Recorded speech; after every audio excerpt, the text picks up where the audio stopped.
Chapter 329.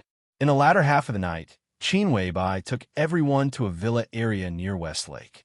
The villa was bought by Qin Weibai a few years ago. As the adopted daughter of great Master Wu Wei, Qin Weibai often came to Lin and to visit him when he was alive. This villa was her temporary resting place. The villa was not far from Lonely Mountain. When Lonely Mountain was still there, people with good eyesight could even clearly see the lights in the villa from the highest point.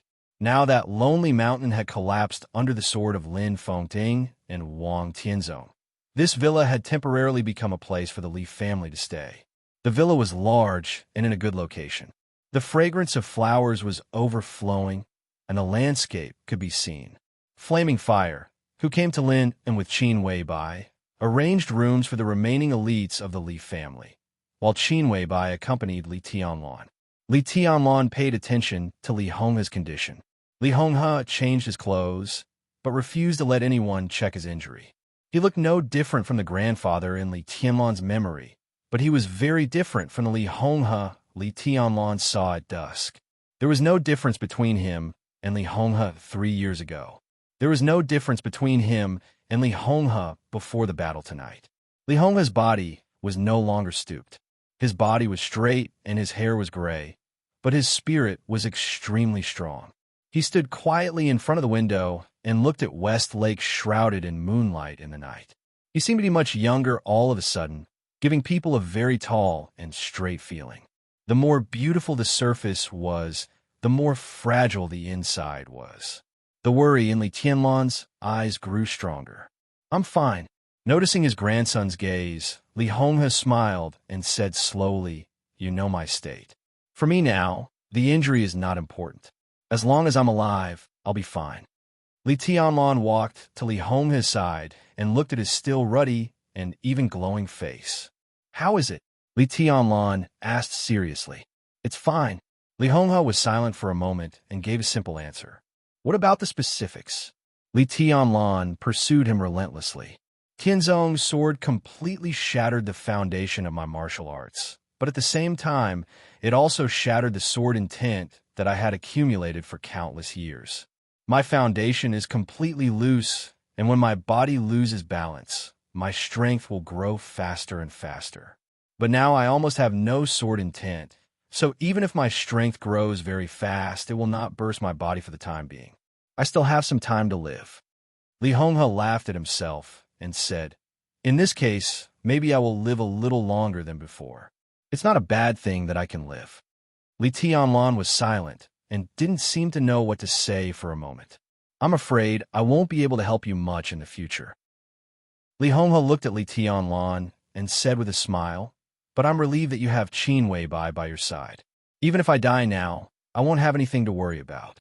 Tianlan, I've left you a gift both inside and outside Zhongzhou State. This is the last thing I can do for you." "What gift?" Li Tianlan raised his eyebrows. "After your maneuver is over, you will slowly get in touch with it," Li Honghe said softly. He took a deep look at Li Tianlan and patted him on the shoulder. "I feel guilty to you, so when you get the gift, you don't have to thank me." He looked in the direction of Lonely Mountain. Lonely Mountain had disappeared. The old man shook his head. "It's a pity for Lonely Mountain. Lonely Mountain will be rebuilt," Li Tianlan said softly. Li Honghe said yes with a smile and suddenly asked, "Do you still hate the Wang family of Beihai?" Li Tianlan was stunned. "I don't," he said softly. "In fact, I have never hated the Wang family of Beihai. I don't even hate Kunlun City. This is the truth. I don't think they did anything wrong." To the Wang family of Beihai, to Wang Tianzong, he really didn't feel bad. He admired Wang Tianzong's strength, respected his bearing, feared his strength, and sighed with the foundation of the Wang family of Beihai. Only occasionally, he would think of the Wang family of Beihai's indifference. The Wang family of Beihai did not stand idly by. It was the Li family who took the lead in peeping at the Wang family of Beihai. But it didn't matter. All the affection and all the grievances were settled with the battle of Li Kuangtu's treason. No matter how affectionate and righteous the Wang family of Beihai was in Li Qianlan's current position, they were opponents and enemies. Li Tianlan didn't want to judge their good or bad, because it didn't make any sense at all. If he were Wang Tianzong, he would have made the same choice. If he were Gu Xingyun, he would have also set off the treason war on the border. But he was Li Tianlan now, so he must consider the problem from the standpoint of the Li family. There was no absolute right or wrong, only different positions. That was all. They are not wrong, and neither are we. Li Tianlan said softly, since we are enemies, let's be pure and not talk about grievances. Li Honghe nodded and said quietly, that's good. Both the Li family and the Wang family could not turn back. After tonight, even if there were grievances, they would be written off. When summer solstice smashed the Li family's murderous weapon, Infinite Sky, her martial arts foundation was broken by Li Kuang-tu, and she fell from the invincible realm. Tonight, Wang Tianzong returned Li Honghe's sword and also broke his foundation, making him fall from the invincible realm. Lin Fengting saved the Li family, but he did not stop Wang Tianzong from ending the last cause and effect between the Wang family and the Li family. After tonight, the debt between them would truly be cleared. Qin Weibai and Situ Sanyue were together. In the spacious bedroom, the hidden god of Zhongzhou State's clothes were almost all undone, and she was lying on the bed, almost naked. However, such a charming scene was not erotic, but a little shocking. Situ Sanyue was slowly bleeding all over her body. The tiny blood vessels almost completely dyed her white and tight skin, although she was no longer young. At first glance, Situ Sanyue's body seemed to be entangled with countless red threads. Qin Weibai took a towel to deal with the wounds on Situ Sanyue's body, and at the same time, applied the powder little by little. Situ Sanyue's body was covered with small wounds. The wounds were not deep, but there were a lot of them. Now, as the powder was applied, some of the small wounds began to heal gradually. Flaming Fire was arranging rooms and preparing food for the people of the Leaf family. Only Qin Weibai could clean Situ Sanyue's wounds. They're all skin wounds. It's not a big problem. Qin Weibai wiped the blood off Situ Sanyue's body and said casually, how about the internal injury? Fortunately, it's not too serious. Situ Sanyue said softly. In the divine list, which determined the ranking by strength, Situ Sanyue's ranking was far inferior to Gu Xingyun's. If Setting Sun hadn't opened fire without warning, she would never have been Gu Xingyun's opponent. But Setting Sun's blow directly wiped out the huge gap between the two sides' combat strength. Gu Xingyun fought her head-on under the power of Setting Sun, but it was not a big deal for Situ Sanyue. No matter how big the gap between her and Gu Xingyun was, she was not so weak that she could not even take one blow from him. Although she had suffered some internal injuries, they were not even minor injuries to her. Situ Sanyue raised her palm and quietly observed the ring worn on her finger. Her hand was slender, white, and tender and crystal clear. The purple ring on her finger had a natural feeling, as if this ring was born to belong to this pair of hands. Situ Sanyue looked at it quietly, with a complicated look in her eyes. Reluctant to give it up? Qin Weibai asked without raising her head. This is the murderous weapon, Setting Sunday. If it were you, would you be willing to give it up? Situ Sanyue asked in reply. It's a murderous weapon that can't be fired. Qin Weibai said calmly. A murderous weapon that can't be used is scrap iron. Even if it's used as a cold weapon to fight, it's normal. Why not? Situ Sanyue was silent. A murderous weapon that couldn't be fired was indeed scrap iron. But the question was how many people in the dark world could see this problem so open-minded? Situ Sanyue had Setting Sun in her hand. Even if she was ranked at the bottom of the divine list, when Setting Sun could fire, she would not be afraid of the giants at the top of the divine list. For an invincible realm expert, a murderous weapon meant an absolute huge improvement in combat strength. How is Gu Xingyun's injury? After dealing with Situ Sanyue's injury, Qin Weibai asked in a low voice. Situ Sanyue put on her clothes silently and thought carefully. She knew Qin Weibai's plan, so she also knew the importance of this problem. He should not die, Situ Sanyue said, but I'm not sure if Gu Xingyun can stay in the invincible realm.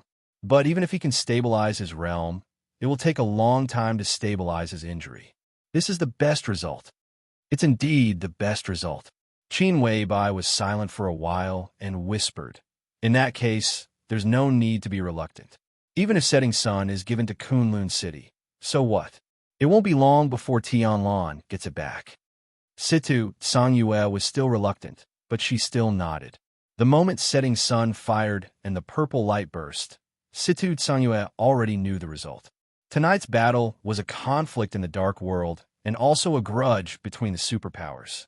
But in the end, this was Zhongzhou State, the Wang family of Beihai, the Li family, Kunlun City, Sai City. It was not an exaggeration to say that this battle was an internal strife in Zhongzhou State. The Dark World and the Special Warfare System were just a part of Zhongzhou State. In this world, individual strength was important, but it was definitely not everything. Even someone as strong as Wang Tianzong could not sweep the world alone. He also needed to consider political factors, economic factors, stability, balance, and compromise. Situ, Sangyue, and Sai City needed to consider these more. Sai City had not entered the secular world before, but as soon as it entered the secular world, it directly used the murderous weapon of Zhongzhou State to aim at the god of war, the protector of Zhongzhou State. This matter could not be concealed. It was believed that before dawn, the high-level officials of Zhongzhou State would express their anger one after another. At this point, even the academics, who had a good relationship with Sai City, would not speak for Sai City. The murderous weapon of the state was aimed at its own people. For such a violation of the rules, Sai City had to give everyone an explanation, and also an explanation that could satisfy Kunlun City. Setting Sun was bound to change owners. This was the most basic thing. No matter how reluctant Situ Sangyue was, she had a hand over the murderous weapon that had followed her for many years to Kunlun City to appease their anger. A murderous weapon was not even enough.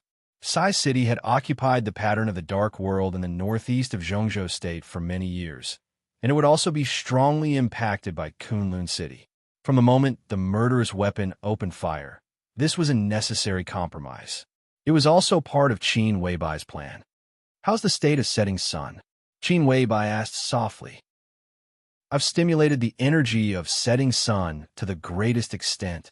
It will take at least 3 to 4 years for Setting Sun to store energy again," Situ Sangyue said calmly. Qin Weibai nodded. After the battle, Gu Xingyun was seriously injured. Kunlun City had one more murderous weapon and expanded its sphere of influence to the northeast. Kunlun City seemed to have greatly increased in strength, but they needed time to digest it. At least before Gu Xingyun recovered from his injury, a murderous weapon that could not fire could not increase the strength of Kunlun City. On the contrary, it would make them weak. In the case that their comprehensive strength was far inferior to the other party, the only thing Qin Weibai and Sai City could do was to sacrifice their existing resources, secretly and quietly exchange some things to protect their core interests. After this battle, Sai City would lose the murderous weapon and even lose the right to speak in the special warfare system of 1 or 2 provinces in the northeast. After paying these prices, the core interest they needed to protect was undoubtedly Li Tianlan.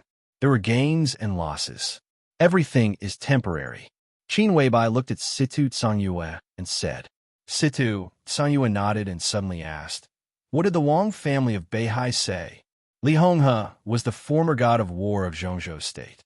Although Li Guangtu's treason had dimmed the glory of the Li family, Li Honghe was still one of the veterans of Zhongzhou State and had a highly respected status. Situ Sangyue should not have aimed the murderous weapon at Gu Xingyun.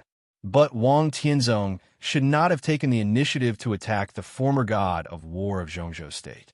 If Li Honghe died tonight, everything would be out of the question. But now Li Honghe was alive. It was believed that many people in Zhongzhou State had something to say. The Southeast Group must also pay the price for what Wang Tianzong did tonight. The Li family was bound to get compensation. That was the rule. Everyone was abiding by the rule. I don't know. I'll listen to Tianlan. He can get whatever he wants. Qin Weibai smiled and said, "Now, Our distinguished guests should be on their way. You did all this for him, Situ. Sanyua looked at Qin Weibai with complicated eyes. Is it worth it? She paused and continued to ask, have you ever regretted it? Qin Weibai's body stiffened for a moment. No, it's worth it, she whispered, but her tone was full of firmness. After tonight, the plan that had been planned for many years would begin, and everything would be irreversible. Li Tianlan's East Emperor Palace would gradually be perfected and eventually form a real prototype after the maneuver. It was not until this moment that Qin Weibai was sure that she had really done everything she could do. All of it. She created a paradise for the man she loved most. At the same time, she created a hell for herself. Qin Weibai suddenly smiled and asked softly, have you ever regretted falling in love with Li Guangtu? Situ, Sanyue froze for a moment and looked at Qin Weibai. Qin Weibai's eyes were quiet and deep. Situ, Sanyue shook her head and said no. This was respect for his feelings and also respect for himself. Even if Li Guangtu really committed treason, even if Li Guangtu was really heinous. But for anyone, no matter what the nature of the person he fell in love with, no matter what happened later, as long as he loved, there was no need to regret. Just because he loved? When Qin Weibai went downstairs and returned to the living room, Li Honghe had already gone upstairs to rest. Li Tianlan was still sitting in the hall. Lin Fengting, who had left soon after arriving at the villa, reappeared in the hall. Beside him sat a handsome young man with almost the same temperament as him. The three were chatting casually. Qin Weibai went downstairs quietly and came to Li Tianlan's side. Lin Fengting glanced at her and said with a smile, Boss Qin, let me introduce you. This is my son, Lin Yuxian. You're all young people. You should support each other in the future. Yuxian, this is Qin Weibai, Boss Qin. Call her sister. Lin Yuxian came to Lin, and with Lin Fengting. Lin Fengting arrived at Lonely Mountain first. Lin Yuxian did not catch up with the last earth-shattering sword, but was brought here by Lin Fengting. Lin Yuxian stood up with a smile and looked at Qin Weibai. He lost his composure for a moment and then calmed down again. However, he did not dare to take the initiative to reach out. He just scratched his head and said with a smile, Sister Qin, I am Lin Yuxian. What's Sister Qin? Call me sister. Lin Fengting frowned. Lin Yuxian looked at his father strangely and then said with a wry smile, Sister. Qin Weibai nodded with a smile. She took Li Tianlan's arm and sat beside him. She chuckled and said, This is my husband. You should all know him. A playful smile flashed across Lin Fengting's mouth. Lin Yuxian immediately understood what Qin Weibai's unnecessary introduction meant. He looked at Li Tianlan and felt a little embarrassed. He called Qin Weibai's sister.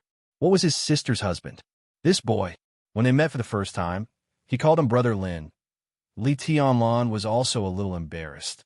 He quietly glared at Qin Weibai. Qin Weibai smiled and was as beautiful as a flower. Li Tianlan just wanted to speak, but Lin Yuxian had already taken the initiative to speak. He reached out his hand as formally as they had just met for the first time. Brother-in-law, hello. Brother Lin, you are too polite. Li Tianlan held Lin Yuxian's hand and said with a wry smile, We'd better call each other separately. You are older than me. Brother-in-law is brother-in-law, not according to your age. Lin Fengting interrupted Li Tianlan's words. Don't take advantage of me. That's it. Qin Weibai looked at Lin Fengting meaningfully and said with a chuckle, I didn't prepare a greeting gift in advance. Yoshin's call of sister and brother-in-law is a little unfair. We are family. Don't care about this.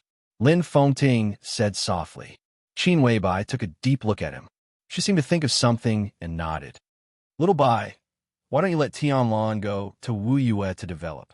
Lin Fengting casually changed the way he addressed Qin Weibai and asked naturally. Li Tianlan turned his head subconsciously and glanced at Qin Weibai. Wu Yue? Qin Weibai's expression was calm. She whispered, the water is too deep. As far as I know, Wu Yue is more suitable for Tianlan's development now. Although it is the territory of the Wang family of Beihai, the Wang family of Beihai is now very complicated. If he is careful, Tianlan may be able to create his own foundation in Wuyue. Lin Fengting said quietly, "The current leader of Wuyue is Wang Qinglei. He is a character. Even if there's a foundation, it is fake, at least not stable." Qin Weibai shook her head and looked at Li Tianlan. "The foundation of East Emperor Palace should be in the south," she said softly. "The south?" Li Tianlan repeated the words. Qin Weibai nodded. "The southernmost." She held Li Tianlan's hand and said softly, "There will be a chance soon. It is the most suitable for you to go to the south." In the southernmost south, she had prepared everything for Li Tianlan. As long as there was a chance, it would become Li Tianlan's path to heaven. Qin Weibai was even ready for the opportunity. The southernmost part of Zhongzhou State. It was not Nanyang Province. It was Tiannan in the south of Nanyang. It was nearly 40,000 square kilometers, nominally belonging to Annan State, but now actually under the control of Zhongzhou State. For Li Tianlan.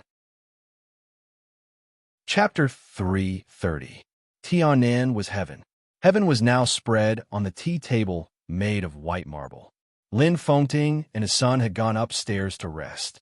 Qin Weibai accompanied Li Tianlan to study the map of Tiannan. This was an extremely detailed and exquisite map. The topographical features of the 35,000 square kilometers of Tiannan were clearly displayed on it. Li Tianlan looked at the map. Qin Weibai's delicate fragrance drifted over. Smelling this fragrance, Li Tianlan's heart was more focused and calm. "Why here?" Li Tianlan asked. "This is the most suitable place." Qin Weibai made a cup of tea for Li Tianlan and said softly. Li Tianlan took the teacup and said nothing, just quietly looking at the map of Tiannan in front of him. Tiannan was just a name for Zhongzhou State, and it was a private name for a few people standing in the upper class of Zhongzhou State.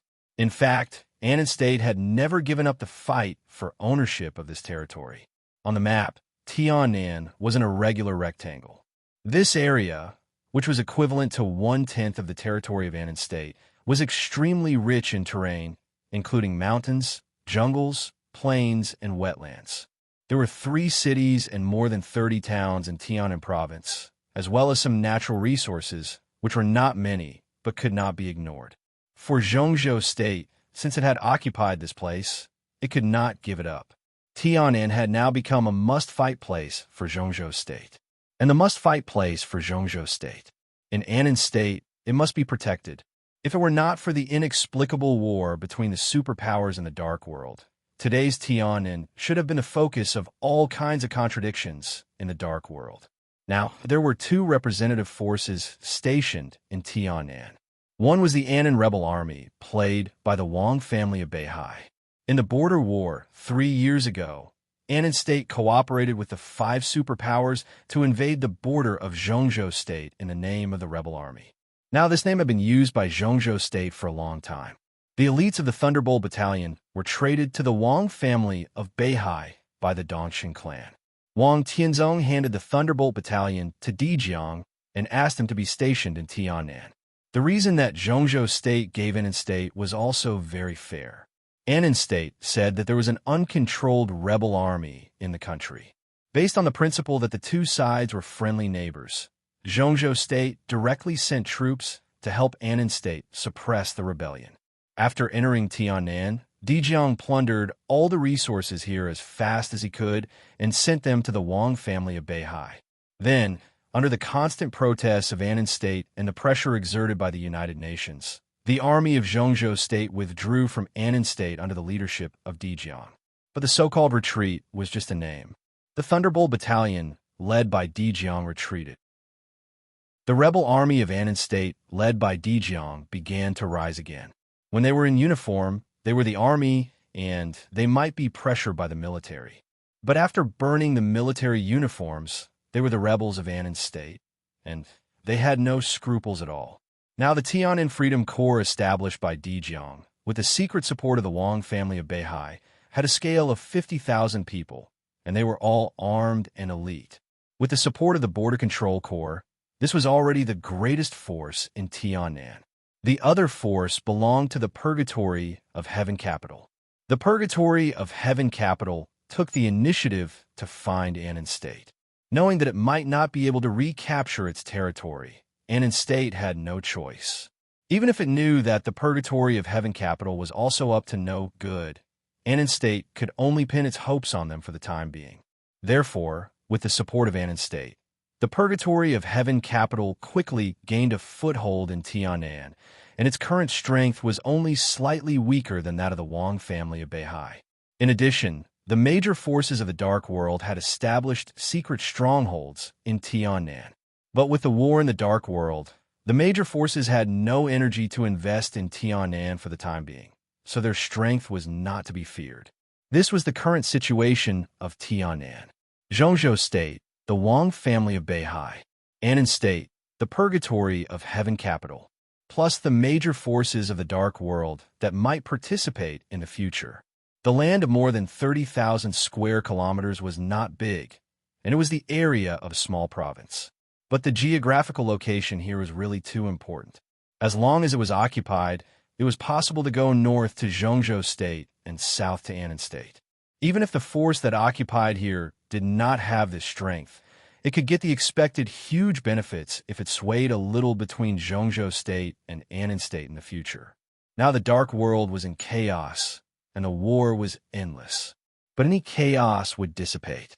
At that time, the land of Tianan would definitely become the focus of the Dark World's attention.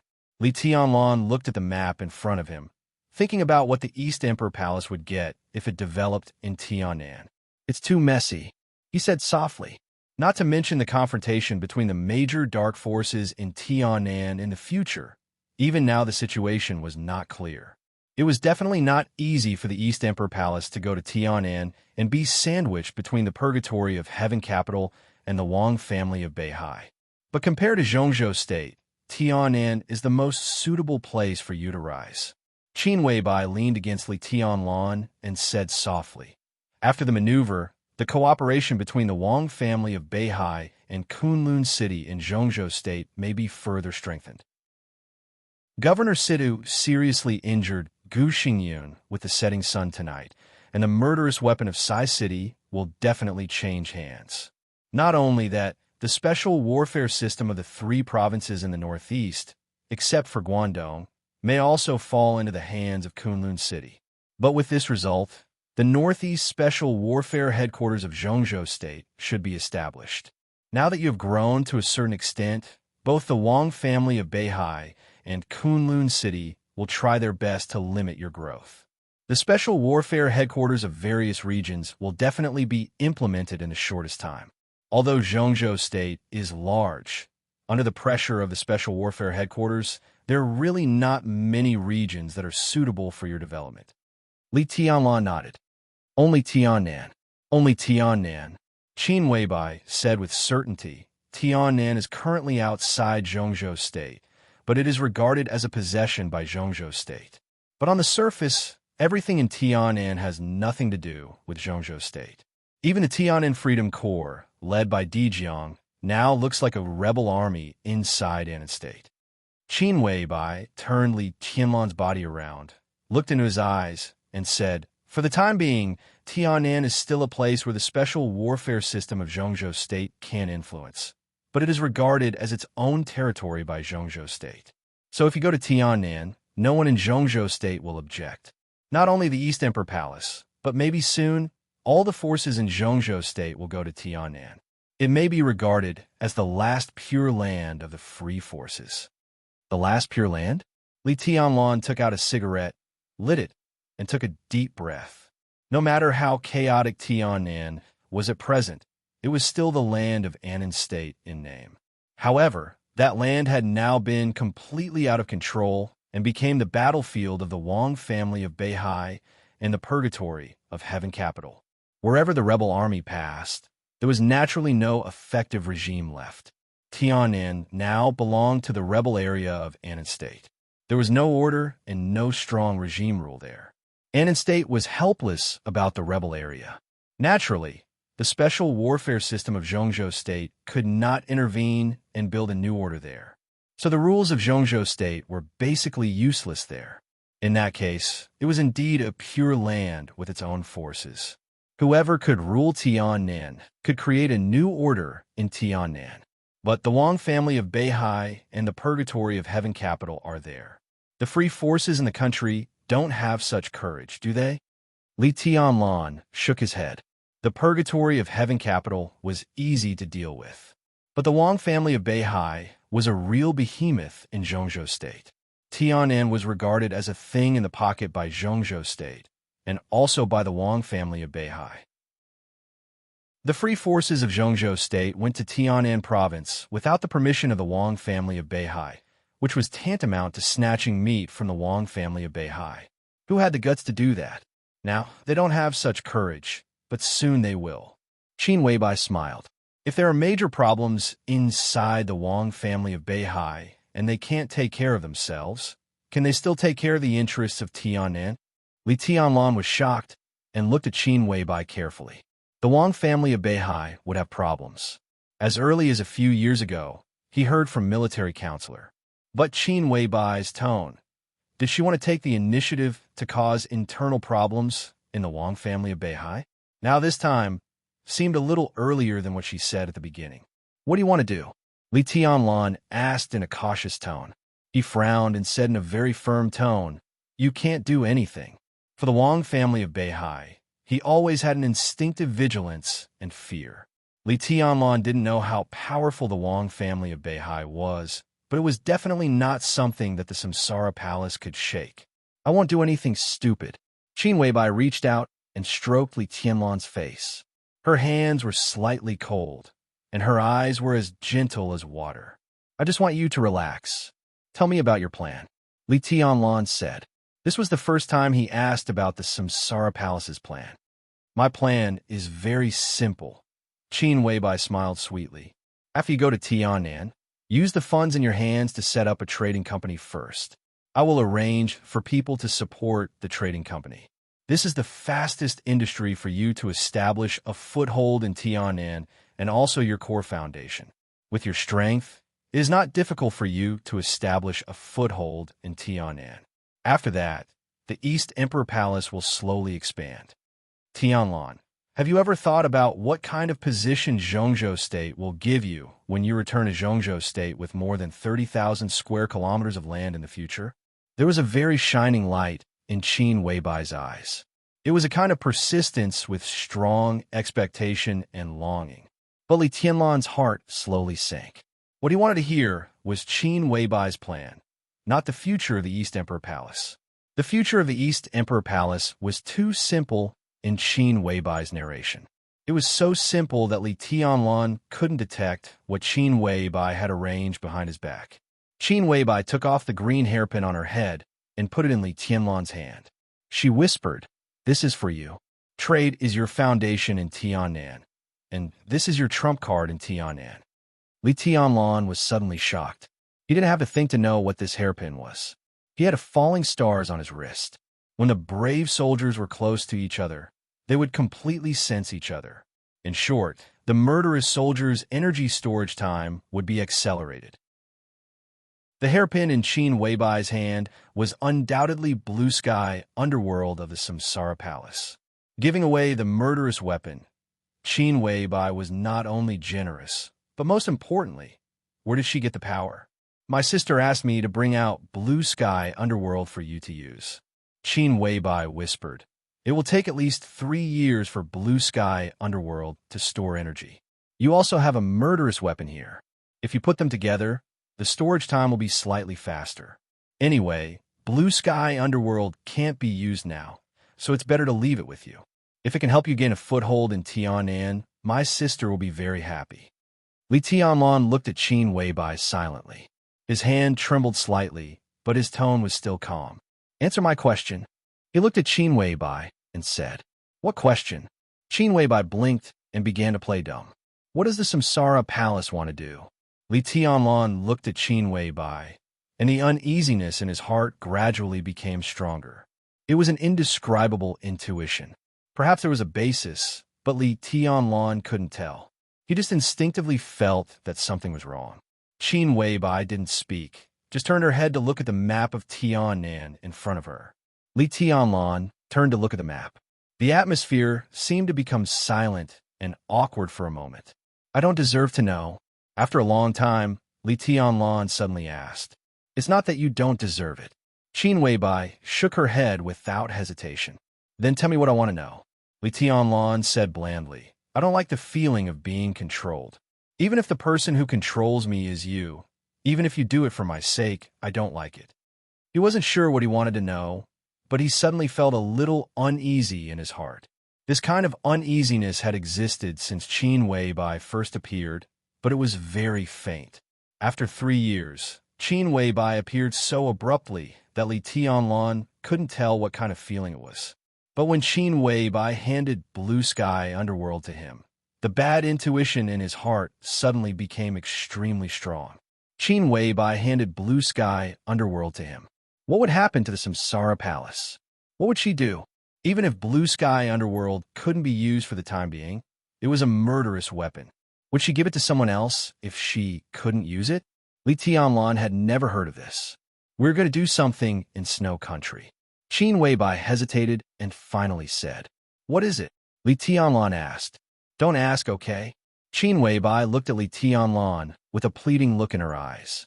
Li Tianlan's heart softened, but he forced himself to harden his heart and said calmly, I will know. You will know soon. Qin Weibai said softly, Tianlan, give me a little more time. 1 month, 2 months at most, and I will tell you everything, okay? She hugged Li Tianlan and leaned her head against his chest. She whispered 2 months at most. Everything will be over. At that time, I'll come back to you and tell you all my secrets. We'll always be together. I won't do anything. I'll be raised by you at home peacefully. Is that okay? Her eyes were hazy and full of longing. Why 2 months later? Li Tianlan asked, touching her long hair. Qin Weibai didn't speak. She couldn't tell him that her longing would always be a longing, and she couldn't tell him that everything she said now was a lie. In the north, in Snow Country, in that world of ice and snow, she would try her best to drag the Wang family of Beihai into hell forever. Hell was in the north. Only when she fell into hell could Li Tianlan get the most free heaven. Tianlan, trust me one more time. I don't want to control your life. This is the last time. Believe me, it's really the last time. Qin Weibai said quietly. Her heart seemed to twitch into a ball. She used deception to get Li Tianlan's trust. She didn't know if Li Tianlan would forgive her when he knew the truth. She didn't dare to think about it. Okay. Li Tianlan held her body and nodded gently. Qin Weibai smiled brightly, like a flower blooming in the morning in early summer. She kissed Li Tianlan's face and said in a sweet voice, Good boy, this is my good husband. Call me again. Li Tianlan suppressed all the thoughts in his heart and ordered with a smile. Good husband. Qin Weibai called again obediently, her voice sweet and gentle. Call me again. Li Tianlan looked at Qin Weibai's cheeks, gradually becoming rosy, and smiled playfully. Qin Weibai shook her head. She leaned close to Li Tianlan, bit his ear, and whispered, Carry me to the room, and I'll call you on the bed, okay? Li Tianlan's breathing suddenly quickened. Okay. He really didn't think there was anything wrong with it. Li Tianlan suddenly bent down, picked up Qin Weibai's delicate body, and strode upstairs. The light was on in the master bedroom of the villa. Li Tianlan pushed open the door almost violently and subconsciously wanted to turn off the light. No. Qin Weibai's charming eyes were like silk. I don't want to turn off the light. I want to look at you. Li Tianlan growled and threw Qin Weibai on the bed. Qin Weibai's black hair spread on the bed wantonly, and the goddess under the light looked more charming and languid. Li Tianlan rushed over. Qin Weibai smiled and put her hand around Li Tianlan's neck. Her eyes were bright and sparkling, looking deeply at Li Tianlan's face. The man who made her willing to give up everything. The man she owed too much to. Qin Weibai looked at him quietly, as if she wanted to imprint his face in her soul. She never regretted what she had done. She just felt a little reluctant. Chapter 331. The night in Beihai was long. When the long night was about to pass, Wang Tianzong had returned to Mount Dibing from Lin. The lights on Mount Dibing were shining. The bright and dazzling light completely dispelled the darkest night before dawn. The light was like a curtain, shining on every corner of the mountain. There were figures everywhere from the foot of the mountain to the top of the mountain. The internal security forces of the Wang family of Beihai were all in action. The strong light lit up everywhere. In the dark night, there were no shadows on the mountain or at the foot of the mountain. There was silence in front of Emperor Hall. This was the place where the light was focused, but everyone nearby intentionally or unintentionally avoided it. The rockery and garden in front of the hall had completely disappeared. After the mess after the war was cleaned up, it looked extremely empty. 3 middle-aged men in the standard military uniforms of Beihai province knelt in front of the silent hall, with pale faces, sweating all over their faces. Wang Tianzong, who just came back and saw this scene, suddenly felt his heart sink. The sword energy on the top of the mountain had dissipated, but the fierce sword intent still remained. Wang Tianzong felt all this, and his strength seemed to be gradually disappearing. He stood there silently and did not move for a long time. The elites of the internal security forces came and went. Finally, someone saw Wang Tianzong, so they instinctively saluted and called him Your Majesty. There were more and more people. The solemn atmosphere continued to spread on Mount Dibbing. Wang Tianzong's brain was buzzing. He only felt that countless figures were shaking in front of him. The perfect state of mind that had been maintained for many years was in chaos. The light seemed so dazzling that he could not see everything clearly. Your Majesty, countless people were shouting in his ears. It was a mess. Wang Tianzong finally came to his senses. In front of him, the elites of the internal security forces had knelt on the ground. Everyone had a complicated expression, mixed with inexplicable fear and shame. Wang Tianzong took a deep breath. His expression was calm, and the light deep in his eyes returned to indifference. He was the sword emperor of the Wang family of Beihai. The emperor could have fear and timidity, but under the light, the emperor could only have majesty. Do what you should do, Wang Tianzong said, and slowly walked to his palace. The 3 middle-aged men kneeling in front of the palace grew increasingly nervous, and a large amount of sweat even seeped out of their foreheads. The military uniforms the 3 of them wore were modified by the Wang family of Beihai, but the military ranks on their shoulders were no different from those of Zhongzhou State. 1 lieutenant general and 2 major generals were the 3 main leaders of the internal defense force of the Wang family of Beihai. Although they were retainers of the Wang family of Beihai, they were still generals of Zhongzhou State, even if they were out of Beihai province. In theory, they could have a position that matched their military ranks in any place in Zhongzhou State. But now, these 3 generals with real power were kneeling silently, and there was even some fear on their faces. Wang Tianzong walked up to them. The 3 generals lowered their heads, the sweat on their foreheads already dripping to the ground. Get up, Wang Tianzong said. The 3 of them did not get up. The corner of the lieutenant general's mouth twitched as he said hoarsely, Your Majesty, what's going on? Wang Tianzong looked at the lieutenant general in front of him and said calmly, Wu Qiu, you are my brother. Stand up and talk. Wu Qiu, the commander of the Internal Defense Force, was a lieutenant general of Beihai, the most senior expert of the half-step invincible realm in the Wang family of Beihai, and the patriarch of the wealthy Wu family. He was one of Wang Tianzong's most trusted confidants. No matter what happened tonight, Wu Qiu could not participate in it. This was the most basic trust. Wu Qiu's face turned red. He seemed to be a little excited, but more ashamed. He gritted his teeth, but did not get up. He just said in a hoarse voice, Your Majesty, I'm incompetent. A group of thunder-shocking realm experts of unknown origin sneaked into the top of the mountain. They wore some special equipment and attacked Madam. This is my negligence. Wang Tianzong's eyes suddenly condensed. A group of thunder-shocking realm experts sneaked into the top of the mountain. He asked softly after a moment of silence. Yes. Wu Qiu's voice was full of embarrassment and embarrassment. The Internal Defense Force was stationed at the foot of the mountain and halfway up the mountain. Only a small number of elites were stationed at the top of the mountain. the enemy suddenly launched an attack at the top of the mountain. The internal defense force had no time to support them, no matter how fast they reacted. It seemed that the responsibility of the internal defense force was not great, but it was the negligence of the internal defense force to let the enemy sneak into the top of the mountain. Not to mention that the monitoring eyes of the internal defense force could monitor every corner outside the top of the mountain. Even the guests who came and went to Mount Dibbing were strictly examined by the internal defense force. They attacked the hostess of the Wang family of Beihai at the top of the mountain. This was completely inconceivable before. Wu Qiu, you have been really careless these years, Wang Tianzong said in a low voice after a long silence. Wu Qiu, who kept sweating, calmed down and said in a deep voice, "It's my negligence. Get up." Wang Tianzong shook his head. The internal defense force comes up with a new plan that can ensure the safety of Mount Dibbing in the future. I want to see this report in 3 days. Yes. Wu Qiu stood up and bowed deeply. The other two major generals still knelt where they were and did not dare to move. Wang Tianzong's eyes fell on the two of them. He was silent for a moment and then whispered, "I can trust Wu Qiu.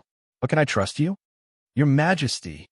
The two major generals raised their heads at the same time and looked terrified. Without the secret cover of the internal defense force, the enemy can't sneak into Mount Dibbing, let alone bring equipment. Wu Qiu has not been in Mount Dibbing recently. This is his dereliction of duty, but the dereliction of duty can be investigated in the future. But the betrayal must be solved now. Wang Tianzong's voice became softer and softer, and a thick and cold, killing intent slowly diffused from him. "I don't know who is the traitor. If you're willing to stand out, I can let your family go." The treatment of the internal defense force was excellent, but at the same time, the discipline was extremely strict. Ordinary officers with a rank below colonel, except for the elite stationed at the top of the mountain, were forbidden to go up the mountain without the transfer order. As for taking some special equipment up the mountain, it needed the signature of a commander and 2 deputy commanders of the internal defense force. This was a loophole that could not be covered up. It seemed that the other party did not intend to cover it up. From a moment of attacking summer solstice, the other party had already regarded the hidden pawn buried in the internal defense force as a chess piece. At present, it seemed that the two major generals in front of him were suspects, at least the biggest suspects. Wang Tianzong did not say what would happen if they were unwilling to stand out. Summer solstice was definitely his reverse scale. If no one was willing to stand out, Wang Tianzong did not even bother to investigate. The two major generals and their families might not be spared tonight. It was okay to kill the wrong person. Silence. In the dead silence, a major general suddenly moved. He reached out, took off the epaulette on his shoulder, and respectfully placed it in front of Wang Tianzong. "Your Majesty, please keep your promise and let my family go." The major general wiped the sweat on his forehead, and his face had become completely calm. Wang Tianzong narrowed his eyes. Wu Qiu's face suddenly twisted. His eyes were filled with anger and a trace of disbelief. "Wang Xian, how dare you betray the Wang family of Beihai?" Wang Xian's face was slightly pale. He sighed and was about to speak. "He didn't betray the Wang family of Beihai, but me," Wang Tianzong said lightly. Wang Xian was taken aback and kept silent. "Who is it?" Wang Tianzong asked. Wang Xian smiled bitterly and shook his head. "Your Majesty, I don't know who they are. I'm just following orders." "Whose orders are you following?" Wu Qiu grinned grimly and took a step forward subconsciously. Wang Tianzong calmly stopped him. Wang Xian's expression became calmer. He looked at Wu Qiu with a trace of complexity in his eyes and then smiled. "Commander, I'm following orders. As for whose orders, I don't mind saying it, but do you and your Majesty really want to hear it?" "It's Wang." Wang Xian opened his mouth, but just spat out 2 words. The space in front of Emperor Hall suddenly fell into absolute silence. Wang Xian's mouth was still moving. He seemed to want to say that name, but the space around him had been completely distorted, and even his mouth shape had become completely out of shape. He tried to say something, but he couldn't make a sound, and his mouth shape couldn't be recognized. Streaks of blood shot out from his body one after another. Wang Xian seemed to suffer great pain, and his eyes became crazy for a moment. I can understand your thoughts, but there must be a bottom line for everything. Whoever dares to cross this line must die. Wang Tianzong calmly said, "You're right. I really don't want to hear it, and I don't need to." The vague sword intent filled every corner of Wang Xian's surroundings. Blood sprayed all over the sky. In the cold and sharp sword intent, Wang Xian's whole body gradually turned into a pile of minced meat and finally turned into nothingness in the sword energy.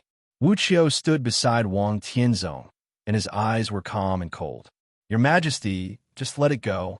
Until Wang Xian's body disappeared, Wu Qiu gritted his teeth and asked, "It's not the time." Wang Tianzong was silent for a while and shook his head. He reached out his hand, and the Major General epaulet on the ground fell into his hand. He handed the epaulet to Wu Qiu casually. He said flatly, "Find a suitable person, let him take it, and then report it to the political department of Zhongzhou State. Remember your plan. I want to see it as soon as possible." Wu Qiu took the epaulet respectfully and answered. Wang Tianzong turned around and walked to the main hall. "Let Xianming come to see me." As he said this, he put his hand in front of the door of Emperor Hall. His movements were a little hesitant. From an angle that Wu Qiu couldn't see, his eyes were scared and worried. The door of Emperor Hall was pushed open little by little. Wang Tianzong walked in. The desk lamp was on in the bedroom in the hall. The orange light illuminated a corner of the bedroom, which looked very warm. Summer Solstice's exquisite body was curled up on the bed at this time, and her whole body was shaking uncontrollably, as if she was suffering great pain. Wang Tianzong walked into the bedroom silently, got on the bed, lifted the heavy quilt that was out of season, and held Summer Solstice tightly in his arms. Summer Solstice's body was extremely cold, as if there was no temperature at all. Wang Tianzong held her. There was silence. "It's okay." Summer Solstice took the initiative to speak. Her voice was a little trembling, but it was extremely gentle. She smiled reluctantly, but it was very beautiful. "It's not very painful. It's just that I haven't done it for so many years, and I'm not used to this feeling." "Do you know who did it?" Wang Tianzong asked in a low voice, holding Summer Solstice's hand tighter and tighter, as if he wanted to give all his warmth to her. Summer Solstice lay in Wang Tianzong's arms and shook her head. Wang Tianzong stopped talking. In fact, there was no need to ask. He remembered the woman who had said in the World Palace last night that she would let the Wang family of Beihai fall into hell forever. His eyes became cold and piercingly cold. "I'm cold," Summer Solstice said softly. Wang Tianzong restrained his killing intent, hugged her as much as he could, and covered her with a quilt. "It's okay," Summer Solstice said. "It'll be fine at dawn.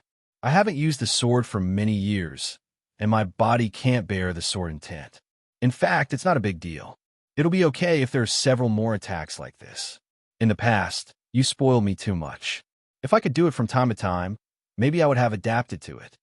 There won't be a second time," Wang Tianzong said in a deep voice. "Let Summer Solstice do it from time to time? How would he bear to do it?" Summer Solstice. This name had gradually been forgotten by the Dark World over the years. After the battle against Li Kuang-tu, there was no more legend about her in the Dark World. No one knew her current state, except for Wang Tianzong. In the decades of the Wang family of Beihai, Summer Solstice was the only person who had taken the whole set of immortality potion. The purpose of doing so was not to recover her injury. It was to let her live. This was Wang Tianzong's decision that year. He just wanted Summer Solstice to stay with him and grow old with him. He didn't care about combat capability. In his eyes, Summer Solstice, who was quietly playing with flowers and plants, was the most beautiful Summer Solstice. "Use another set of immortality potion," Wang Tianzong said softly. His tone was calm and ordinary, as simple as letting Summer Solstice eat a piece of candy. "Fool, it doesn't work." Summer Solstice chuckled and said, "And it's not necessary. It's impossible for my injury to recover. When dawn comes, I guess I'll be fine." Wang Tianzong was silent. He was very clear about Summer Solstice's current state. In terms of sword intent, Summer Solstice was still at the peak of the invincible realm, even not much inferior to him. In terms of foundation, she was now only equivalent to an ordinary woman. The battle that year was too fierce, and her foundation was destroyed in that battle. If it weren't for the immortality potion, Summer Solstice wouldn't even have lived for a year after that battle. Although she survived successfully now, the result of her martial arts foundation being completely loose was that her sword intent was still there, but her body was getting worse and worse. In short, Summer Solstice could still exert the combat capability of the invincible realm, but her combat capability was extremely limited, and it couldn't be recovered. If Summer Solstice at her peak pulled out her sword, she could even fight against Wang Tianzong head-on. But her foundation was loose, so her sword intent became limited. She only had so much sword intent. Once it was used up, she would have no foundation and could never recover. To some extent, a peak of the invincible realm like Summer Solstice was a consumable. The cruelest consumable. Her combat capability would gradually decrease with the increase of the number of fights, and her foundation was not there. Every time she pulled out her sword, it would bring her extreme pain. Summer Solstice said that she would be fine at dawn. At that time, it might just be that her body would no longer hurt. In the next few years, Summer Solstice's body could not fully recover. Wang Tianzong knew very well what those who attacked Summer Solstice were thinking. He was reluctant to let Summer Solstice fight, but those people obviously didn't think so. For them, the existence of Summer Solstice in any general trend would become a force that could change the battle situation. That was why there was the attack tonight. After this attack, for at least a few years, Summer Solstice would be pressed on Mount Dibbing and could no longer fight. Wang Tianzong took a deep breath and spat it out heavily. For many years, he didn't seem to be as aggrieved as he was now. I can actually understand what she did. Wang Tianzong whispered, but I can't accept it. Who? Summer Solstice raised her head, looking confused. A woman as stupid as you. Wang Tianzong tidied the hair in front of Summer Solstice's forehead and said softly. To some extent, Qin Weibai and Summer Solstice were actually the same kind of people. There were always some women who could burn themselves unreservedly for their men and were willing to give everything of themselves, even their souls. In fact, there was one thing that Wang Tianzong didn't tell Li Honghe. Before he entered the invincible realm, the Wang family of Beihai was in the most dangerous period, when he was still tentatively contacting Kunlun City for cooperation. It was Summer Solstice who found the Gu family alone. She directly promoted the treason case of Zhongzhou State that shocked the dark world. At that time, Wang Tianzong was as ignorant as Li Tianlan was now. When everything happened, he understood what was going on. I'm not stupid. Summer Solstice wrinkled her nose and was a little dissatisfied. You're the stupidest. Wang Tianzong looked at Summer Solstice. The light in the bedroom was too dim, and Summer Solstice was too beautiful, so his eyes were a little blurred.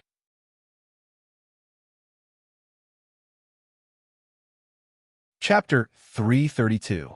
Sober. He was in a coma. His consciousness swayed back and forth between the dead silence and the shimmer. The sound of the helicopter rotors whistling in his ears was intermittent. The pain spread from his heart to the top of his head and to the soles of his feet. The intense pain surrounded his body, and then he became numb. The formless energy seemed to be doing its best to disintegrate his body, as if it was trying to make his body as fragmented as possible, turning it into a bloody mess. Gu Xingyin could not move, but his consciousness was struggling desperately. One step further was life. One step backward was death. Gu Xingyin opened his eyes again. In his sight, there was still a dim cabin. The light in the cabin was faint, so everything in his sight became blurred. Blood gushed from the corners of his mouth. It was warm and then cold. Gu Xingyin was in a trance. The faint light in the cabin seemed so dazzling. The intense pain and numbness occupied all his consciousness.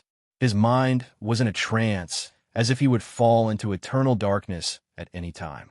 Gu Xingyin subconsciously grabbed the seat beside him and bit the tip of his tongue with all his strength. His lips and teeth were numb. He misjudged his strength and directly bit his tongue. The blood poured into his mouth and was spat out by him. Different from the sharp pain in his body, his will was suddenly refreshed. "You're awake." A voice sounded in his ear. In some blurred vision, Gu Qianchuan's face gradually became clear. Gu Xingyan looked at him.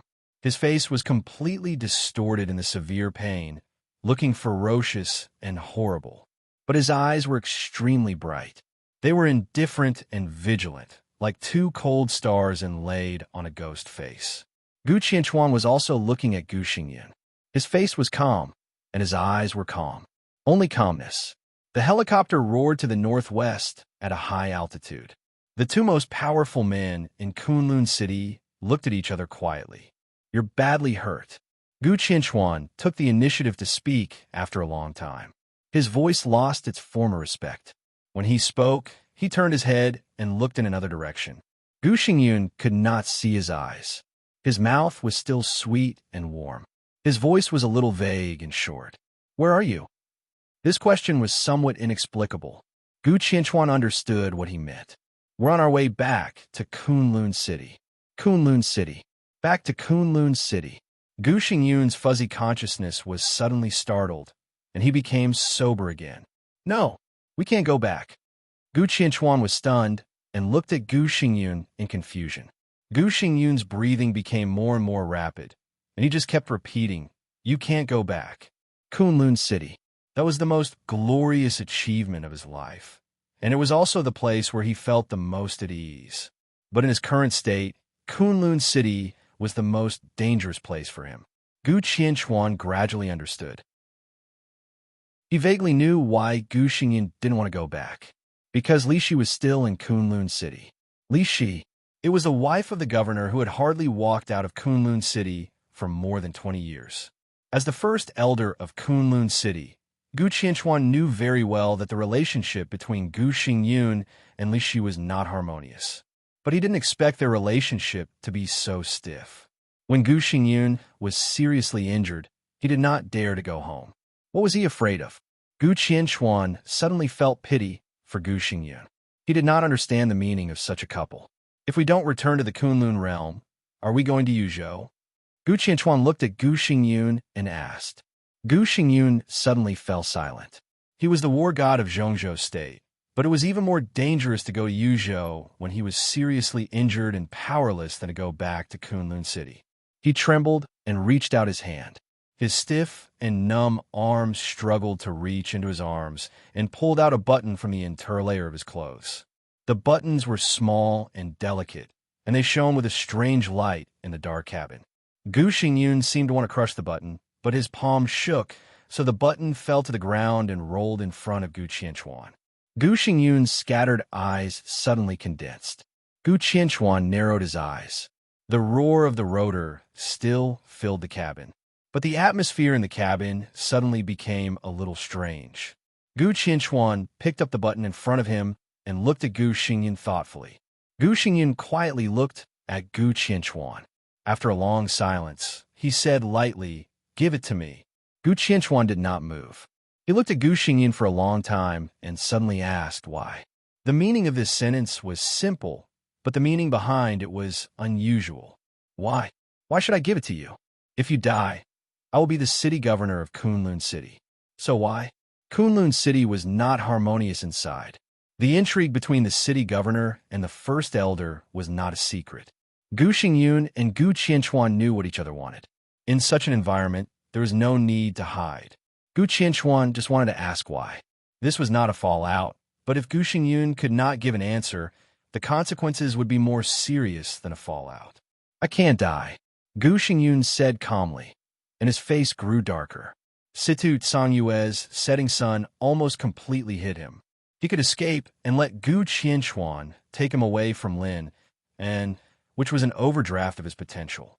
In his current state, let alone Gu Qianchuan, even an ordinary person could easily kill him. But the look in his eyes became calm, even a little calm. "Why?" Gu Qianchuan still asked this question, but it had a different meaning. "If I die, do you have enough strength to guard Kunlun City?" Gu Xingyan laughed sarcastically. "Now your strength is barely in the top 10 of the holy list, not to mention the divine list. You can't guard Kunlun City after my death." His words were blunt and merciless. A touch of anger flashed in Gu Qianchuan's eyes. "The current result is the best for you." Gu Xingyun's eyes were dim, his breath was getting weaker, and his breathing became heavy. "I'm seriously injured, but I won't die. I'm not sure whether I will become the second summer solstice. During my recovery time, the power of Kunlun City is in your hands.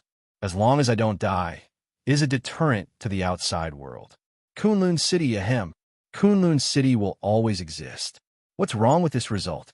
He looked at Gu Qianchuan and mocked. "With your current strength, you won't even be a match for Di Jiang of the Wang family of Beihai in a life-and-death battle. Can you guard Kunlun City by yourself?" The biggest disagreement between him and Gu Qianchuan was the power of Kunlun City. He did not want to see Kunlun City disappear and be ruined. Gu Qianchuan did not want to either. Therefore, the negotiations between the two were quite sincere. "What you said makes sense." Gu Qianchuan pondered for a long time before nodding. He handed the button in his hand to Gu Xingyun. Gu Xingyun had no strength to crush the button, so he simply put it in his mouth and bit it, swallowing it with the cool liquid in the button. Gu Qianchuan watched Gu Xingyun take the medicine. The effect of the medicine was immediate. Although Gu Xingyun was still weak, his breathing gradually began to become stable. Gu Qianchuan knew what Gu Xingyun was eating. Strictly speaking, it was also an immortality potion. It was just an immortality potion belonging to the Zhongzhou state government. This was the immortality potion that Zhongzhou state traded with the Wang family of Beihai when they first developed the immortality potion hundreds of years ago. Zhongzhou state decomposed the immortality potion and then added a large number of precious medicinal materials. Finally, it became the healing holy medicine that Gu Xingyun took. This thing was also based on vitality, but it would not prolong life. Instead, it would infinitely expand the recovery speed of injury. This was the exclusive holy medicine of the war god of Zhongzhou state. Although there was only one drop in a button, it was equivalent to a life. "What are you going to do?" Gu Qianchuan looked at Gu Xingyun, who became dizzy again, and his eyes flickered. "What will you do for me?" Gu Xingyun twitched the corner of his mouth and said in a low tone. This time, he was really seriously injured. Gu Xingyun did not know how long he could recover. He was not even sure if he could maintain the combat capability of the invincible realm. During the period of his recovery, even if he was reluctant, he had a hand over the power of Kunlun City to Gu Qianchuan. Gu Qianchuan would certainly not let him stay outside when he had the power. During the period of his recovery, he was basically under house arrest by Gu Qianchuan. One day, when his combat capability was restored, if Gu Qianchuan did a good job, it would not be so easy for him to take back the power of the city lord. Kunlun City was a city, but it had a short time to rise, and its foundation was insufficient. It looked like a family. In the family, the city lord was not necessarily the strongest. The key was who held the power of the family. I have a manor in Yinzhou with a good environment. If you don't want to stay in Kunlun City, you can go there to recover. Gu Qianchuan was silent for a while and whispered. His tone was extremely sincere. Gu Qianchuan twitched the corner of his mouth and said indifferently, "Okay." He really did not want to stay in Kunlun City. When he thought of Kunlun City without the combat capability, he would feel fear. Instead of that, it was better to accept Gu Qianchuan's house arrest, which seemed to be out of good intentions. "What else do you want?" Gu Qianchuan asked seriously. Gu Xingyun thought for a moment and said calmly, "It's boring to be alone. Let Qingcheng accompany me." Li Qingcheng, Gu Xingyun and Li Shi's daughter. She was also Li Shi's reverse scale. As long as Li Qingcheng was controlled by his side, Gu Xingyun would not worry about what Li Shi would do. Gu Qianchuan did not need to worry either. So he nodded and said with a smile, very thoughtful. Gu Xingyun nodded. He seemed to want to say something, but his spirit could no longer support him, and he passed out again. The helicopter flew across the night sky to the northwest. Over the mountains and the Great Lake, the air gradually became cold. When Gu Xingyun opened his eyes again, Kunlun Mountain, which seemed to be unchanged for thousands of years, was already in front of him. He regained some spirit. But the strong sense of weakness became more and more obvious, so that he struggled to sit up. "Have we arrived?" Gu Xingyun asked in a hoarse voice. His brain was confused, and he had a terrible headache. "Yes." Gu Qianchuan nodded. "I have arranged it. Qing Chang has taken a helicopter to Yinzhou an hour ago." "Good." Gu Xingyun nodded. Looking out of the window at Kunlun City, which had appeared in his sight, he felt a little more confident. The helicopter landed at the small airport of Kunlun City. Gu Qianchuan quietly helped Gu Xingyun back to his residence. It was cold in Kunlun. The stove in Gu Xingyun's residence was very hot. The room was warm and comfortable. Gu Xingyun sat down on the sofa, gasped, and said faintly, "I'll stay here for a few more days. After this matter is completely resolved, I'll immediately set off for Yinzhou." This matter was undoubtedly about cooperating with the Wang family of Beihai to assassinate Li Honghe. If Li Honghe died in Lin, nothing would happen. If Li Honghe did not die, it would cause an uproar. Gu Xingyun and Gu Qianchuan left halfway. They did not even know the result of the assassination. "Go ahead." Gu Xingyun glanced at Gu Qianchuan and said indifferently. Gu Qianchuan nodded and turned to leave. Gu Xingyun sat on the sofa and looked at Gu Qianchuan's back. His eyes became deep, as if all the temperature had disappeared. What if he temporarily handed over the power of Kunlun City? In this battle with Situ, Songyue, what if the murderous weapon-setting sun fell into Gu Qianchuan's hands? As long as he could recover, both the murderous weapon and the power would be his.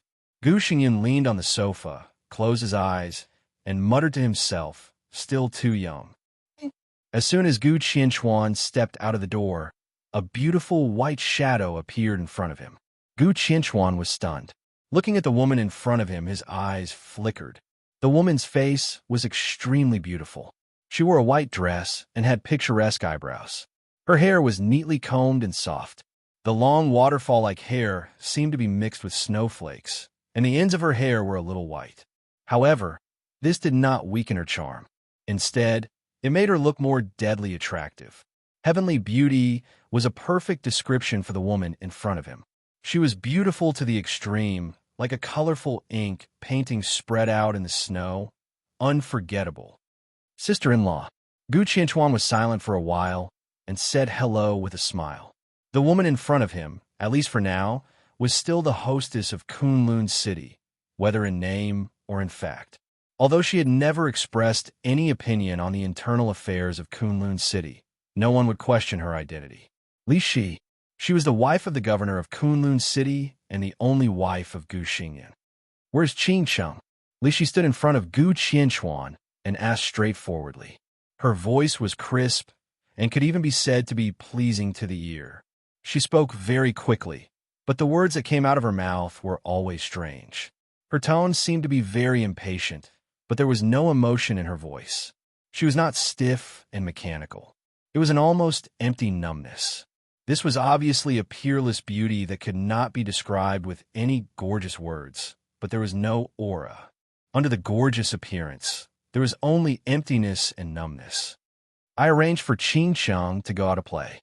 Gu Qianchuan smiled and said, "This is the meaning of the governor." "Where is Qing Cheng?" Li Shi asked again. Gu Xingyun was calm and just shook his head. He whispered, "The governor is inside." He stepped aside to make way. Li Shi hesitated for a moment, but still stepped into Gu Xingyun's courtyard. Gu Qianchuan turned his head and looked at Li Shi's white dress fluttering in the wind and snow. His eyes were playful and cold. Gu Xingyun did not dare to return to Kunlun City because he was seriously injured. He did not dare to return here until he controlled Li Qingcheng. Undoubtedly, he was afraid of his wife, Li Shi. He was not on good terms with Gu Xingyun. But even so, he would rather believe himself, who wanted to compete with him for the control of Kunlun City, than Li Shi. Husband and wife? Oh, what kind of husband and wife were they? Li Shi walked into the room from the courtyard. Gu Xingyun still leaned on the sofa. He just glanced at Li Shi casually and was too lazy to move his body. "Where is Qing Cheng?" Li Shi asked directly. In Kunlun City, she almost never talked to Gu Xingyun. Even if she occasionally spoke, she was straightforward. Qingchang should go out and have a walk. It is not good for her to stay in Kunlun City all the time. I should have time in the next few years. I will take her with me and hand her over to me. Gu Xingyun said indifferently. Li Shi looked at Gu Xingyun quietly. You are hurt, she said. Her tone was not the worry of a wife, nor the pleasure of an enemy. It was plain, empty, and numb, which made people feel uncomfortable. Seriously injured. Gu Xingyun smiled. His eyes were a little cold, and his tone was a little angry. The full blow of setting Sunday, ha ha, situ, Song Yue, that bitch. Li Shi's delicate body shook quietly. The full blow of the murderous weapon setting sun. She knew very well what it meant. Many years ago, she had personally witnessed another murderous weapon bombarding another woman's body at close range. In a monstrous sword intent and flowing light, the murderous weapon was broken, and the invincible silence was destroyed. That murderous weapon was called the Infinite Sky. The power of setting sun was not as good as the Infinite Sky. But in the same way, Gu Xingyun's strength was not as good as the woman who shattered the Infinite Sky. Will you die? Li Shi asked calmly. I don't want to die. Gu Xingyun shook his head. Li Shi finally understood why her daughter left Kunlun City. She raised the corner of her mouth slightly, revealing a sneer and mockery with obvious emotions. So you let Gu Qianquan take Qingqing away? You controlled Qingqing because you are afraid that I will kill you when you are seriously injured? If you kill me, Qingqing will die. Gu Xingyun looked at Li Shi calmly. Are you willing to kill me? Li Shi's eyes suddenly burst with anger and contempt. Do you know what you are doing? You threaten your wife with your own daughter. Gu Xingyun, what kind of man are you? You are a bastard, hypocritical and disgusting. You don't deserve to be a man at all. Bastard, disgusting, not worthy to be a man. In more than 20 years, this was the longest sentence Li Shi had said to Gu Xingyun. But this sentence was like the sharpest knife, penetrating the anger and resentment that Gu Xingyun had suppressed for many years. His elegant face became distorted in an instant, and he suddenly stood up from the sofa. Li Shi was motionless. Gu Xingyun's eyes were red, and he pinched Li Shi's slender white neck. I'm a bastard? I don't deserve to be a man? Then who do you say is a man? Say it. B*TCH. You're also a B*TCH. Slap. Gu Xingyun, who was like a crazy devil, slapped Li Shi's pretty face hard. Who was the man in your heart? Li Kuang-tu? He had a good time F*king you, didn't he? I heard that you and Situ San Yue served him together. Shameless B*TCH. How am I inferior to her? Say it, tell me. Li Shi was slapped to the ground. Her face was red and swollen, but she still raised her head and looked at Gu Xingyun with disdain. That was a kind of arrogance, although embarrassed, but still unwilling to compromise and give in. Gu Xingyun seemed to be familiar with the arrogance. At that time, those years, he had personally sent this woman to the side of the young chosen one. She stood so proudly beside him, looking down at everyone like a goddess, including Gu Xingyun himself. Gu Xingyun's eyes became scarlet, and he stared at Li Shi. Are you a man? Li Shi wiped the blood from the corner of her mouth, and her eyes were full of contempt. I am not a man. Gu Xingyun laughed wildly. Don't you know whether I am a man or not? Don't you know how Qingchang came to be? Li Shi's face was pale. She stood up tremblingly and said coldly, The thing I regret most is to give birth to Qingchang for you. Slap. The furious Gu Xingyun slapped Li Shi's face again. Regret? He sneered and looked at Li Shi, who fell to the ground. You regret giving birth to my daughter. Don't you regret giving birth to Li Kuang-tu's daughter? Don't forget that you killed that bastard and Li Kuang-tu with your own hands. Regret? What qualifications do you have to regret? You bitch. Li Shi sneered and took a breath. You gave your woman to your opponent and willingly wore a green hat for many years. Are you proud? I'm a bitch. Why didn't you say that when you asked me to get close to him? What do you have to be proud of? As long as you are alive, there will always be green on your head. What are you proud of? What am I proud of? What am I proud of? Gu Xingyun's face was pale, and blood gushed from the corner of his mouth again, but he became excited. He suddenly stretched out his hand, grabbed Li Shi's hair, and dragged her out of the window. Outside the window was the constant wind and snow. Dawn broke. Kunlun City was shimmering. Look, Gu Xingyun pointed out the window. These are all mine. Kunlun City is mine, and you are also mine. I have the entire special warfare system of Zhongzhou State. What am I proud of? What do you think I am proud of? Everything in exchange for a green hat. Is it really worth being proud of?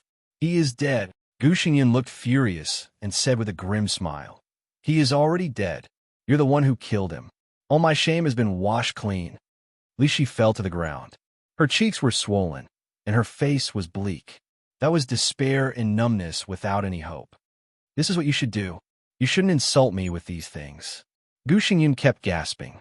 He looked at Li Shi sitting on the ground, and his eyes became a little dazed.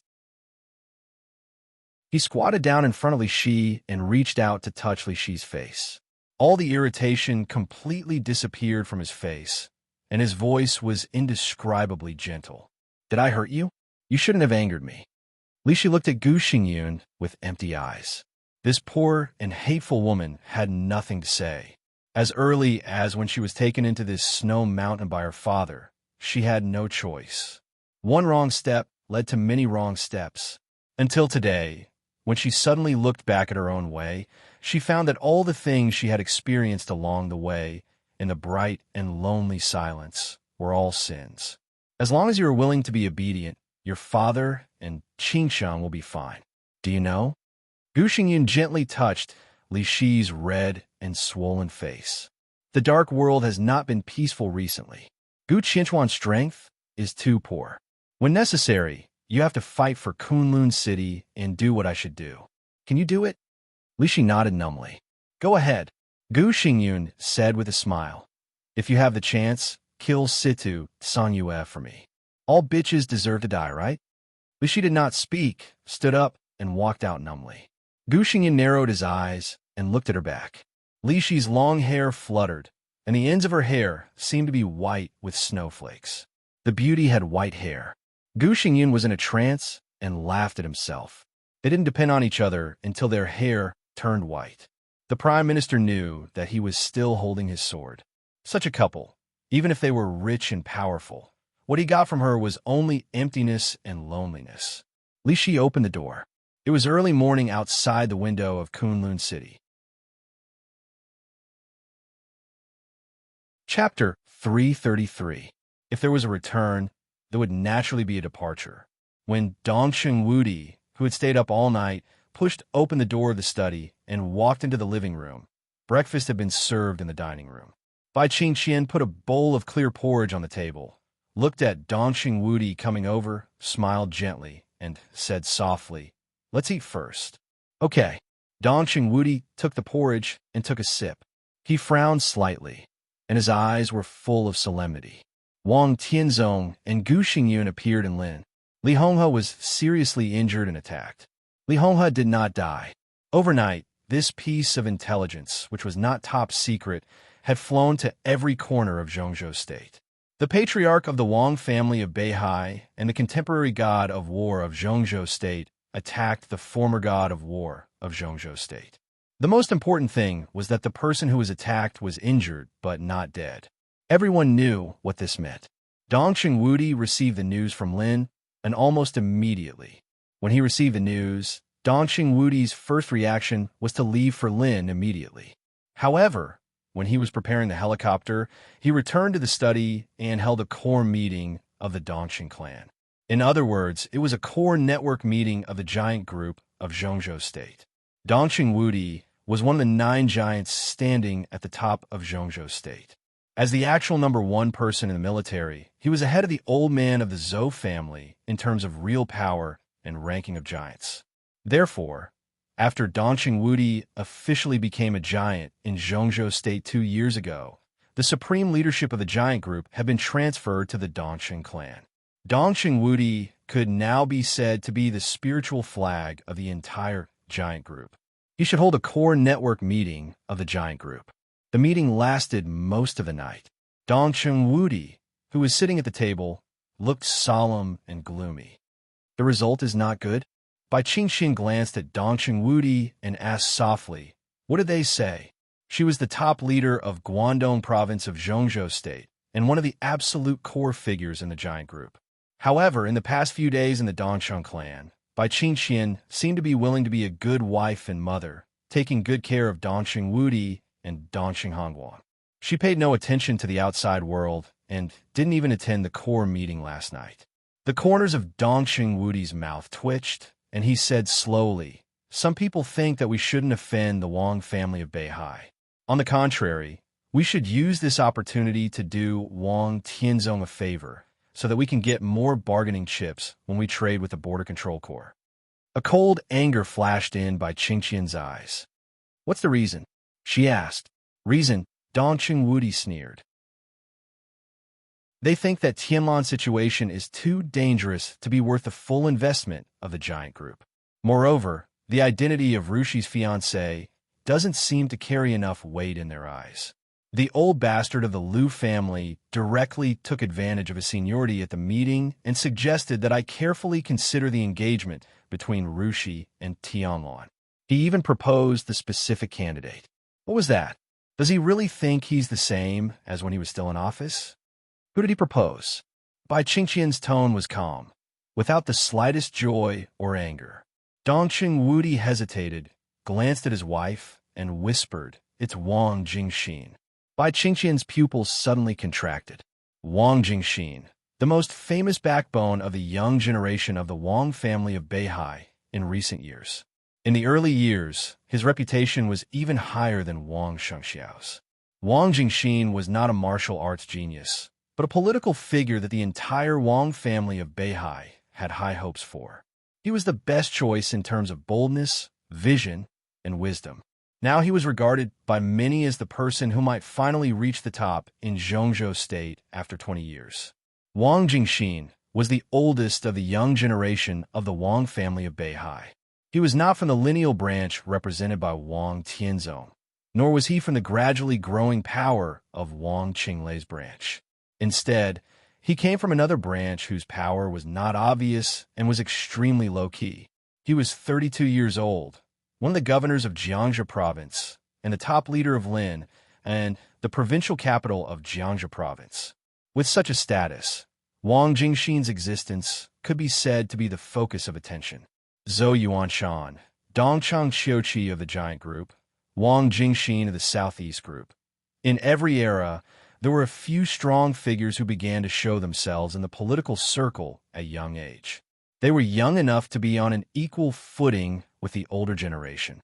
They were the focus of attention and were naturally regarded as the future leaders of Zhongzhou State. And Wang Jingxin was the most dazzling one in these people's eyes. Although he was 10 years older than Dongshang Rushi, if Dongqing Rushi really married him, it could not be said that she was marrying from a lower position. Bai Qingxian was not angry. Instead, she thought carefully for a while and then said lightly, "In this way, the Wang family of Beihai has already begun to act." She paused and continued, "It's very likely that after the failure of last night's action, Wang Tianzong has already given some instructions." Dongqing Wudi nodded. He agreed with his wife's statement. The power of the giant group was extremely huge. On paper, it was even not weaker than the two giants, the Prince Group and the Southeast Group. However, the groups composed of these giants were extremely loose. Unless it was a matter of life and death, they rarely had the same voice. The Liu family was the backbone of the giant group, but the family had a lot of cooperation with the Wang family of Beihai and was very close to some important figures of the Wang family of Beihai. The Liu family definitely did not mention Wang Jingxin at the meeting on a whim, nor did they make fun of Wang Jingxin.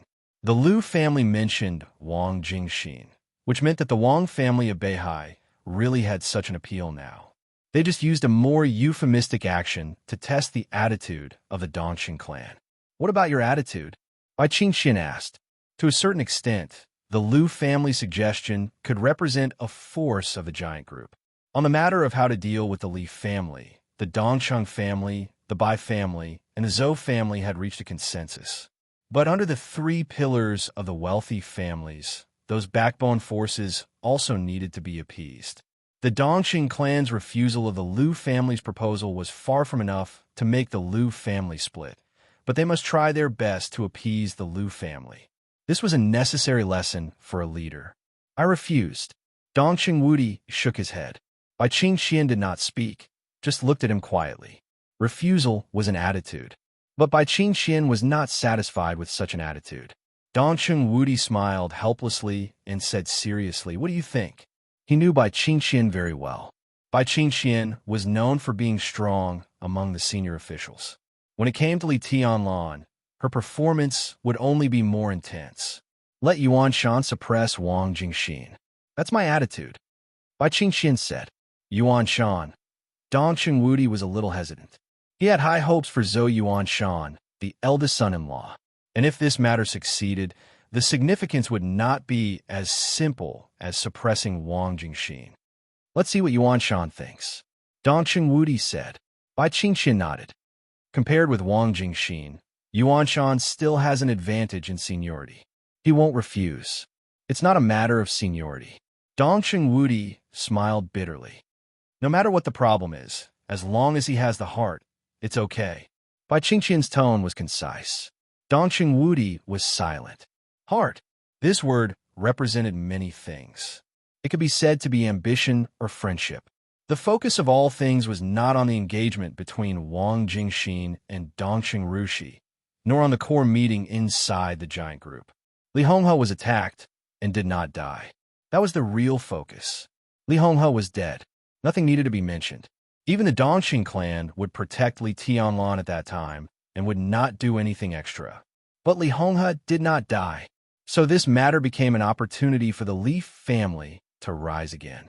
Li Honghe's identity was too special and lofty.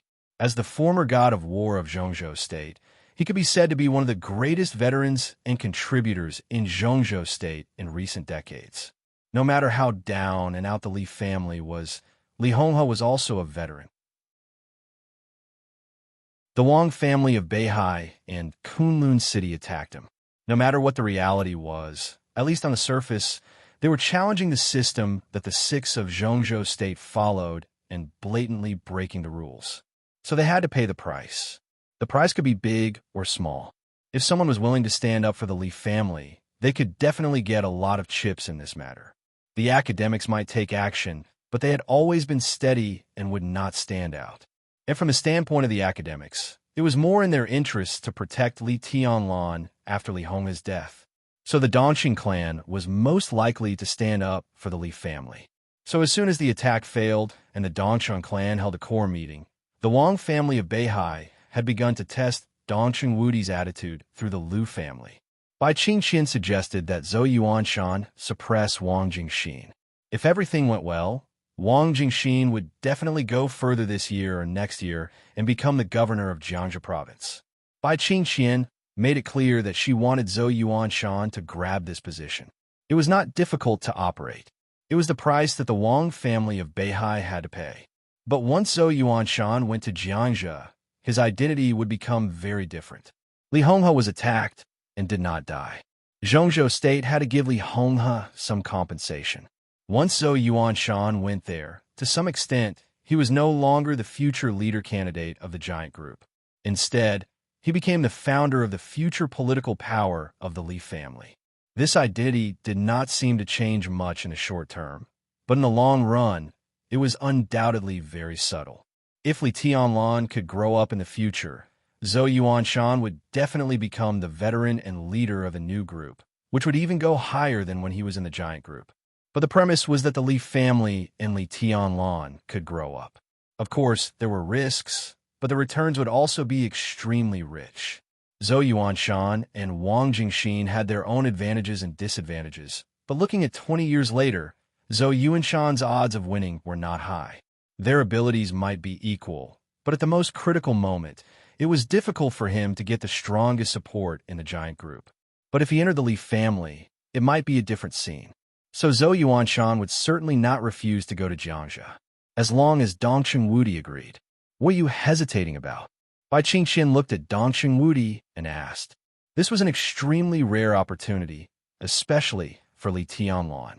He was the young governor of Sai City and had a certain foundation in the dark world. Now he got the investment of the Flourishing Age Fund and had economic support. The future of the young people of the East Emperor Palace was promising and bright. With this opportunity, he could get the most important political power. If everything went well, the Li family would have risen again in Zhongzhou State. Although their current strength was still very weak, it was already in its embryonic form. They had everything they should have, and this was all Li Tianlan's power. Bai Qingqian smiled and said softly, "You haven't decided whether to stand up for the Li family or not?" Dongqing Wudi's eyelids twitched. Bai Qingqian's voice was gentle, but the content gradually became sharp. For the Li family, this game of chess has just begun, but for the Dongshan clan, years of planning has already reached the end stage. Back then, you wanted to ask for change and wanted to break the bottleneck of the Dongshan clan. So all this happened today? How brave the Dongshan clan was. Why have you become so cowardly at a time like this, when I need you the most to protect my plan? Wudi, you are the god of massacre of Zhongzhou State. Is it because your status has become higher that your courage has become smaller? Bai Qingqian turned her head to look out of the window and said in a flat tone, "I still prefer you in those days. You were high-spirited and fearless. At least at that time, you could and dared to protect some of the most important things to you. At that time, we were both very young. You could fight with Gu Xingyun for me, smash Wang Tianzong's car for your family, refuse to admit defeat even when you were beaten, and dared to openly Kuang Tu's head with a wine bottle. You at that time were my favorite." Dongqing Wudi's eyes were in a trance. He seemed to remember the playboy's reckless life when he was young. He fought with Gu Xingyun, cursed at Wang Tianzong, and despised Li Kuang-tu. Although he often did not get any advantage, he got Bai Qingqian because of it. "I'm leaving," Bai Qingqian said softly. "Sang Yue seriously injured Gu Xingyun. There will be changes in the northeast soon. I must go back to stabilize the situation in Guangdong. I know you are under a lot of pressure now, so I won't try to influence you. But when Tianlan needs strength, I will not give up my persistence." Dongqing Wudi was silent. Bai Qingqian said it very clearly. He knew what her so-called persistence was.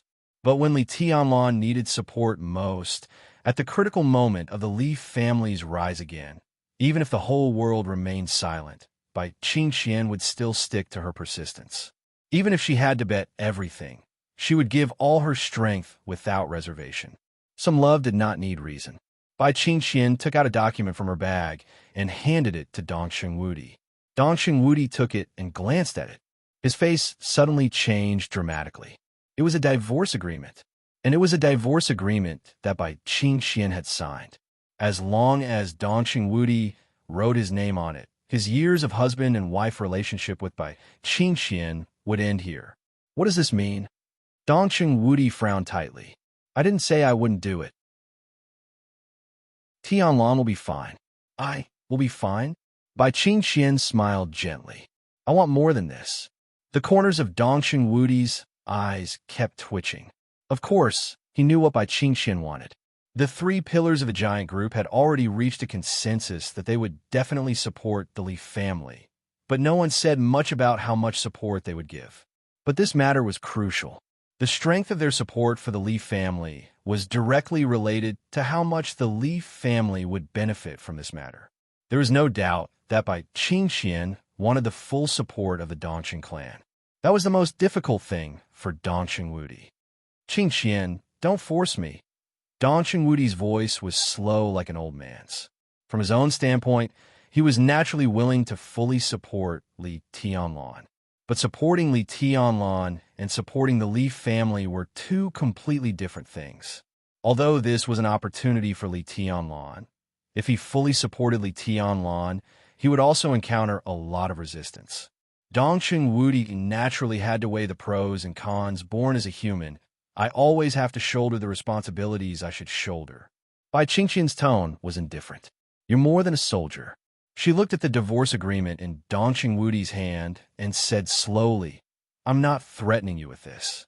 This is my decision after careful consideration. Wudi, sign it. After signing it, what you want to do has nothing to do with me. and what I want to do has nothing to do with you. Why torture each other? I don't want to see my husband, the only man I've ever loved in this life, gradually become the kind of person I despise the most. It's good for everyone to sign it. It has nothing to do with me. Dongqing Wudi's eyes flashed with angry sparks. What do you want to do? Qing Qian, do you know what will happen once you do something? It's good to die. Bai Qingqian's voice was stiff and numb. These years, I've been living a life worse than death. I've been tired for a long time. Do you know how I survived? I hate you as much as I love you. Dongqing Wudi's body shook violently. At this moment, Bai Qingqian was so sad, like a heart that was bleeding at any time placed directly in front of him. He thought of Bai Qingqian's gentleness these days and her indifference for many years. What kind of struggle was this? The divorce agreement turned into ashes in Dongqing Wudi's hands. Dongqing Wudi's eyes became determined. I'll leave for Lin and right away. He said word by word. Yuan Shan will go to Jiangxia. Trust me once. I'll do my best to fight for it. Bai Qingqian was silent for a while and nodded. You asked for a lot. Now it's time to reap the rewards. How can you not take a little risk? You did nothing. Why should Tianlan accept what he shouldn't have? How can he travel and his engagement with Rushi? Dongqing Wudi's eyes were a little weak. Bai Qingqian seemed to be satisfied with his attitude, but she was not moved. She still hated him. This was a knot that couldn't be untied. I'm leaving. Bai Qingqian walked to the door. When she was near the door, she paused and continued. I'll be back on the Mid-Autumn Festival. The sound of a helicopter whistling outside the window sounded. Bai Qingqian was about to leave, and Dongqing Wudi was about to set off. Bai Qingqian walked into the car. Dongqing Wudi got on the plane. One went south, and the other went north. They didn't do it for the Li family. They did it for Li Tianlan. After today, the Li family, which had been silent in Zhongzhou State for many years, would officially set off again under the leadership of Li Tianlan. They would go to the distance and the supreme place where they used to be. There were waves and storms ahead, but there must be an end when there was a start. Readers, 670548567 brothers who haven't added me, please add me. I can't post a group number in the book review section. Chapter 334. The night passed quietly. The intoxicating fragrance with an ambiguous aura still lingered in the gradually brightening dawn. The lights were on in the spacious and comfortable bedroom, and the air conditioner was on. The man and woman hugging each other were covered with quilts. Li Tianlan held Qin Weibai tightly, breathing evenly and relaxed. Qin Weibai, who hadn't slept all night, lay quietly in Li Tianlan's arms. She opened her moist and charming eyes and stared intently at Li Tianlan's face. It was not a particularly handsome face. It was delicate and even a little ordinary. However, even in his dreams, his face appeared extremely resolute and tranquil. There seemed to be a natural sword intent between his eyebrows, which added an indescribable grace to his whole face. Qin Weibai looked at him silently. There was no admiration or adoration in her eyes, only a deep and boundless affection. Li Tianlan moved his body and turned to Qin Weibai. Qin Weibai also moved and deliberately turned her back to Li Tianlan. Li Tianlan's palm subconsciously reached over and grasped Qin Weibai's plump breasts. Qin Weibai turned back again. Li Tianlan still didn't wake up, but without the plump softness in his hand, his palm subconsciously slid down and fell on her perky buttocks. It was not a lustful touch. It was a grip. He didn't have much since he was a child, so he was particularly afraid of losing what he cared about. Li Tianlan's strength was great. Qin Weibai felt a little pain, but she could clearly feel Li Tianlan's care for her and a strong desire to control her from this pain. The light outside the window was getting brighter and brighter. Qin Weibai turned gently in Li Tianlan's arms and turned back. Li Tianlan's palm moved up and down as she turned. He frowned and seemed to be a little distressed. Qin Weibai finally couldn't help giggling. Her laughter was crisp and cheerful. The phone on the bedside table vibrated. Qin Weibai took out the phone and glanced at it. She thought for a while and was about to get up. Li Tianlan's palm wrapped around her again. I'll prepare breakfast for you. Qin Weibai lay on Li Tianlan's chest, kissed him, and said softly. Li Tianlan answered in a daze and let go of her hand. Qin Weibai took a deep look at him, got out of bed, took a shower, and opened the closet in the bedroom.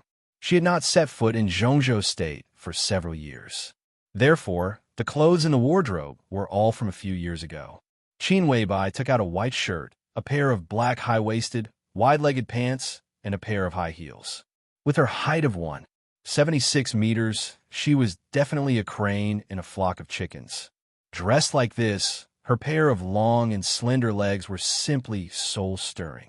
If such a woman were to be glanced at by her cold and dreamy eyes, men with poor psychological quality would probably be defeated on the spot. They would not even have the courage to approach her. Li Tianlan was still asleep. Qin Weibai left the bedroom and walked out of the villa. In the morning light, the air near the lake was moist and fresh. The two villas next to each other were quiet. Everyone was resting. Qin Weibai looked down at her phone and walked into the depths of the villa area alone. There was only a slightly smaller villa in the depths of the villa district. It had 2 floors and was less than 1,000 square meters. The location was slightly worse, and one could barely see a corner of the West Lake. However, there was a bamboo forest around it, so it looked extremely deep and quiet. This villa was also Qin Weibai's property, but it was written in the name of Great Master Wu Wei, so it could be regarded as Great Master Wu Wei's legacy. The morning wind blew through the bamboo forest. The bamboo leaves shook and made a slight sound. It was verdant and full of vitality. The villa was located in the middle of the bamboo forest, quiet because of the bamboo forest. The bamboo forest was rich because of the villa. They complemented each other. The exquisite door of the villa was unlocked. The smell of Chinese medicine wafted out of the villa. Qin Weibai walked into the villa. Flaming Fire, who was decocting medicine in the kitchen, looked back vigilantly at the first moment. When she saw Qin Weibai, she bowed slightly but did not come out. A middle-aged monk in gray sat in the living room. The monk wore a clean and simple gray robe, holding a string of Buddha beads in his hand, and his smile was peaceful and almost serene. There was a small box beside him. It was inconspicuous, but it was always within his reach. "Greetings, senior brother," Qin Weibai said softly. She sat down opposite the monk and straightened her back. The monk put his palms together and chuckled. "Long time no see." "Yes, long time no see." Qin Weibai looked at the string of Buddha beads in the monk's hand in a trance. After a long time, she asked, "How did my foster father settle down?" "He didn't need to be settled down." The monk shook his head. "My master voluntarily dissipated between heaven and earth. There was no mourning hall, no memorial tablet, and no cenotaph. Since we don't know where he came from, why bother to go there? My master never cared about what happened after his death." Qin Weibai didn't seem to know what to say, so she changed the subject. "How about senior brother Rui? Great Master Wu Wei had 2 disciples when he was alive. One was Ruzhen, and the other was Rui. After Great Master Wu Wei disappeared, Ruzhen and Rui both left Qingyun Temple. If Qin Weibai hadn't contacted Ruzhen in advance, he wouldn't have come today." "Not bad." Ruzhen smiled and said, "He should be preaching on Mount Jingfan now. What about you?" Qin Weibai looked at Ruzhen and asked, "What's your plan?" "I want to keep walking. Let fate take its course." Ruzhen's smile remained unchanged. His eyes were calm, but his tone was polite and almost stiff. Qin Weibai seemed to have just noticed this. She sighed softly and said slowly, "Senior brother, do you blame me? If it weren't for me, my foster father might not have." "I don't blame you." Ruzhen interrupted Qin Weibai. "That's my master's own choice. But you and I are not destined to be brothers and sisters. In this case, it's better to live separately." He handed the small box beside him to Qin Weibai and said softly, "This belongs to you. My master gave it to me before he left. I've completed my task. We probably won't see each other again in this life." Qin Weibai looked at the quaint and old box. She knew what was in the box. She gave it to Great Master Wu Wei that year. Now, 3 years later, it was back in her hands. Qin Weibai didn't touch the box. Instead, she bowed to Ruzhen and said, "Thank you, senior brother." Ruzhen shook his head and took off the Buddha beads on his wrist. The Buddha beads were extremely light, and each bead was crystal clear and round. Ruzhen gently dismantled the Buddha beads, took off the most crystal Buddha bead, and put it on the tea table. The Buddha bead rolled along the tea table and fell into Qin Weibai's hand. The light was on in the hall. The light shone on the Buddha bead. It was dark with a luster like black jade. Qin Weibai was a little confused. "This bead is called death substitution," Ruzhen said calmly. "This is the Buddha's relic burned by the Grand Master after his death. It has been kept by my master for many years. Before I went to Heaven Capital, my master gave it to me. If you're lucky enough to go to Snow Country this time, you may survive." Qin Weibai was not excited. She just stared at the Buddha beads in her hand and whispered, "Death substitution? Death substitution. Someone had to do it for him." Ruzhen was silent. There was one thing he didn't say. If it weren't for this Buddha bead, Great Master Wu Wei might have been able to survive when he touched the dragon vein root of Mount Qingyun in Lonely Mountain. Death substitution. Someone had to do it for him. Great Master Wu Wei said it was destiny. It was destiny that chose him. Ruzhen didn't think it was right. Rather than calling it destiny, it would be more accurate to call it friendship. Survive and do what you want. That's what my master wants to see. Ruzhen looked at Qin Weibai and asked, "If you can live, what do you want to do most?" The question was too simple. It was so simple that Ruzhen knew the answer. If this woman, who poured everything into Li Tianlan, could live, she would naturally want to spend the rest of her life with Li Tianlan. But Qin Weibai's eyes were a little confused. She clenched the Buddha bead in her white and tender hand. She was silent for a long time before she whispered, "I don't know." When she said this, her eyes were blank. There was no affection, no coldness, no wisdom, only blankness. After Snow Country, if she could live, she really didn't know what to do. "You don't know." Ruzhen raised his eyebrows in surprise. "I thought you would choose to live with Li Tianlan until your hair turns white." "Until my hair turns white." Qin Weibai laughed self-deprecatingly. Her red lips gradually lost their color, making her look poignant and beautiful. "Do I deserve it?" she asked seriously. Ruzhen didn't know why Qin Weibai didn't deserve it. Since he didn't know, he naturally couldn't answer. He frowned, thought for a while, and then said blandly, "You don't owe him anything. Owing is owing. That's the truth. It's too hard to say it doesn't exist." Qin Weibai shook her head. Ruzhen suddenly remembered a sentence that Great Master Wu Wei had said. He had said this to military counselor before Great Master Wu Wei disappeared. And earlier than that, he had said it to Ruzhen. Ruzhen glanced at her and said slowly, "You are not you, and he is not him. How can I owe him?" Qin Weibai shook her head and didn't speak. "If there is really any debt, then pay it back. There is nothing that can be paid back." Ruzhen said, "How?" Qin Weibai's voice was very soft, and she asked with some despair, "Give him a child. This is the greatest sacrifice. Give him a descendant. Is there anything else that can't be paid back?" Ruzhen lowered his head and tied the string of Buddha beads again, saying, "You are not a monk. It's your duty to give birth to children. Master has even named you and his child. Whether it's a boy or a girl, it will be called Li Dongsheng." Qin Weibai didn't respond. Ruzhen raised his head, feeling strange. In his sight was a delicate and perfect face, but it seemed to have lost all color and spirit in an instant. Qin Weibai's face was pale. There was even some fear in her eyes. It was a scene after all the beauty was broken. It was beautiful, but not beautiful. "What's wrong?" Ruzhen asked. Qin Weibai shook her head reluctantly. Her voice was very reluctant and labored. "I won't give him a child. Never." She loved Li Tianlan, but she had her own obsession. Never. Ruzhen still wanted to ask something, but Qin Weibai had already stood up and said calmly, "Senior brother, I won't keep you. Help yourself." Ruzhen looked at her in surprise, nodded, and said, "Well, I'm leaving." Flaming Fire. Qin Weibai shouted, "See the guest out." Flaming Fire came out of the kitchen and saw Ruzhen off. Qin Weibai sat down again and stared blankly at the small box in front of her. Fear once again surfaced in her cold and resplendent eyes. After Snow Country, if she didn't die, she really didn't know what to do. Because she couldn't see her future clearly, and she couldn't see Li Tianlan's future.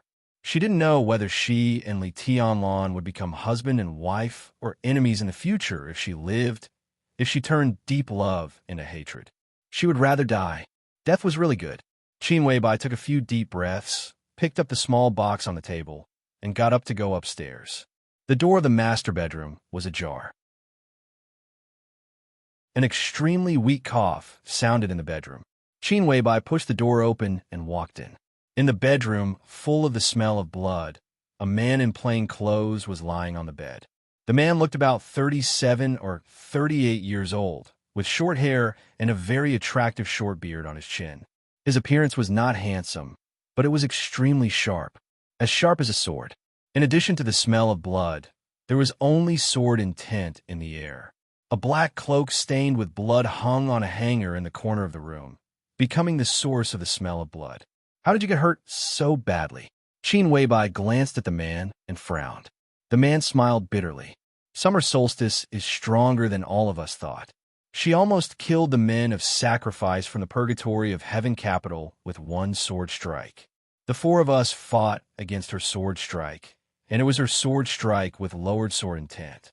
I was a little better, but Duke and General were almost disabled, and military counselor was not much better than me. If I had been one step later, the man was Saint. The four supermasters of Samsara escaped from the Wang family of Beihai overnight. Saint did not go to where he should go, but came to Lin as soon as possible. Okay. Qin Weibai was silent for a while and said flatly. Saint had a bitter smile on his face. It's good to be alive, and if you have nothing to do, maybe you will go to Snow Country to seek death. That's good. Qin Weibai said softly. I want to go, and I don't need any formal send-off. Saint's mouth moved, and he wanted to say something but stopped on second thought. Qin Weibai handed the box in her hand to Saint. This is what you want. After I leave, do what you should do. Recuperate here, and then go back. Saint took the box silently. He also knew what was in the box. He opened the box. There was a small but extremely heavy diary in the box. On the front of this diary was his road to the invincible realm, and on the back was the road to domination of the East Emperor Palace in the future. Qin Weibai was really ready for everything. He closed the book and suddenly whispered, I have a question. Go ahead. Qin Weibai said flatly. Why did you attack summer solstice? Saint looked at Qin Weibai. Qin Weibai also looked at him and did not speak. This question did not need to be answered. Why did she attack summer solstice? She had made it very clear before, and even if she did not say it, Saint could know. She had had this conversation with Saint many times. Every time Saint asked these questions that did not need to be answered, he actually did not care about the answer to the question. Instead, he wanted to use this question to say something. You are very similar to summer solstice. Saint said softly. You are the kind of lunatics who would do anything for your man. You are too similar. People like you can be very harmless, but they can also be very scary. In different times, you are unique. Such a woman should be respected, and no one will be willing to blame you. Qin Weibai looked at Saint. A trace of anger gradually appeared in her cold eyes. I am very similar to summer solstice, she said in a mocking tone. Are you mocking me? Summer solstice was indeed worthy of respect. But, at least in my heart, my boss, Qin Weibai, is a woman who is qualified to be compared with summer solstice. Saint said seriously. That's only in your eyes. Qin Weibai said, in fact, I am not qualified. I can't compare with her. Saint was silent for a moment, and then said with a bitter smile, Actually, I just heard your conversation. Qin Weibai's eyes narrowed. Saint was a little helpless. Although I'm seriously injured, my ears are still good. I think Ruzhen is right. You don't owe Tianlan anything. Even if you owe him, he may not care. You don't understand. Qin Weibai shook her head. There's nothing I don't understand. Saint sneered and said, Little Bai, you weren't like this before. At least, you didn't think so when Tianlan appeared. You care too much about Tianlan's evaluation of you. If I have to say, if you didn't go to Heaven Capital 3 years ago and let us do everything, things wouldn't have come to this. You really shouldn't go to Heaven Capital. What else can I do if I don't go to Heaven Capital? Qin Weibai's expression was calm. If you didn't go to Heaven Capital, your thoughts wouldn't be so extreme. Saint said, it's good to be calm. Calm. Qin Weibai turned around and walked to the bedroom door. How can I be calm if my heart is not calm? She walked out of the bedroom, left the bamboo forest, and returned to the villa where Li Tianlan was. In the villa, Li Tianlan had already gotten up. Lin Fengting, his son, and Li Honghe had also gotten up. Li Honghe sat on the sofa and looked at Qin Weibai coming in. He smiled and nodded. Breakfast will be delivered soon, Qin Weibai said with a smile. I'm afraid I can't have breakfast. I just talked to Minister Dongxing on the phone. They should be here soon, Li Honghe said with a smile. With Li Honghe's status, if he was attacked and died, a funeral ceremony of the highest standard should be held. Now that he was injured but not dead, the people of the Six should send people to visit him. It doesn't matter. Breakfast is enough. Qin Weibai smiled. The roar of the helicopter's rotors sounded in the sky outside the villa. The sound came from far away and finally flew over the sky to the tarmac in the center of the villa area. Almost at the same time, a black Mercedes-Benz drove into the villa area and appeared in front of Qin Weibai's villa. A calm man in his 30s got out of the Mercedes-Benz. The door of the villa was not closed. He hesitated, walked into the courtyard, and rang the doorbell. Everyone in the villa suddenly focused their attention on him. Senior Li, I'm Wang Jingxin. The young man introduced himself in a calm tone. Wang Jingxin from the Wang family of Beihai, the first secretary of Lenin. Everyone looked at him quietly.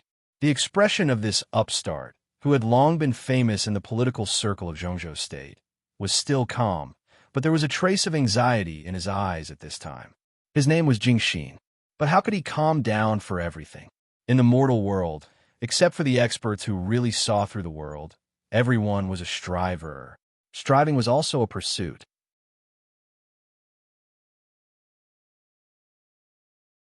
Chapter 335. Wang Jingxin stood at the door. The anxiety in his eyes was so clear that everyone could see it clearly. This young, high-ranking official, who was likely to become the leader of the Southeast Group and even the flag figure in 20 years, was tall and straight. His appearance could only be said to be ordinary, but his eyebrows were extremely thick, which made him look very powerful. Now he stood there quietly. Although he was a little anxious, he still had a kind of dignified official authority and calmness. Secretary Wang? What a rare visitor. Li Honghe smiled, but did not get up. He just said slowly, please come in. Wang Jingxin came in. He came to Li Honghe and bowed deeply. Hello, Senior Li. I'm not very good. Li Honghe looked at Wang Jingxin. His voice was soft, but the content was very direct. Wang Jingxin's body, which had just straightened up, suddenly froze. He glanced at Li Honghe. Li Honghe was also looking at him. His eyes were deep and peaceful. Wang Jingxin could only see calmness. Wang Jingxin did not expect Li Honghe to be so direct. He did not expect Li Honghe to be so calm. At this moment, he even had a very absurd idea in his heart. Zhongzhou Sword Emperor, who ranked first on the divine list. State-protecting war god, who ranked fifth on the divine list. The two of them attacked an old man together. Not only did they fail, but the other party could still sit here calmly. What on earth did they do? Did they come to drink and chat? I heard that Senior Li was attacked last night, Wang Jingxin said, but he did not finish. Li Honghe directly interrupted him and asked with a smile, Jingxin, are you disappointed to see me like this? Wang Jingxin's heart skipped a beat, but his powerful face did not change at all. He just said softly, Senior Li is the pillar of Zhongzhou State. You work hard and make great contributions. Your health is very important to Zhongzhou State. I am relieved to see you are fine. He said it very sincerely, and everyone could even hear a trace of relief in his tone. Lin Fengting, who was sitting next to Li Honghe, smiled, shook his head, stood up, and said, I'll go out for a walk with you, Xian.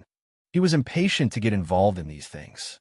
Behind such sincere relief, they were all conspiracies. There was no real sincerity under the hypocritical appearance, only insidiousness. This kind of life was too tiring. Li Honghe looked at Lin Fingting's back. There was some disappointment in his eyes.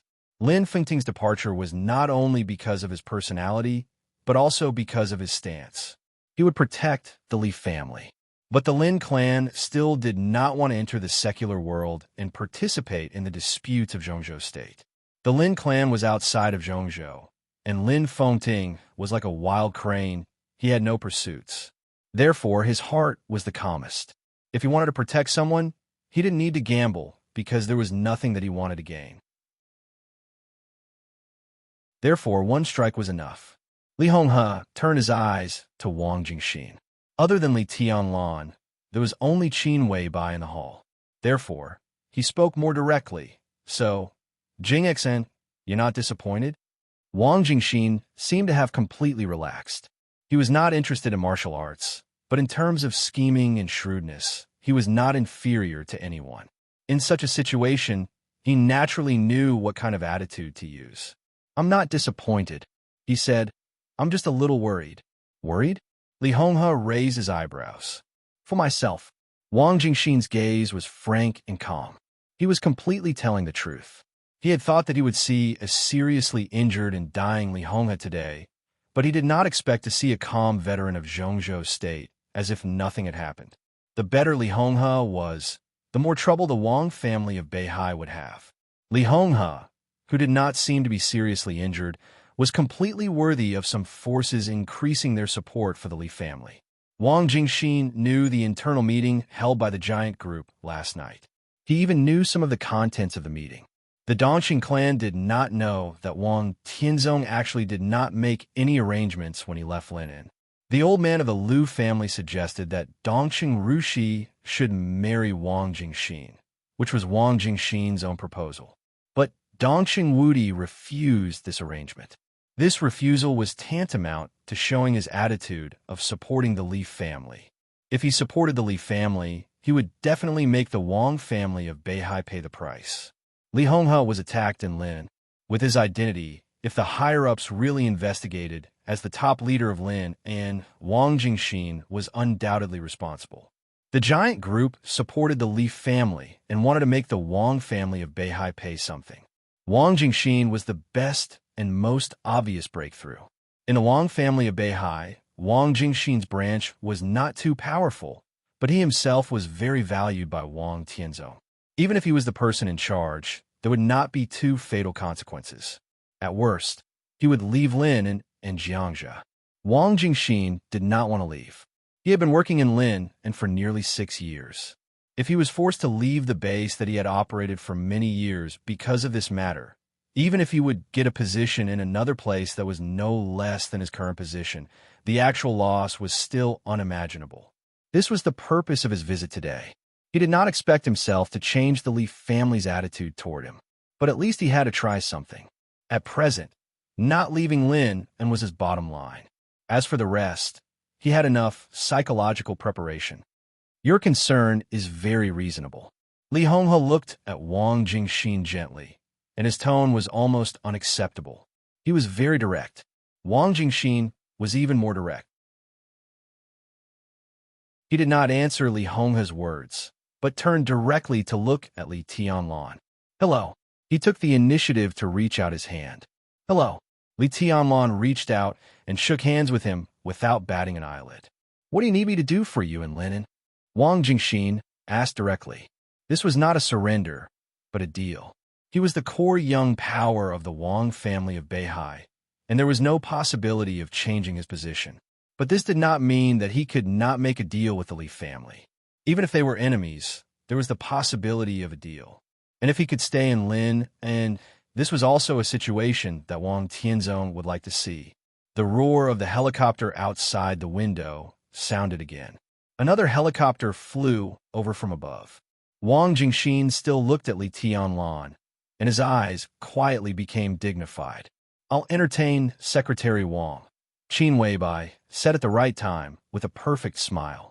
Qin Weibai said with a perfect smile, Tianlan, you can stay here. Marshal Dongsheng is coming. Maybe he will bring some unexpected gifts. What gifts? Li Honghe laughed and whispered, it's just an old military uniform. Wang Jingxin's pupils suddenly contracted as if he was pricked by a needle. An old military uniform. But that was Li Honghe's military uniform. Li Honghe glanced at Li Tianlan. You guys go together, he said. I can entertain the distinguished guest by myself. Li Tianlan thought for a moment and nodded. Secretary Wang, please. He pointed upstairs. There was a more private small living room upstairs. Wang Jingxin followed Li Tianlan and walked over.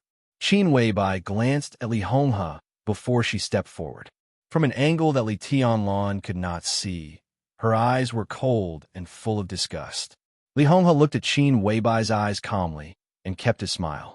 Qin Weibai narrowed her eyes, took a deep breath, and turned to follow Li Tianlan. The third helicopter flew over.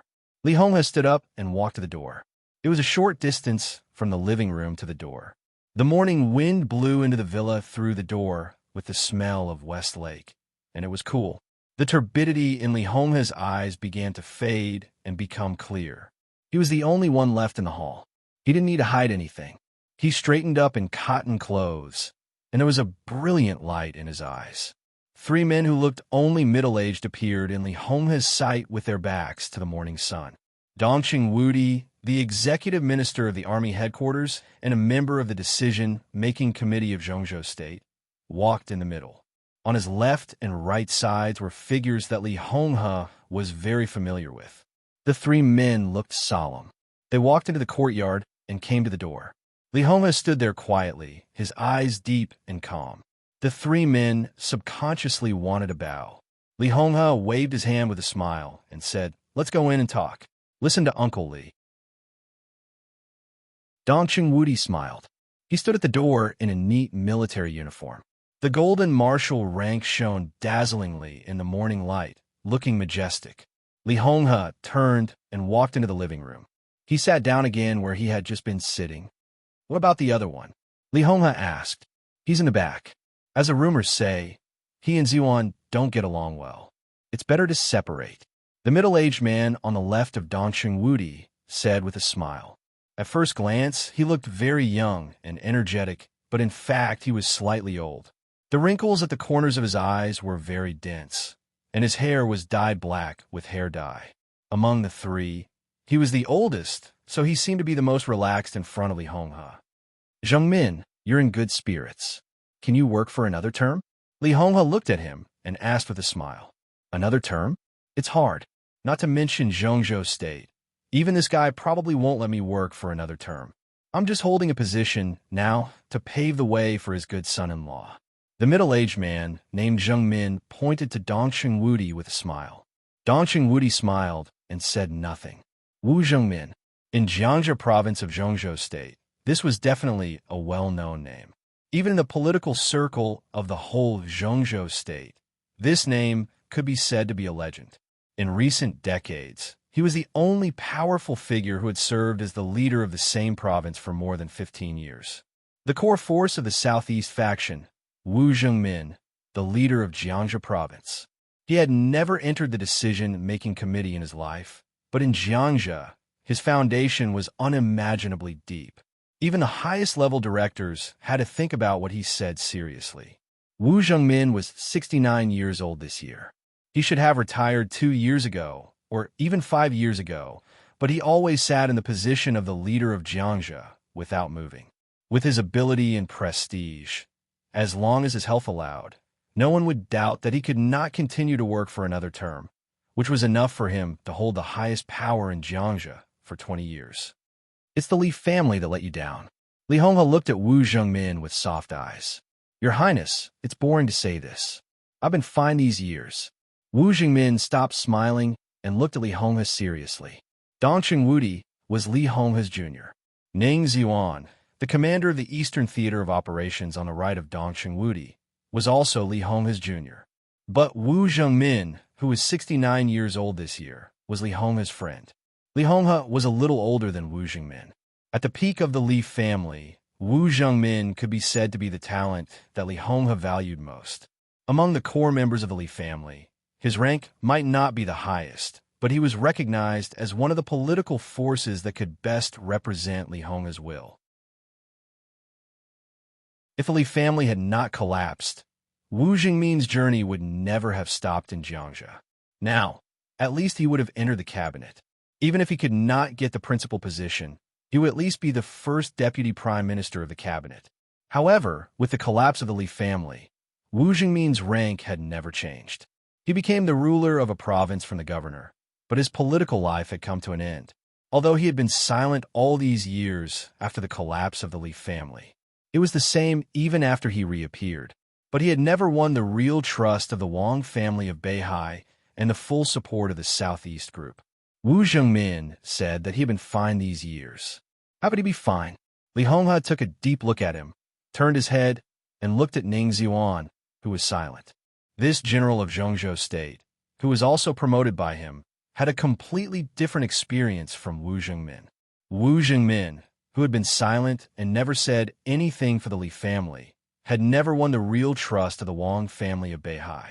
But in the past many years, Ning Ziyuan, who had been speaking for the Li family, was deeply trusted by Wang Tianzong. But in recent years, Wang Tianzong's attitude toward him had changed subtly. Ning Ziyuan had an ordinary appearance, low-key and silent. Noticing Li Honghe's gaze, he seemed to be a little excited and subconsciously bowed.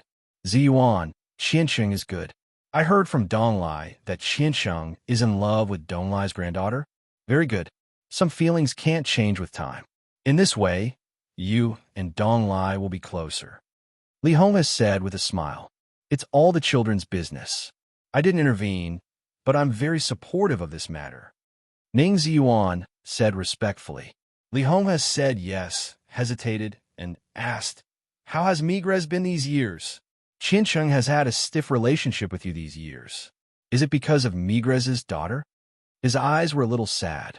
Dongqing Wudi was puzzled.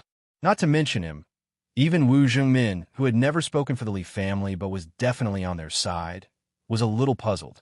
He didn't know who this so-called Migres was. He could only vaguely guess that it was a code name. Migres is very good, Ning Ziyuan said softly. He has a strong force in his hands now. He has been preparing for these years. As long as there is a need, he will do his best to help Tianlan. You work hard. Li Honghe suddenly didn't know what to say. He was silent for a long time, and then he said these 3 words dryly. The collapse of the Li family was so fierce and rapid that even Li Honghe couldn't leave too many flawless backups. Wu Jingmin was one of them, and there were others. But among all the backups, the most flawless one was a group of hidden forces with only 7 people. That was the core hidden force belonging to the Li family, codenamed Starry Sky. They used the Big Dipper as their code name. Ning Ziyuan ranked last, codenamed Alcade. After more than 20 years, 6 of the 7 people were still alive. Only Tianji was dead. He died in Heaven Capital. Thank him for me. Li Honghe said softly. His identity is special. I'm afraid it will be difficult for me to see him again. I will tell Tianlan that when he returns to the Li family, no one will say that he is a servant of 3 families. He is a hero of the Li family, and you are all heroes of the Li family. Ning Ziyuan wanted to say something, but stopped on second thought. Finally, he nodded silently. The sound of light footsteps could be heard. A man in his 40s came in from the door of the villa. The man was tall and burly. He was dressed in casual clothes, but his body was as straight as a sword, looking majestic. He looked domineering and wild. He had a striking bald head, solemnly holding a box in his hands, and walked slowly into the living room. Seniorly, he walked up to Li Honghe, put down the box, and said in a respectful tone, "Sit down." Li Honghe nodded with a smile. The bald man sat down beside Ning Ziyuan. There was no expression on his majestic face. He didn't even look at Ning Ziyuan. I say, it's okay for you to pretend in normal days. Now we're all on the same side. Why are you still so tense? It's as if you really have a deep hatred for Ziyuan. Wu Jingmin suddenly scolded with a smile. The bald man was stunned, and then he shook his head with a wry smile. It's a deep hatred. Until now, my sister-in-law still thinks that my brother-in-law is a pervert. It's this bastard who told his sister that I liked him. After so many years, this misunderstanding is so big. Ning Ziyuan's sister was Ning Sini. Ning Sini was the daughter-in-law of the Zhang family, a wealthy family in Huading. Her brother-in-law was naturally also surnamed Zhang. Zhang Qi, the minister of the Southeast Special Warfare Headquarters of Zhongzhou State. Zhang Qi liked Ning Sini, but Ning Ziyuan married his sister to Zhang Qi's brother, Zhang Xiaohua. This matter caused a great uproar in the Southeast at that time. Zhang Qi also completely fell out with his family and Ning Ziyuan. This matter was still brought up to this day. At that time, the Wang family of Beihai appointed Zhang Qi as the minister of the Southeast Special Warfare Headquarters in order to check and balance Ning Ziyuan's expansion in the Eastern Theater of Operations, which was gradually alienated from them. For more than 20 years, Zhang Qi and Ning Ziyuan rarely met each other. The relationship they showed was almost incompatible with each other. They just managed to deal with each other in public. Today's gathering was also a public place in the eyes of outsiders. Li Honghe was assassinated in Lin. Wu Zhengmin, the host. Ning Ziyuan, the commander of the Eastern Theater of Operations, in charge of the defense of the southeast of Zhongzhou State. Zhang Qi, the minister of the Southeast Special Warfare Headquarters. Dongqing Wudi, the actual #1 person in the military today. Their identities gave them all a reason to show up here to visit Li Honghe. As for the actual scene of this visit, who would have thought that it would be so harmonious? Li Honghe smiled and waved his hand. He knew that Zhang Qi was joking, so he didn't bother to say more. He looked at the box that Zhang Qi brought over. The box had been opened. Inside was a military uniform. The military uniform was old, but the old color seemed to be stained with the breath and glory of endless blood and fire. The old-fashioned martial rank of Zhongzhou State was worn on the military uniform, shining with golden light. This was the military uniform that belonged to Li Honghe back then. Everyone's eyes were focused on this military uniform. When will the meeting begin? Li Honghe asked softly. 1 o'clock in the afternoon. Dongqing Wudi said. Li Honghe was attacked. This was a big deal. The decision-making committee had already announced the meeting time last night. Li Honghe gently reached out his hand. He put his hand on the military uniform with a nostalgic look on his face. Li Honghe's voice sounded in the silent living room, resolute and without hesitation. I'm going to change, he said. The eyes of Dongqing Wudi, Wu Zhengmin, Zhang Qi, and Ning Ziyuan burst into a sharp light at the same time. The four of them stood up at the same time, bent down and bowed deeply. A clear and steady voice swept through the living room in an instant, tough and surging. Welcome back to Yuzhou, Your Highness. After more than 20 years. Back to Yuzhou.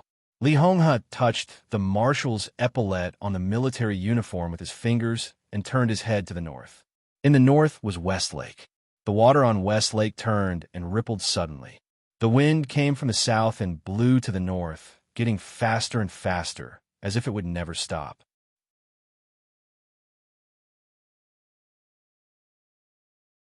Chapter 336. From early morning to dusk. Wang Jingxin talked with Li Tianlan for a long time. There was a balcony with an excellent view in the small living room of the villa. Li Tianlan saw his grandfather boarded the helicopter surrounded by Dongqing Wudi and others. The quaint and old general uniform was dignified and dazzling, like the only remaining afterglow of the Li family. He felt the sudden gust of wind in linen. The green leaves were swept high into the sky in the wind, and the whole lake was turbulent in the wind. After the gust, Li Tianlan didn't know what would happen to the Li family. Just like now, no one knew the result of Li Honghe's return to Yuzhou. The wind outside was howling all over the sky. The summer wind was equally hot. But sitting in the villa, Li Tianlan suddenly felt a little cold, looking at Wang Jingxin in front of him and listening to his conditions one after another. It was not until now that Li Tianlan really felt the part of the general trend and wind and rain related to himself and the Li family. It was completely different from 3 years ago. The decisive battle in Heaven Capital 3 years ago was the general trend of the Dark World. Zhongzhou State's gains and losses were related to Li Tianlan, but it was not closely related to him. And this time, the Li family was completely standing in the center of the storm. Li Honghe, who had left Yuzhou for many years, returned to Yuzhou. What would he get? This matter was related to Zhongzhou State, but it was also not closely related to him. It was just the gains and losses of the Li family. How much the Li family got from this matter could completely affect Li Tianlan's future advance and retreat. Compared with that, the negotiation with Wang Jingxin was completely insignificant. Therefore, Li Tianlan spoke very little the whole afternoon. He was cautious in his wording, but his mind had already flown with Li Honghe to the plenary meeting of the decision-making committee in Yuzhou. Qin Weibai had been accompanying Li Tianlan. In this small, private living room, even Flaming Fire did not come up to the table. Qin Weibai was both a waiter and a representative of Li Tianlan. She made tea herself and then negotiated with Wang Jingxin according to Li Tianlan's intention. In the afternoon, Qin Weibai made more than 20 requests to Wang Jingxin. The requests were big and small. The big ones were extremely big. The small ones were very small, and all of them were details. Qin Weibai seemed to really attach great importance to this negotiation, so her attitude was extremely serious. Li Tianlan was silent most of the time. He thought of the meeting in Yuzhou and listened to the negotiation between Qin Weibai and Wang Jingxin. In his previous world, there was only martial arts. Politics, tactics, the general trend, to him, all of this was still very unfamiliar to him. Martial arts did not represent everything.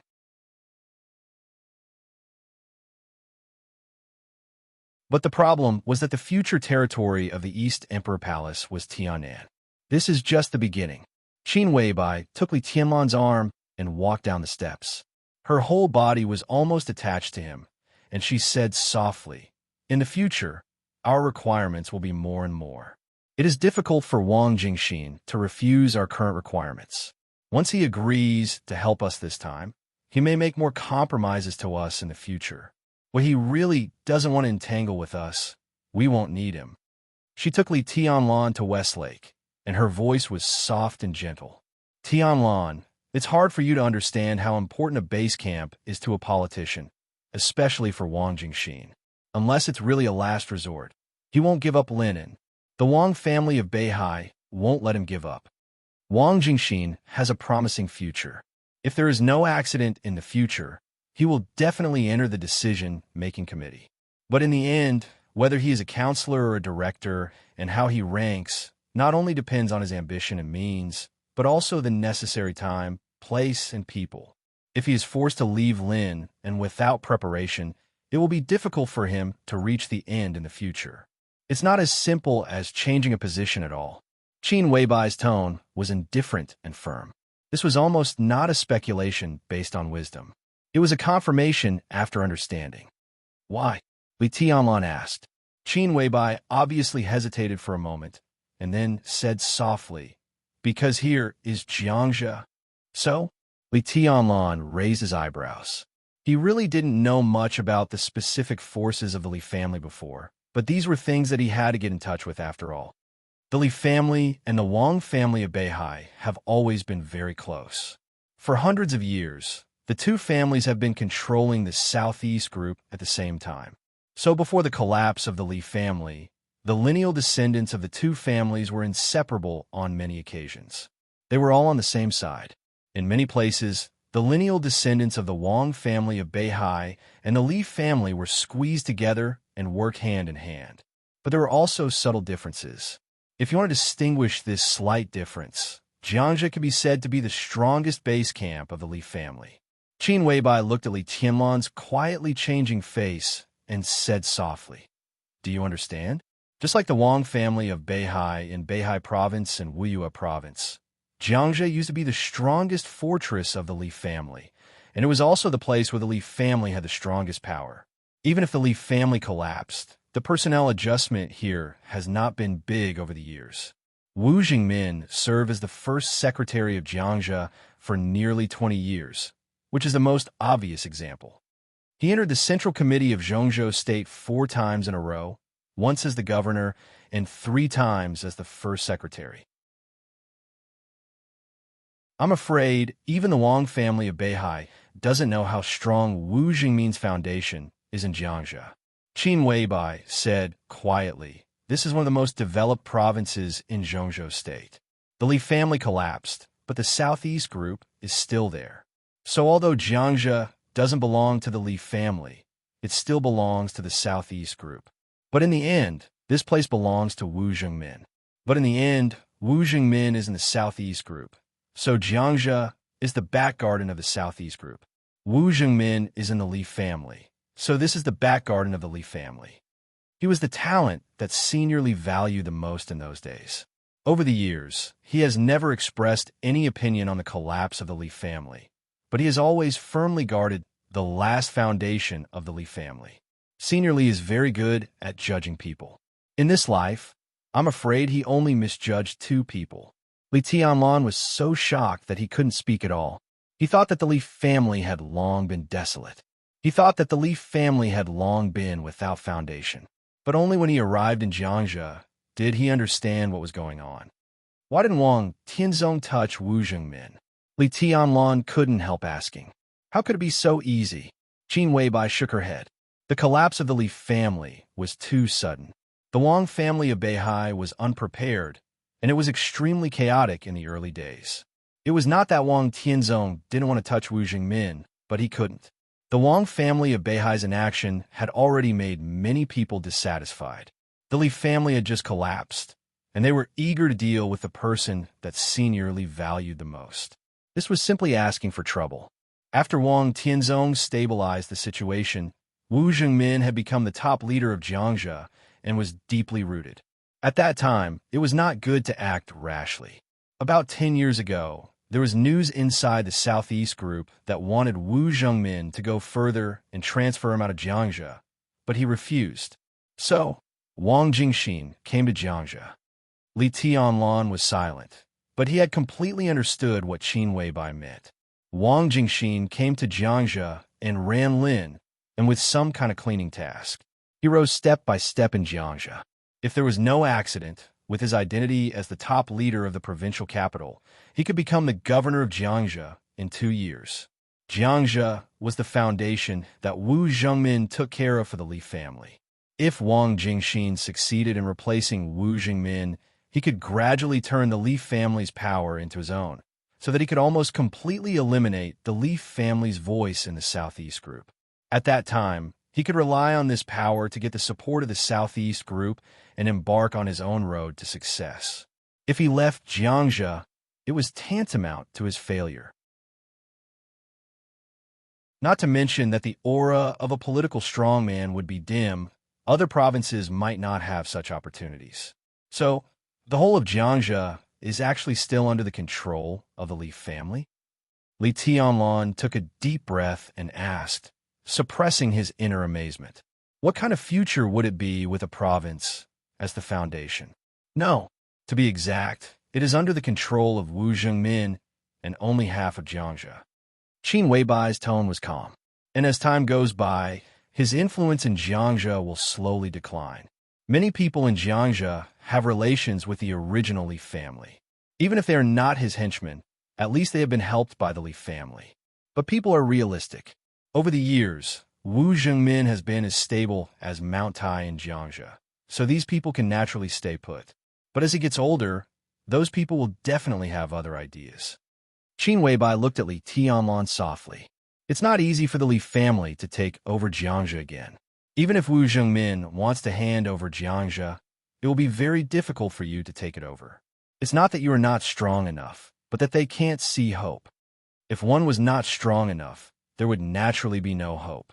This was actually the same thing. So this time Grandpa returned to Yuzhou. Is it to fight for this hope? Li Tianlan asked. The two strolled in the West Lake, snuggling up to each other like a couple in love. But what they discussed was the pattern of the entire Zhongzhou state and the survival of the Li family. This hope is the price that the Wang family of Beihai must pay this time. Qin Weibai said softly. I even suspect that this time Wang Tianzong and Gu Xingyun came to Lin, and together is an opportunity created by Senior Li quietly. Even if Lin Fengding doesn't come, Senior Li should be fine. He has been waiting for this opportunity. Now the opportunity is here.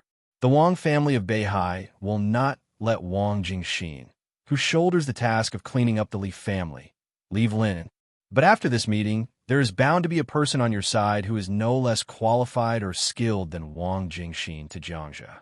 The two people check and balance each other, so that those who are loyal to Wu Zhengmin will continue to retain hope and tentatively approach you.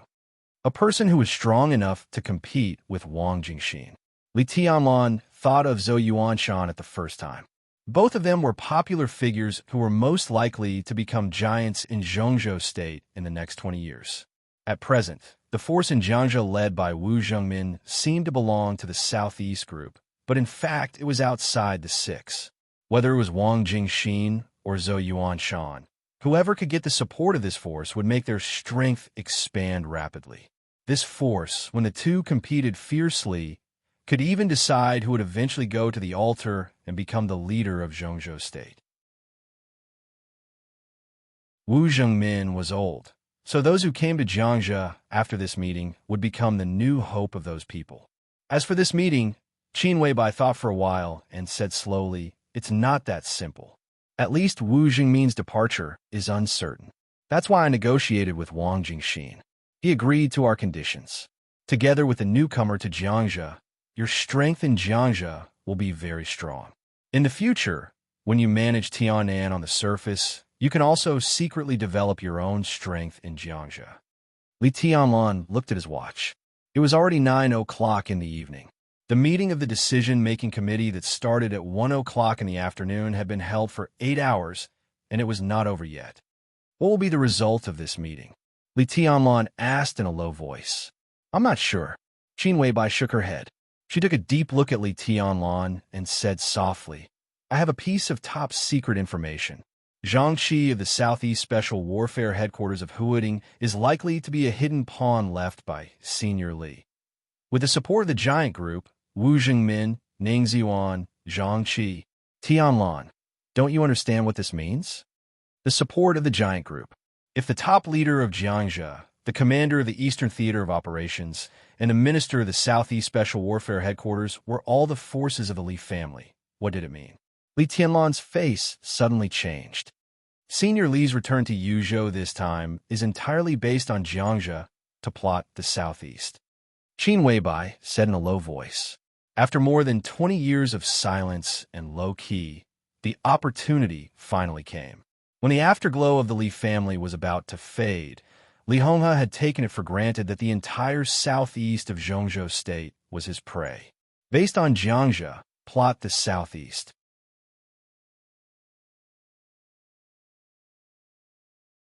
Chapter 337.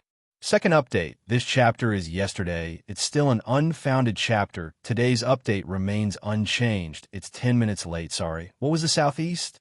On the map of Zhongzhou State, the southeast, Nanyue, Jiangnan, Jiangzhou, Minnan, and many other provinces and regions could be said to be the southeast. The sphere of influence of the Southeast Group was far broader than the map. In fact, Wuyue, Jiangnan, Jiangzhou, Jianghuai, Dongshan, Minnan, and even Huading 10 years ago could be regarded as the most traditional sphere of influence of the Southeast Group. Li Tianlan didn't know which Southeast his grandfather was plotting. But no matter which one it was, the decision-making committee meeting, which had lasted for more than 8 hours, could be regarded as an earth-shattering contest. It was past 10 o'clock in the evening. The meeting in Yuzhou had been going on for more than 9 hours, but there was still no specific news. Li Tianlan took Qin Weibai to a restaurant next to the West Lake to eat a grilled fish and then returned to the villa. It was related to the pattern of the southeast of Zhongzhou State and the future path of the Li family. In such an atmosphere, the charming scenery of the West Lake in the night seemed to have completely lost its color. Qin Weibai could clearly feel the anxiety and solemnity behind Li Tianlan's calmness. He sat on the sofa, his body straight, looking indifferent and relaxed, but in fact his muscles were tense. "Don't worry." Qin Weibai walked behind Li Tianlan and massaged his shoulders with her fair and tender hands.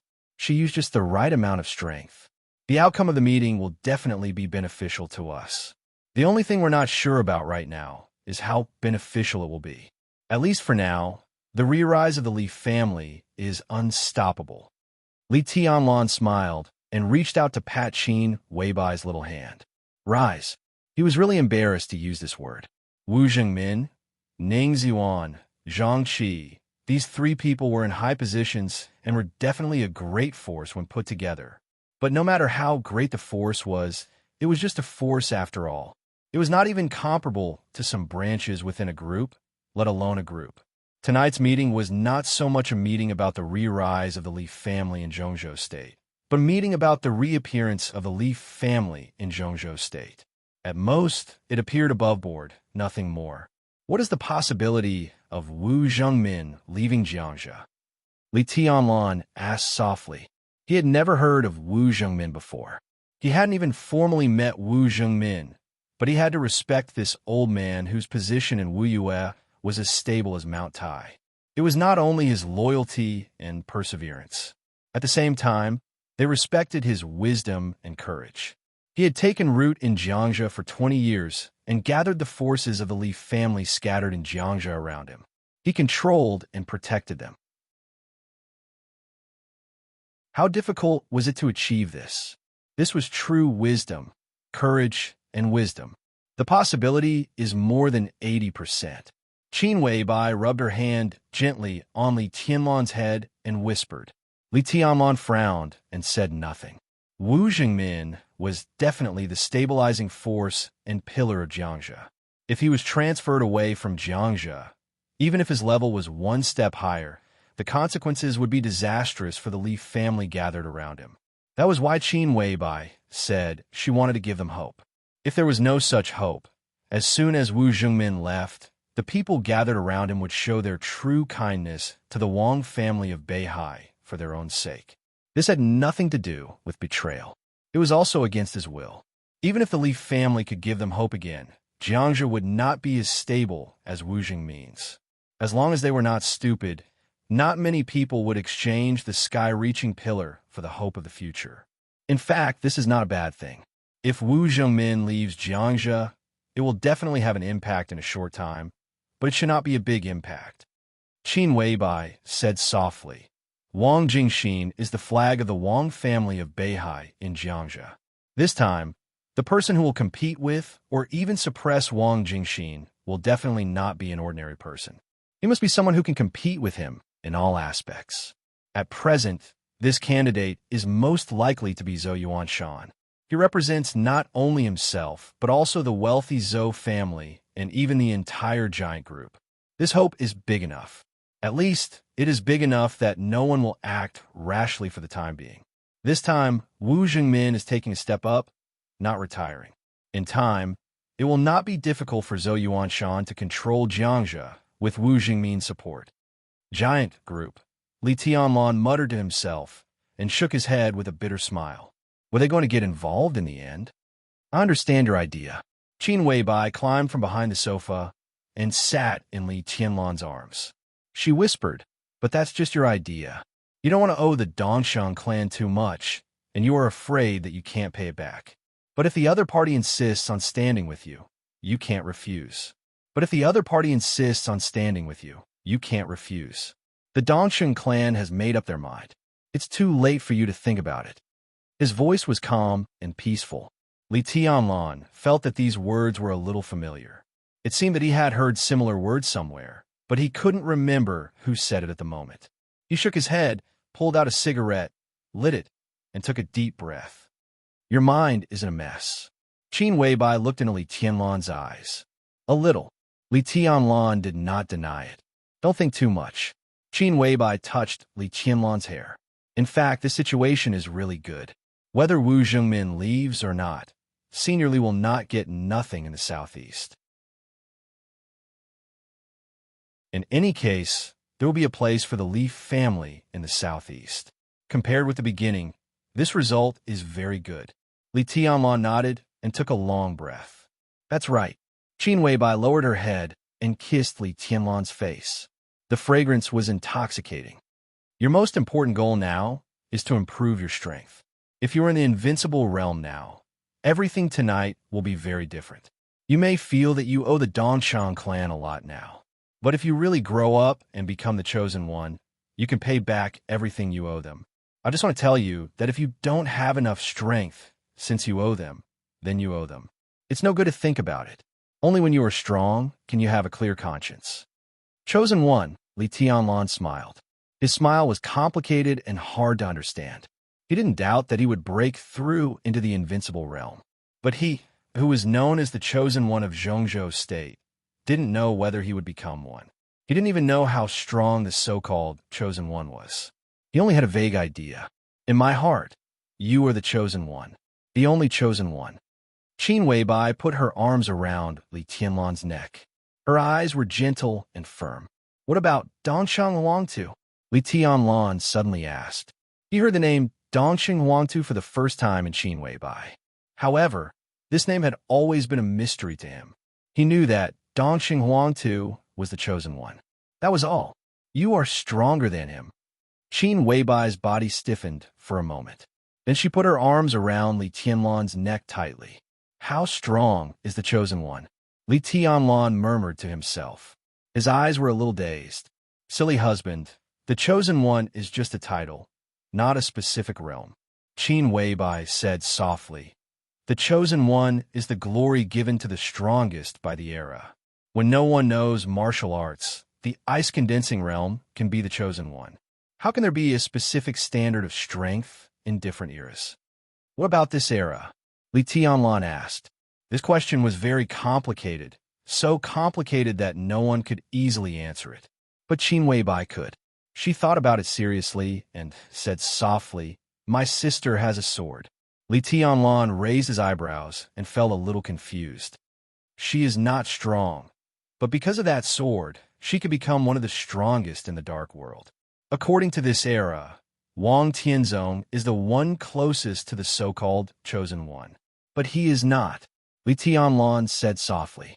Indeed not, but he is invincible now. Whether it is deity of the purgatory of Heaven Capital or Lin Fengting of the Lin clan, if they really fight to the death, they will be a little worse than Wang Tianzong. He is absolutely invincible, but he is not dominant enough. According to the current combat capability, if someone can face my sister at the same time, plus deity and Lin Fengting, without hurting his foundation, then this person must be the chosen one. Qin Weibai said in detail. Then she paused and continued. I mean, when all three of them are holding murderous weapons. 3 experts at the peak of the invincible realm. 3 murderous weapons. Besieging but not hurting his foundation. This was the chosen one of this era. Li Tianlan's mouth twitched. He put his arms around Qin Weibai's slender waist and said, Can Dongshan Huangtu do this? He can, Qin Weibai said without hesitation. He won't have a problem at his peak. So you must do it in the future. You are my man, and you must be stronger than him. A question that had been suppressed in his heart for a long time was finally asked by him. Naturally, he blurted it out. What about Dongshan Huangtu? Li Tianlan looked into Qin Weibai's eyes and asked, Who is he to you? His tone was a little strange, because when Qin Weibai mentioned Dongshan Huangtu, she behaved very strangely. Li Tianlan couldn't say this feeling in his heart. If he had to say it, it was displeasure, because of Qin Weibai's strangeness at that time. Even though he was already a dead man at that time, Qin Weibai was obviously stunned. She sat on Li Tianlan's lap and tidied her hair. After a moment of silence, she giggled and said, You are nervous. Are you jealous? She behaved very naturally, but sometimes it looked the most unnatural. Answer my question. Li Tianlan slapped Qin Weibai's round and plump buttocks. Qin Weibai's body trembled. She bit her lip and said, I've given you all my firsts. My first kiss, my first. I've given you everything. You bad guy, do you want to deny it? I haven't even held hands with other men before I met you. Who is he to me? Qin Weibai lay on Li Tianlan's chest, bit his neck, and muttered. Li Tianlan coughed dryly and then chuckled. His anxious mood seemed to relax with the delicate fragrance on Qin Weibai's body. Don't think too much. Qin Weibai lay on Li Tianlan's chest and whispered softly, "No matter what happens, I will help you." Li Tianlan's body gradually relaxed, and he whispered, "You will always be by my side, right?" "Of course." Qin Weibai's body trembled slightly, and she chuckled. Li Tianlan fell silent. After a long time, he whispered little Bai. Qin Weibai's response was languid and delicate. "Why are you so nice to me?" Li Tianlan picked her up from his body, looked into her eyes, and asked, "Because you're my husband." Qin Weibai chuckled. "If I don't treat you well, should I treat others well?" She lay in Li Tianlan's arms again. Li Tianlan held her body and was silent for a while. Then he laughed at himself and said, "Many times, I asked myself why you were so nice to me." Qin Weibai did not speak. She lay quietly in Li Tianlan's arms. Her eyes were in a trance and seemed to be out of focus. Many years ago, he planted a flower in her heart, which was as barren as a desert. He didn't remember, but she still remembered. What she wanted to return to him was more than a drop of blood. Many times, I feel like I'm dreaming. 3 years ago, I woke up on Lonely Mountain. Military counselor gave me a letter written by you. You said that my future had nothing to do with you. Li Tianlan said softly, "I thought about it for a long time. In the past 3 years, even when I was repracticing martial arts, I was still thinking about it. I didn't understand why you were so nice to me, and I didn't understand why you suddenly told me that my future had nothing to do with you." He pulled Qin Weibai up from his body. His expression became extremely solemn. Qin Weibai had never seen such an expression from Li Tianlan. The atmosphere seemed to freeze for a moment. In the frozen atmosphere, Li Tianlan's voice sounded serious and almost solemn. "Little Bai, will you leave me?" Qin Weibai's body shook violently. She looked into Li Tianlan's eyes. Li Tianlan's eyes were calm. In this pair of eyes, Qin Weibai almost saw the same deep affection as herself. She laughed. At this moment, she seemed to really feel that everything was worth it. "I won't," Qin Weibai said softly. "I really won't." Li Tianlan smiled and said softly, "I thought that when I came back from the polar region, I saw you on the sea, and it was the last time I saw you in my life." "On the sea?" Qin Weibai's tone was a little confused. "When I was on the sea, I encountered a rainstorm. After the rainstorm, there was a rainbow and a mirage." Li Tianlan whispered, "You're in the mirage, wearing red clothes." Qin Weibai's body became completely stiff in an instant. Li Tianlan could clearly feel that her body temperature seemed to become extremely cold in an instant. It was an indescribable despair and absurdity. And fear. "What's wrong?" Li Tianlan's face changed. Qin Weibai didn't speak for a long time, as if she had lost her soul. "Red clothes." She looked at Li Tianlan in a daze for a long time, and then asked softly. Li Tianlan frowned and said yes. Qin Weibai smiled. Her smile was a little sad. "What's wrong?" Li Tianlan frowned. "No." Qin Weibai shook her head reluctantly. Her face was pale, and her body temperature was still cold. "Nothing." She sat on Li Tianlan's lap, her body a little shaky. Li Tianlan's words were like thunder, echoing repeatedly in her mind. Red clothes? She didn't know what Li Tianlan saw on the sea. But she was sure that what Li Tianlan saw was not herself. Absolutely, not herself. In her life, she only wore red clothes in the Sky Academy.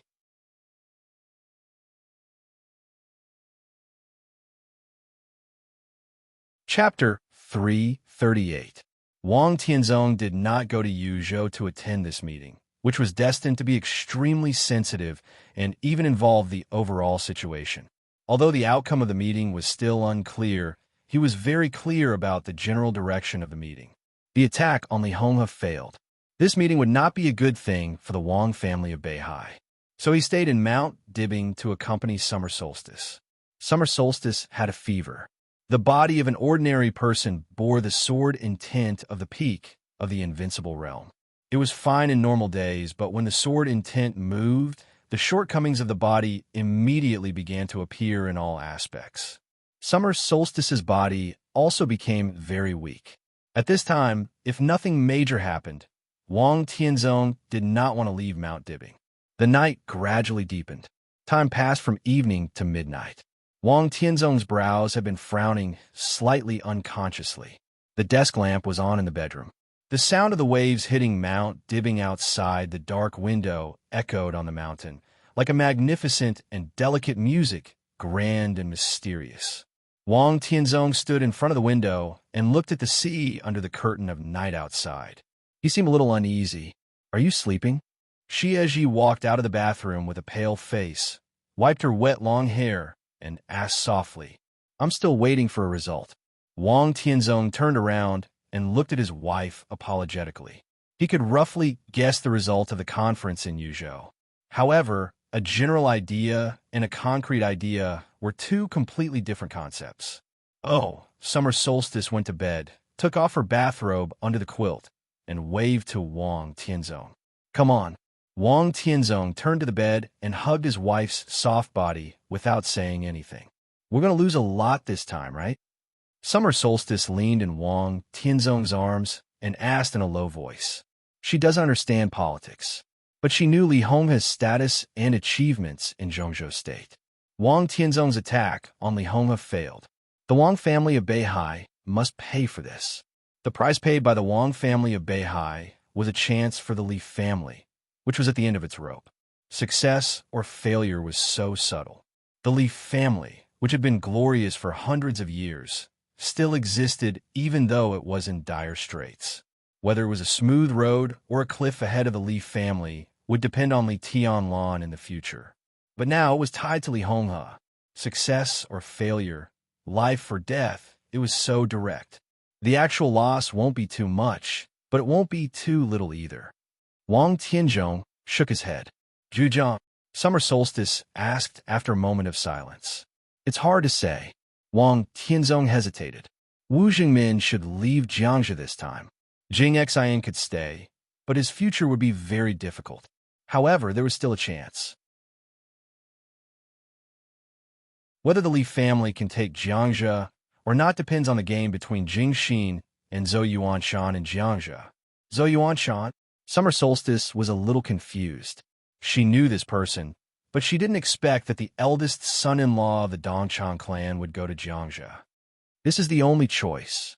Wang Tianzong's tone was firm. Giant group. Summer Solstice was a little worried. If it was just the Dongchang clan, although it was tricky, it was not a big deal. But Zhou Yuanshan represented not only the Dongchang clan, but also the Zhou family, another pillar of the giant group. The giant group is nothing to be afraid of. Wang Tianzong said softly, "They are too loose." In the hundreds of years of the giant group, their paper strength has been growing, but there has never been a president, which is enough to explain the problem. The Li family was not to be feared. Even if they made a comeback, it was nothing. We weren't afraid of the Li family back then, and we don't need to be afraid now. Then what are you worried about? Summer Solstice rubbed Wang Tianzong's chin with her face. "I'm not worried." Wang Tianzong smiled. "I'm just waiting for the result." He touched Summer Solstice's hair and whispered, "Go to sleep." "It's okay." "Then I'm going to sleep." Summer Solstice reached out and touched the stubble on Wang Tianzong's chin. She turned over and turned off the lamp. The warm yellow light went out. There was a slight noise on the ceiling. Above the bedroom, the ceiling began to separate toward both sides. The entire palace began to become transparent. The stars and the moon above the sky were clearly visible in the bedroom. Summer Solstice had been afraid of the dark since she was a child. So Wang Tianzong made changes to the entire Emperor Hall. In this way, even at night when he was not in Mount Dibbing, Summer Solstice could sleep among the stars and be covered by the bright moonlight. Summer Solstice's breath gradually deepened. Wang Tianzong leaned on the bed motionlessly. The moonlight fell from above and fell on his face. His face was cold, vague, and gloomy. He really didn't worry about the giant group. He didn't worry about the Li family's comeback. What he worried about was the pattern of the southeast. Standing in his position, the situation of the entire Zhongzhou state was clear, like a chessboard. The chess pieces crisscrossed on the chessboard, forming the current general trend of the Zhongzhou state. As for the situation in the southeast, it began to gradually become complicated and confusing. Jiangxia was now the center of all right and wrong. The former root of the Li family was still in Wu Jingmin's hands. Now the Li family had a chance to make a comeback. Wu Jingmin left Jiangxia. Zhou Yuanshan entered Jiangxia. The forces of a giant group seemed to have begun to cooperate with the Li family. Zhou Yuanshan represented the Zhou family of the giant group. The Dongqing clan's position of supporting Li Tianlan had never changed. So what about the Bai family? Wang Tianzong thought of some rumors and the conflict between Bai Qingxian and Dongqing Wudi. Under the moonlight, his face gradually became serious. At least in those rumors, Bai Qingxian seemed to care more about Li Tianlan than Dongqing Wudi. So the Bai family would definitely take action. The giant group was powerful and deep-rooted. On the surface, they were no less than the Southeast group and the Prince group, and even better in some aspects. However, this kind of alliance group was too loose and bloated, so that although they were powerful, their cohesion and combat effectiveness were always average. This was a shortcoming that everyone could see. The three pillars of the giant group could definitely see it. So they wanted to change. And now, these three pillars of wealthy families had undoubtedly put their chips on the Li family. The Zhou family was moving. The Dongqing clan was moving. The Bai family was moving, but the time was not right.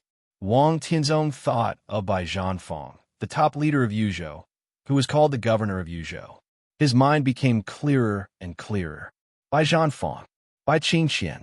Among the three pillars of the giant group, the father and daughter were the most perfect in connecting the past and the future. Bai Zhanfang had long reached the age of retirement. After this term was over, he would definitely have to retire. Bai Qingxian was now the top leader of Guangdong, and she used to be the governor of Qinzhou. She had been the governor for 4 years and the top leader of the province for 6 years. After this session, Bai Qingxian would have enough seniority and age. Although she was a woman, her means and ability had always been recognized by the higher-ups. At that time, her further conditions would be completely mature. Wang Tianzong could almost guess the direction of Bai Qingxian's office. She would not go to Yuzhou, and the rules would not allow her to go to Yuzhou. The most likely place for her to go was the southeast. It could even be said that only the southeast, whether it was Yue or Huading, they could accommodate a new member of the decision-making committee. If Bai Qingxian completed her advancement in the southeast, the entire southeast would be in chaos. The southeast would be in chaos. The Wang family of Beihai would also be in chaos. Li Honghe returned to Yuzhou this time to take advantage of the giant group and plan the southeast with Jiangxia as the base. Wang Tianzong smiled.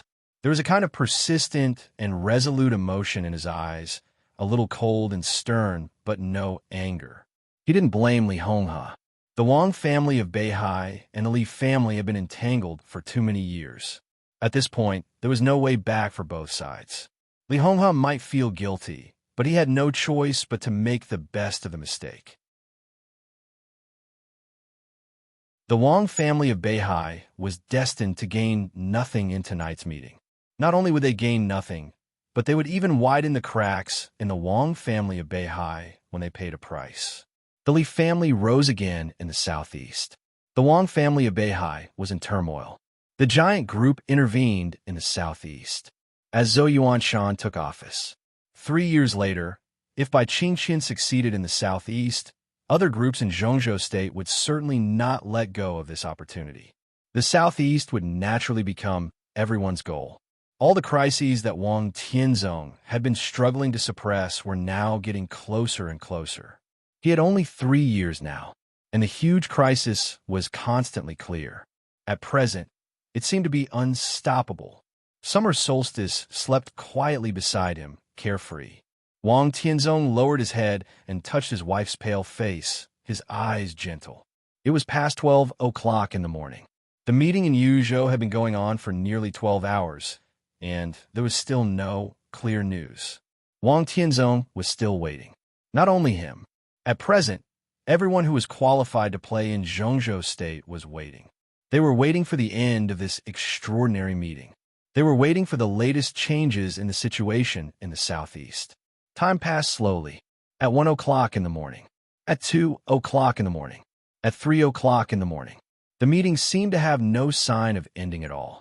Zhongzhou State was still calm. But with every minute that passed, the tension that permeated the land of Zhongzhou State seemed to increase a little. Except for a few people involved, no one knew what kind of debate, confrontation were going on inside the mysterious red wall in the hidden dragon sea of Yuzhou. At 5 o'clock in the morning, when all the people waiting for the news were sleepless all night, the meeting that lasted for 16 hours finally came to an end. And the results of the meeting were spread to the core of the entire Zhongzhou State as soon as possible. This was a meeting in which everyone gained something, but there were few winners. After more than 20 years, Li Honghe, who put on the marshal's military uniform again, appeared in the solemn conference room in the hidden Dragon Sea. President Li Huaqing of Zhongzhou State personally helped Li Honghe into the conference room.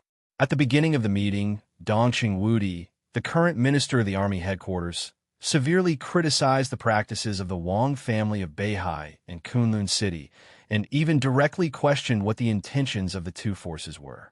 Bai Zhanfeng, the top leader of Yuzhou, who was also one of the leaders of the giant group, was more aggressive.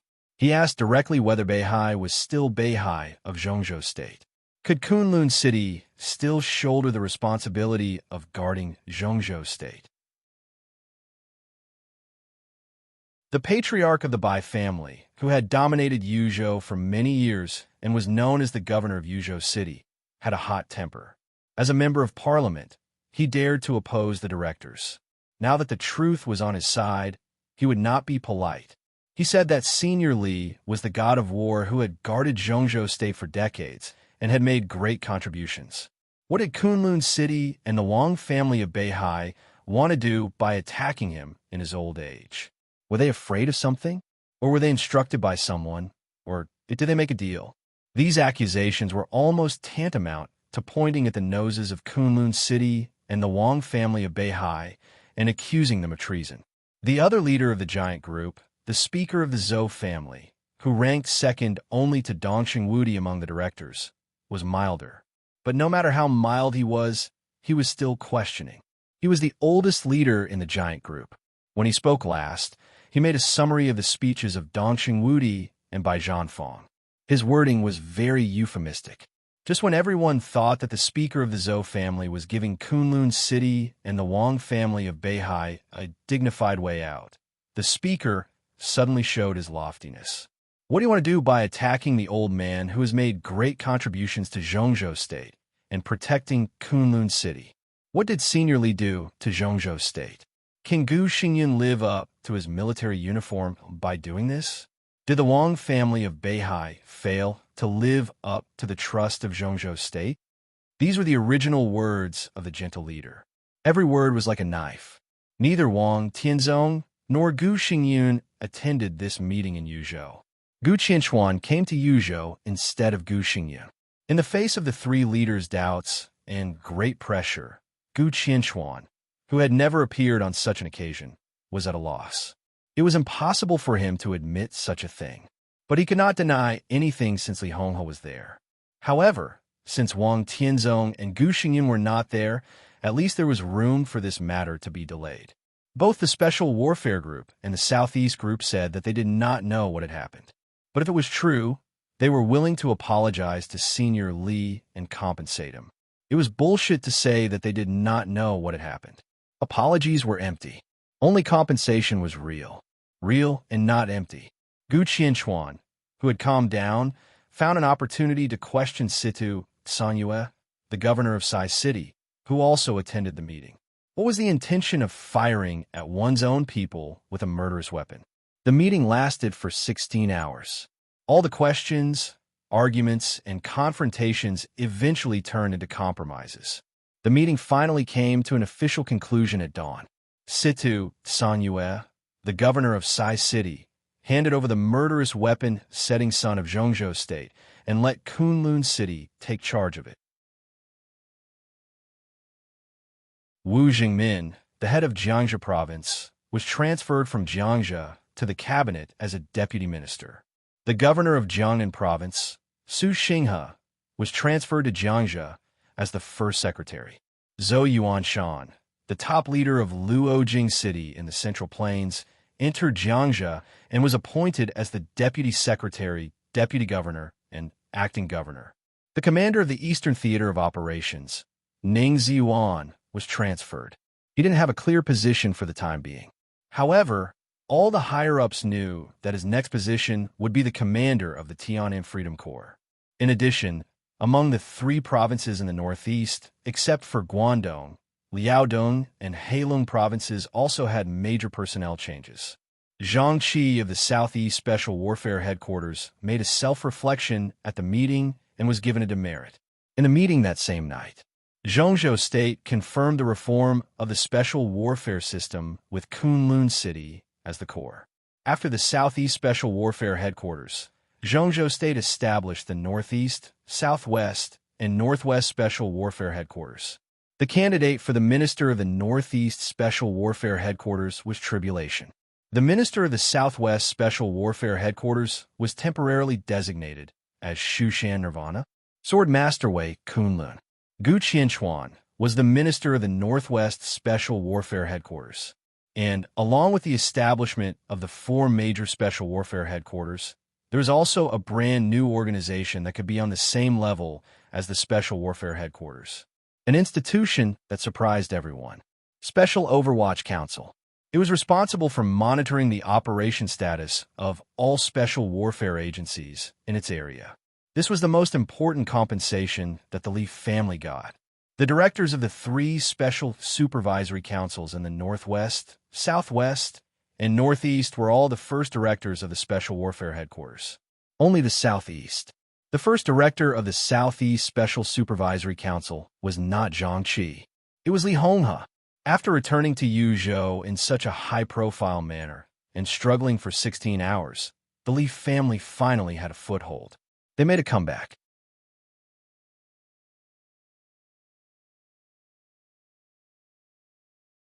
Chapter 339. It was no exaggeration to say that the 16-hour fierce debate and game in Yuzhou was definitely a meeting that could be recorded in the history of Zhongzhou State. Too many things had happened before and after 16 hours. The attack on Li Honghe was the cause. It ended with the Li family's comeback. The two sides of the Li family's survival affected the great changes in the pattern of the entire southeast. Wu Zhengmin, who was deeply rooted in Jiangzhou and could be called a local tyrant, entered Yuzhou province and became the deputy prime minister of the cabinet.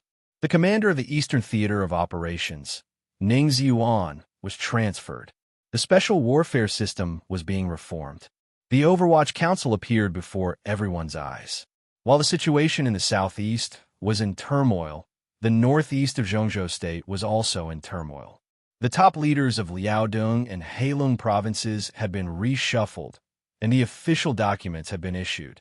In addition to the reshuffling of the top leaders who were destined to appear in front of the world, the directors of the Special Operations Bureau of Liaodong and Heilong provinces had also secretly changed their faces.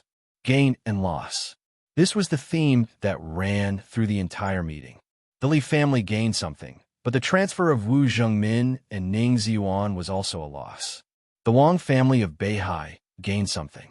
After having no choice but to let the power of the giant group and the Li family infiltrate into Jiangzhou, the Black Dragon province had quietly been replaced by the lineal descendants of the Wang family of Beihai. But compared with the power of a province and the chaotic situation that the southeast would face, the gains and losses of the Wang family of Beihai were obviously unbalanced. Kunlun City also gained something. The murderous weapon Setting Sun, which they had been plotting for many years, finally arrived in Kunlun City from Sai City, which was extremely important to them. However, handing over the Southeast Overwatch Council to the Li family was clearly not what they wanted to see. The giant group also gained something. Ning Ziyuan was transferred.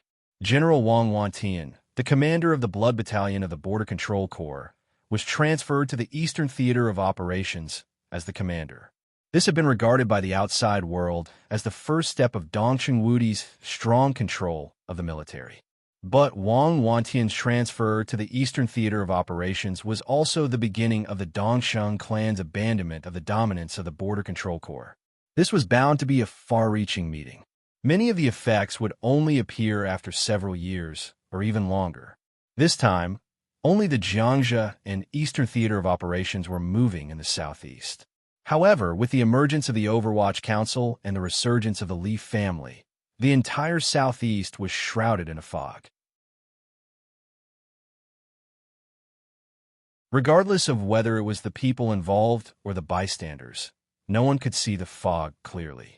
Ning Ziyuan couldn't see through the fog either, but everything in the southeast had nothing to do with him. The day after the meeting, he walked into the army headquarters building and got his new appointment from Dong Chengwudi. He was going to take off the military uniform that he had worn for most of his life, take off the rank of general that he had long been accustomed to, and head for the Southern Heaven region. All of his files will be sealed in the top secret file indefinitely. From that moment on, he had nothing to do with the Southeast or even Zhongzhou State. He was the commander of the Tian'an Freedom Corps. He would lead the elites there to fight against the Annan State and the purgatory of Heaven Capital, until Tian'an became a new province of Zhongzhou State. Open up new territories. This was the duty of soldier, and its weight was comparable to that of protecting the country. However, only a small number of people understood the deeper meaning behind this transfer. To be enemies with the purgatory of Heaven Capital. This sentence implied too much malice and conspiracy. It was already night in Wuyue, in the dead of night. The courtyard of the Eastern Theater of Operations was filled with the vicissitudes of life and loneliness. The lights in Ning Ziyuan's mansion were off. Ning Ziyuan, dressed in plain clothes, stood in front of the window and looked up at the starry night sky. This was the last night he would stay in Wuyue, Jinling, and the Eastern Theater of Operations. Tomorrow morning, the new commander of the Eastern Theater of Operations, Wang Wantian, would arrive in Jinling. After the handover of work between the two sides, he would set off for Tian'an. The Army Ministry urged him urgently. It seemed that both the Giant Group and the Southeast Group wanted him to leave Jinling as soon as possible. Tomorrow had not come yet. Today had passed. The Eastern Theater of Operations held a simple but grand farewell banquet. Now that the banquet was over, Ning Ziyuan didn't know what to do for a while. Tonight, he was neither the commander of the Eastern Theater of Operations nor the commander of the Tian'an Freedom Corps. He was just Ning Ziyuan. Ning Ziyuan stood quietly.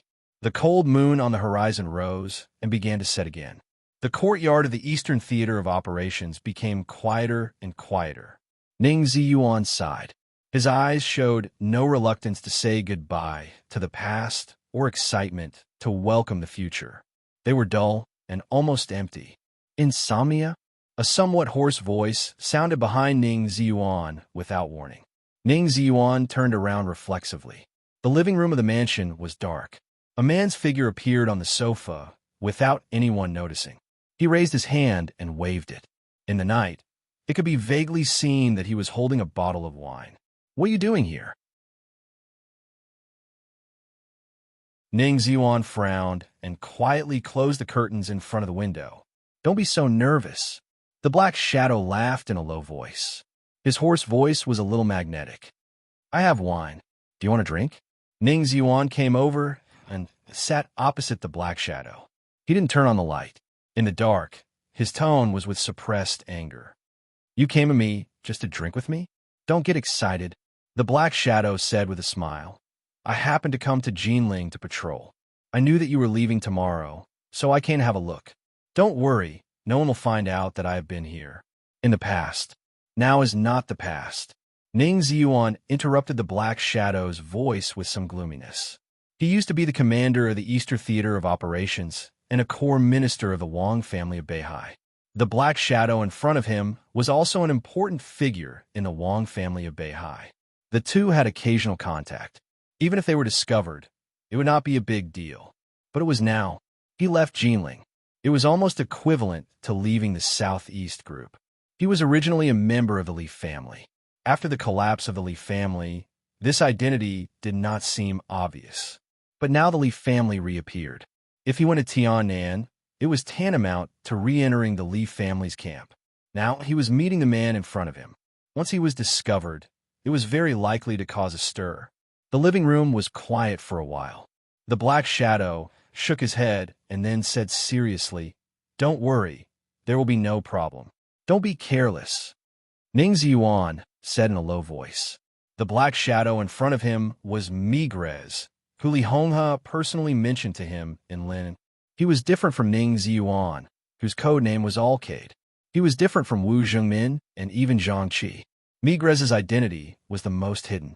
Everything he showed to the world was completely flawless. Even Zhang Qi, the current minister of the Southeast Special Warfare Headquarters, might be exposed. But Migrez would not. As long as he did not stand out himself, he would hide forever and did not have to worry about being called a traitor.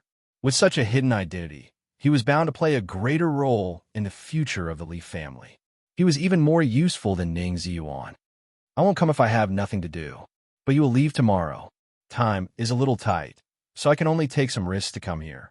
In the darkness, Migrez put down the bottle in his hand and took out a business card from his pocket. "In recent years, I have dealt with a lot of things in Tianan on behalf of Tianzong, so I have made some other arrangements secretly. When you arrive in Tianan, you can contact this person." Migrez said softly, "This is a small gift. When the time is right, you can give it to Tianlan for me. As his uncle, I didn't talk too much with him when I met him last time. Have you met Tianlan?" Ning Ziyuan's tone was a little surprised. "I met him once, but we didn't talk much." Migrez shook his head. "You are the most suitable person to go to Tianan at present. Tianzong's mind is a little messy these days. Under the guidance of Wang Qinglei, he really wants to send you to Tianan to be the enemy of the purgatory of Heaven Capital." Wang Qinglei said it was a dog-eat-dog situation. "Huh, it's ridiculous." Ning Ziyuan took a deep look at him. He could know the content of the conversation between Wang Qinglei and Wang Tianzong. This was enough to show Migrez's status in the Wang family of Beihai. "Tianzong trusts you so much." Ning Ziyuan's tone was a little emotional. In the current situation, if Tianan was the most worthy place of Zhongzhou State's attention, then Migrez was the most special person in Tianan. He was the only person who could wander between the Wang family of Beihai, the Li family, and the purgatory of Heaven Capital and could be completely trusted. He dealt with a lot of things on behalf of Wang Tianzong. God knew what he did for the Li family when dealing with those things. "I'm different from you." Migrez was silent for a while, then slowly said, "At least on the surface, I have nothing to do with the Li family. You're really different." Ning Ziyuan nodded. Migrez smiled and said calmly, "Let's not talk about this. I'm here today to tell you that after you go to Tianan, you should act quickly. Although the Li family has made a comeback, the situation is not good. Whether Jiangxia can be stable or not depends on Tianan. If there is no accident, the next few years should be the best opportunity for the Li family. You don't have any scruples in Tianan." "Scruples? Scruples." The hall began to become quiet. Ning Ziyuan seemed to really have scruples. After a long silence, he said flatly, "What scruples can I have?" "That's good." Migrez smiled and said, "Even if there is, it should not exist for the time being." Ning Ziyuan narrowed his eyes thoughtfully. "Some time ago, the power of the purgatory of Heaven Capital in Tianan was adjusted. Do you know about this?" Migrez asked. Ning Ziyuan raised the corner of his eyes, nodded, and said expressionlessly, "I know. Sunluo Hall is stationed in Tianan now. So it's perfect for you to go to Tianan at this time." Migrez smiled and said, "You lead the Tianan Freedom Corps, and there are old subordinates in Tianan who are most worthy of your trust. Everything is promising." Ning Ziyuan did not speak. His most trusted old subordinates. Naturally, they were the real direct subordinates he had cultivated in the Eastern Theater of Operations for many years. And these direct subordinates were all sent to East Island in the final battle of Heaven Capital 3 years ago. At that time, everyone in Zhongzhou State was talking about the madness of Ning Ziyuan and the Eastern Theater of Operations. And the final battle of Heaven Capital did not disappoint anyone. More than 100 experts above the fire-flaming realm in the Eastern Theater of Operations died in Heaven Capital. This directly led to Ning Ziyuan's difficult life in the Eastern Theater of Operations in the past 3 years because he had lost a large number of elite direct subordinates. Many people laughed at Ning Ziyuan. They said that he was a great general who was willing to send his trusted subordinates to die. However, very few people knew that Ning Ziyuan had indeed sent his most trusted troops to their deaths. But at the same time, he gave them a new life. After the new life, they were no longer soldiers of Zhongzhou State. Today, 3 years later, those who died in the battle and disappeared in the battlefield of Heaven Capital were still alive and formed an organization famous in the dark world. Purgatory of Heaven Capital. Sunluo Hall. And all his decisions were based on Migrez's suggestions, and what he did was even crazier than Migrez's request. The plan had begun long ago, 3 years ago, or even before that.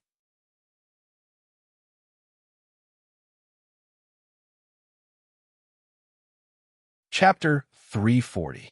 In Wang Shengxiao's memory, Wang Tianzong seemed to be looking at the sea forever. The entire Beihai province was like 2 islands floating in the sea. Therefore, the sea in Beihai province was extraordinarily magnificent.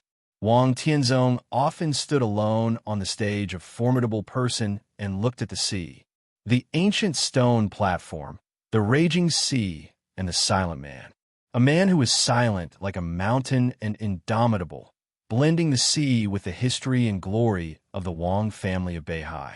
In Wang Shengxiao's mind, this was the most specific and vivid image of his father. The stage of Formidable Person was empty and ancient. The undulating sound of the tide spread here very clearly. Wang Shengxiao, who returned to Beihai province from Huading, boarded the stage of Formidable Person and looked at Wang Tianzong's back. Wang Tianzong's back was not outstanding. The stage of Formidable Person was not outstanding either. But amidst the ordinariness, it seemed that even the vast sea had become ordinary and unremarkable. In this vast and ancient space, the invincible sword intent, the power that could overturn the imperial court, the matchless and ambitious heroes, the devastatingly beautiful women, and everything else seemed to become plain and ordinary. Hundreds of years of romance and glory of the Wang family of Beihai gathered here. It was too heavy here, so it looked particularly solemn. Every time Wang Shengxiao came here, he could clearly feel a kind of power called responsibility. This power scared him and made him crazy. Only by standing here could he truly feel the weight of the future of the Wang family of Beihai on him. That kind of weight suppressed his soul and made him not dare to stop for a moment. It made him desperately want to reach his strongest state, because he knew very well that his father, who was looking at the sea here, would eventually grow old and die, and he would take his place. He would watch the sea his father had been looking at all his life and bear the responsibility he was bearing now. Inheritance, responsibility, sustenance, in a wash of honor and history. Everything was clear and almost naked. Wang Shengxiao took a deep breath, walked to Wang Tianzong, and whispered, "Dad." Wang Tianzong nodded and asked calmly, "Just arrived?" "Just arrived." Wang Shengxiao nodded. "How is Huading?" Wang Tianzong glanced at his son. This question was deep. But as the future patriarch of the Wang family of Beihai, Wang Shengxiao was destined not to be a martial arts maniac who only knew martial arts. Therefore, he thought about it seriously and said slowly, "It's still stable. Uncle Yu and Uncle Lu are enough to stabilize the overall situation, and second uncle is the mediator. We have developed well in Huading in recent years. Although the conference in Yuzhou province has some influence, it's not a big one." The second uncle was Wang Xiaoyao. Uncle Yu was the current mayor of Huading, Yu Chengguang. Uncle Lu was Lu Shuanghua, the southern intelligence giant in charge of Jiangnan. These 3 people were now in Huading, and they were the cornerstone of the Wang family of Beihai's power to stabilize Huading. With them, no matter how much the Wang family of Beihai lost in the Yuzhou conference, Huading would not have any problems. Wang Shengxiao's eyes were a little confused. He didn't believe that his father didn't know about this. Then what did he mean by asking this? Thinking of the recent rumors in some top circles in Huading, Wang Shengxiao narrowed his eyes. Wang Tianzong seemed to know what Wang Shengxiao was thinking. He nodded and said, "Pure light is going to move." Black Dragon Province? Yes, the Longjiang Bay City. Wang Tianzong said. Longjiang and Black Dragon were two names for the same place. The Longjiang Province was the new name of the Black Dragon Province. On the current map of Zhongzhou Province, only the old map would mark the Black Dragon Province, and a new map had changed it to the Longjiang Province. When the Li family made a comeback in Jiangzhou, Sai City, which had always had a great say in the northeast, also gave enough bargaining chips. Liaodong belonged to Kunlun City. The leadership of the Longjiang Province was in the hands of the Wang family of Beihai. The Wang family of Beihai naturally needed a loyal and outstanding person to preside over the overall situation of the Longjiang Province. Yu Qingguang was undoubtedly the best choice. He was qualified enough to be transferred from the mayor of the most developed municipality. If it was the governor, it was not even a transfer. Therefore, Yu Qingguang would definitely become the top leader of the Longjiang Province. Although his rank would not change, his status would be different. However, Wang Shengxiao was a little hesitant. He hesitated and said slowly, "I'm afraid Uncle Yu doesn't want to move." The Southeast Group had been brooding about losing Huading. Over the years, it had never given up fighting for the leadership of Huading. Especially in recent years, the Wang family of Beihai had established a cooperative relationship with Kunlun City. Lu Shuanghua's Jiangnan society entered Huading forcefully. After Mayor Yu Qingguang's foundation was stable, the remaining forces of the Southeast Group began to gradually become active. In 3 years, Huading was extremely lively. It was not realistic to take back Huading now, but as long as they waited for 2 or 3 years and operated well, there was a good chance that Yu Qingguang would replace Huading's current top leader, Zhong Yuwei, and enter the decision-making committee. If he was asked to leave Huading at this time, he would inevitably have other ideas. "He's the most suitable candidate," Wang Tianzong said expressionlessly, looking determined. "It's also a good thing for him to leave Huading now. There's no hope for him to stay in Huading." Wang Shengxiao's face changed, and he said thoughtfully, "Will you?" Wang Tianzong nodded. Although the Wang family of Beihai was the leader of the Southeast Group, the Southeast Group also involved the Wang family of Beihai to some extent. At least when there were internal problems in the Wang family of Beihai, some big shots of the Southeast Group couldn't express their opinions, let alone change the plan at will. Wang Qinglei officially entered the decision-making committee 2 years ago. In the change of office 3 years later, no matter what problems there were in the Wang family of Beihai, the Southeast Group was bound to push Wang Qinglei to the top. This was related to the survival of the whole group. The whole group must ensure the right to speak after the change of office. Pushing Wang Qinglei was the most sure, and other people were not qualified enough. If they gave up on Wang Qinglei now, time would be too tight. Even if the Southeast Group was strong, it would be difficult for them to have enough time and resources to nurture another giant candidate. This was something that had been decided many years ago, and it was not easy to change it now. If the Southeast Group pushed Wang Qinglei, it would be difficult to take care of Yu Qingguang's promotion. Wang Qinglei himself would not allow this situation to happen. Therefore, Yu Qingguang's pursuit of the top leader of Huading was doomed to fail. Even in the next session, the Southeast Group still had no plan to completely take back Huading. And Huading was not the only way to enter the decision-making committee. Longjiang Province was also a good choice. Longjiang was close to Beihai Province and had a vast territory. If Yu Qingguang managed it as the new back garden of the Southeast Group, he might have a chance 3 years later. "I'll talk to him about this when I have time," Wang Tianzong said. Longjiang Province was equally important to him. It was the closest province to Beihai Province. If it was managed well, it could be regarded as the periphery of Beihai Province. And Longjiang was close to Guangdong. If Yu Qingguang could find a chance to check and balance by Qing Qian of the giant group, the Southeast Group would have another bargaining chip in the hands of the general change of office 3 years later. From this point of view, the Wang family of Beihai did not lose out by giving up Jiangzhe to get Longjiang. Even Jiangzhe was not completely abandoned.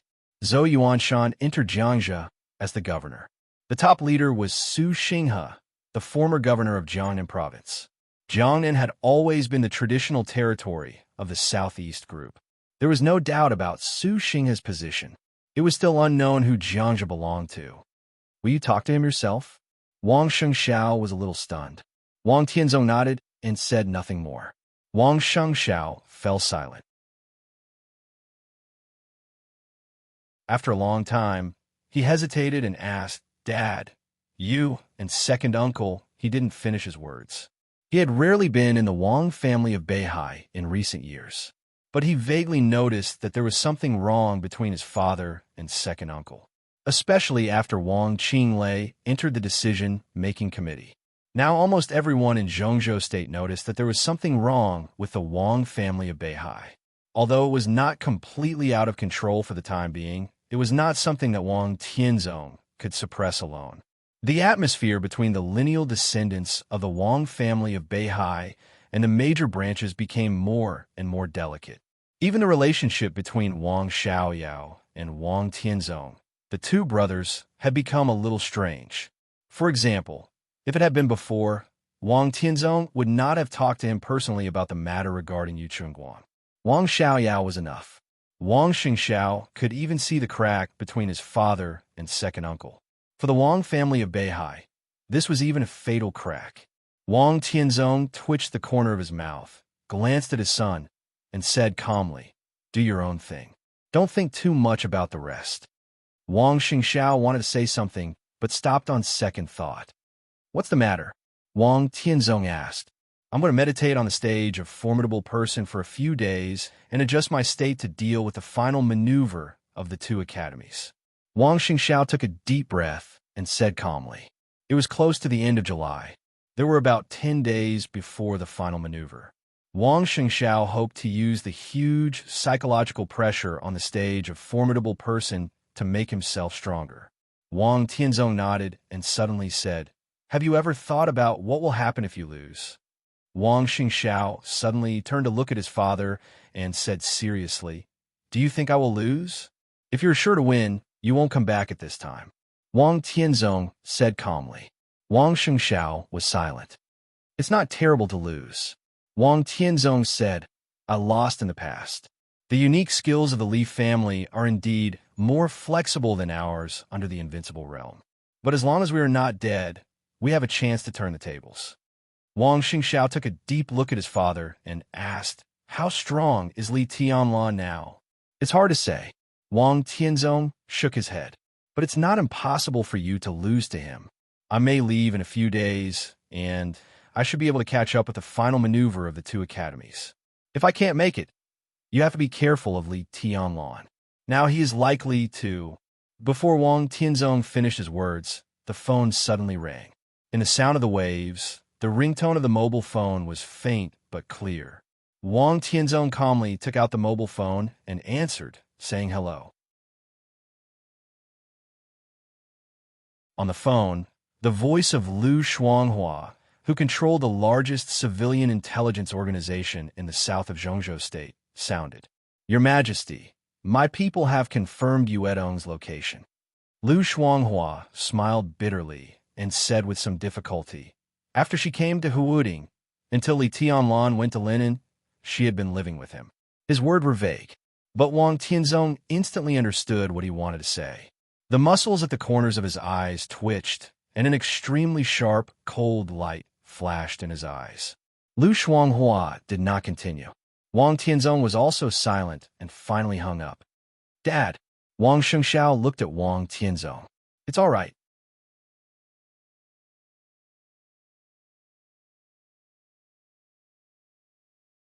Chapter 341.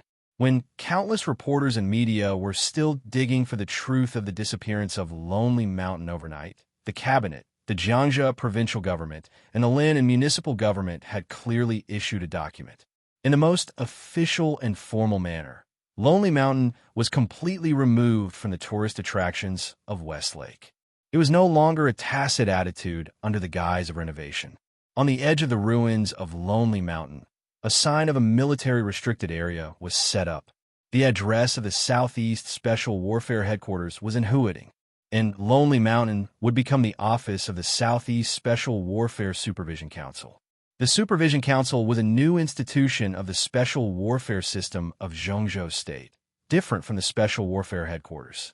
The emergence of the Special Warfare Headquarters was actually just the expansion of the power of the Special Warfare System.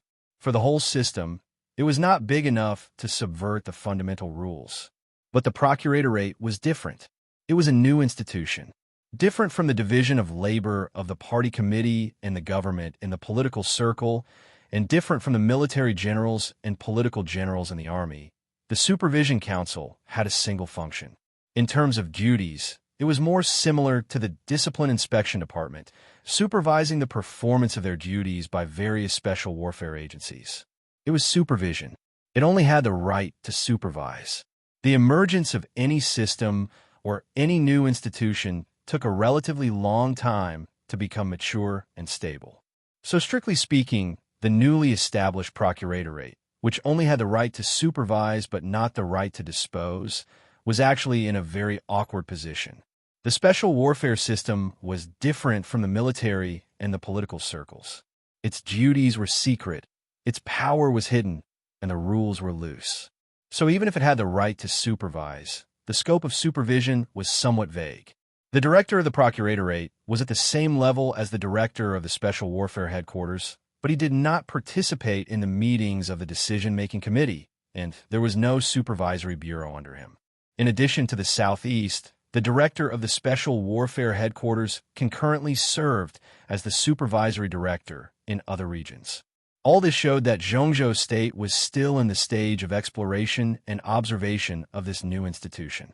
So Li Honghe's appointment as the director of the Southeast Supervision Council did not bring much power to the Li family. What this position brought to the Li family was more like a reliable protective umbrella. At least when the Supervision Council still existed, neither the Wang family of Beihai nor Kunlun City could join forces to attack the Li family again, because it was equivalent to blatantly trampling on the rules that everyone was abiding by.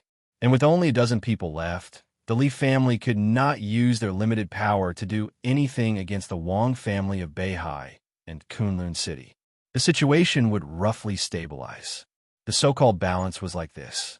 The current situation was neither good nor bad for the Li family. There were no unexpected surprises, but it was completely in line with expectations. After more than 20 years of dormancy and forbearance, the Li family reappeared on the stage of Zhengzhou State. This seemed to be an inconspicuous step, but it was the real foundation and starting point. Now, it was no longer Li Honghe who stood at the starting point. It was Li Tianlan. Perhaps it was not until today that Li Tianlan really began to shoulder the Li family's burden. Before the Yuzhou Conference, Li Tianlan was the hope of the Li family. After the Yuzhou Conference, Li Honghe completely fell from the invincible realm. Li Tianlan was everything to the Li family. There shouldn't be too many changes in Jiangxia in the next few years. Even the entire Zhengzhou State, if there are no accidents, will be peaceful for a few years. There are good and bad sides to peace. The good side is that it's safe enough, but the bad side is that it's a pool of stagnant water without any waves. Naturally, there will be no chance. It was a sunny morning in late July. The warm sunshine outside the window shone into the bedroom. In front of the mirror, Qin Weibai, who had just gotten up and her hair was still a little messy, was tidying up his suit for him. She said softly, "That's why I want you to go to Tiannan. No matter what happens in Zhengzhou State, Tiannan is destined to become another focus of the dark world. The Li family can only develop tepidly in Jiangxia. If it wants to rise, it can only be possible in Tiannan, which is destined to be in constant turmoil." Li Tianlan answered and loosened the tie around his neck. Today, he had a series of extremely important social engagements, so he was dressed very formally. He wore a black suit and leather shoes, looking calm and sharp. After the Yuzhou conference, the personnel transfer went quickly. Zhou Yuanshan had already come to Jiangxia from Luojing 3 days ago. On the first day of the new governor of Jiangxia, he came to visit Li Honghe and made an appointment with Li Tianlan to meet today. It was an unusual meeting, because Wu Zhengmin hadn't left yet. Wu Zhengmin hadn't left, so the new governor of Jiangxia, Su Xinghe, naturally couldn't come. Wu Zhengmin hoped to make full use of these few days to create a situation beneficial to the Li family. So today, Li Tianlan would not only meet Zhou Yuanshan, but also Wu Zhengmin.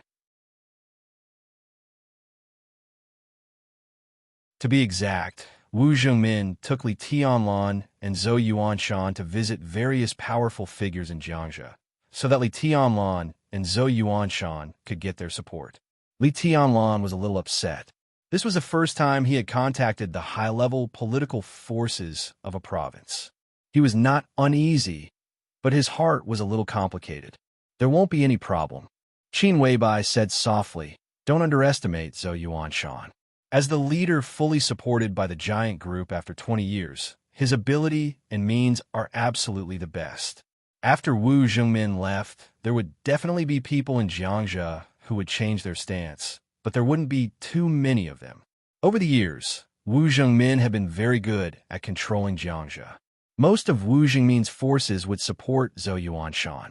At present, Jiangxia was already the home ground of the giant group and the Li family.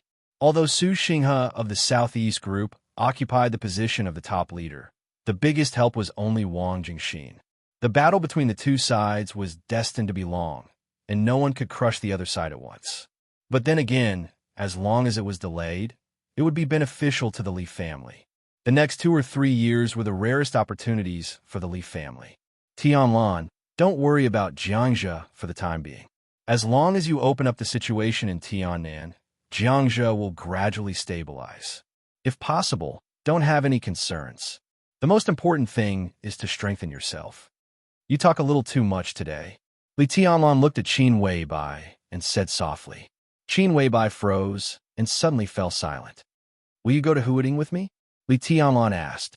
The final maneuver of the 2 academies was about to begin. Today was also the last day he stayed in Linen. After meeting with the important members of Jiangxia, he would return to Huading and East Emperor Palace, waiting for the start of the final maneuver of the 2 academies. I'm going to leave for a while. Qin Weibai looked at Li Tianlan's face attentively and said softly. Today? Li Tianlan was stunned for a while and then asked softly. After several days of tenderness and dependence on each other, Li Tianlan heard the parting without any psychological preparation. Yes. Qin Weibai nodded and murmured, I should have left a few days ago, but I've been reluctant to leave. Now I really can't delay it. I'll see you off. Li Tianlan's mouth moved, and his voice suddenly became a little hoarse. No, you go about your business. Flaming fire is by my side. Nothing will happen. Qin Weibai shook her head. The reason why I told you now is that I don't want you to see me off. I wanted to let someone else tell you before I left, but I was afraid that you would be angry. I'd better tell you myself. Li Tianlan didn't know what to say. He opened his hands and subconsciously held Qin Weibai's warm and soft body in his arms. Qin Weibai gently wrapped her arms around Li Tianlan's waist and said with a chuckle, It's not life and death. Why are you so serious? Wait for me. I'll be back in 2 or 3 months at most. At that time, I'll stay with you and won't go anywhere, okay? Okay, Li Tianlan said sullenly. Qin Weibai left his arms, took off a single Buddha bead from her wrist, handed it to Li Tianlan, and said softly, This is for you. This is? Li Tianlan was a little confused. Great Master Wu gave me the Buddha bead. It doesn't mean anything. It's a mascot. I don't like it very much, so I'll give it to you. Qin Weibai said carelessly, and her tone was very natural. Li Tianlan didn't think much and put it on his wrist. Where are you going? Go back to the headquarters first. Qin Weibai hesitated. The headquarters of Samsara doesn't mean much. It's time to give up. I'll go back again. After that, I'll go directly to Snow Country. Li Tianlan nodded and looked at Qin Weibai in front of him. Qin Weibai stood quietly in the sun, beautiful and dreamy, as if transparent. Today was the day of parting. Li Tianlan suddenly felt a little tired and seemed to have no energy to do anything. Go ahead. Today is very important to you. Qin Weibai took Li Tianlan's arm and pulled him out of the door. She said seriously, I'll be back soon. Li Tianlan nodded. He wanted to say something, but stopped on second thought. Finally, he turned and went downstairs. Qin Weibai went downstairs with him and watched Li Tianlan get into an Audi at the door. Qin Weibai looked tranquil and gentle. Li Tianlan looked back at her. Qin Weibai smiled and waved her hand. Everything was so natural, as if it was the most ordinary parting. Li Tianlan got into the car. At that moment, Qin Weibai only saw Li Tianlan's side face. She looked at him affectionately and in a trance. The Audi slowly left the villa area. Qin Weibai stood quietly, motionless, like a sculpture. Such a simple parting. But it was the last glance. The light in Qin Weibai's bright eyes changed. All the emotions that pretended to be natural surged in her heart. As Li Tianlan left, she was close to collapse. She couldn't show her reluctance. She couldn't even show sadness. Because what she wanted to tell Li Tianlan was a very common parting. She knew what it meant. It was a deception, the cruelest deception. Because this seemingly casual parting this time, they would never be able to meet again. Cruel. But it was not the cruelest. She had seen the cruelest scene in Heaven Capital 3 years ago. That scene was not the moment when the woman in white pierced the long sword into Li Tianlan's chest. It was the scene after Li Tianlan fell from the air.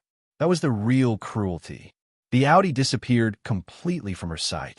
All the reluctance, all the unwillingness, and all the deep feelings completely collapsed in an instant. Qin Weibai had already burst into tears. She behaved so normally that she didn't even show a trace of reluctance to Li Tianlan. No reluctance was the real reluctance. She bit her lips hard and murmured softly, I'm sorry.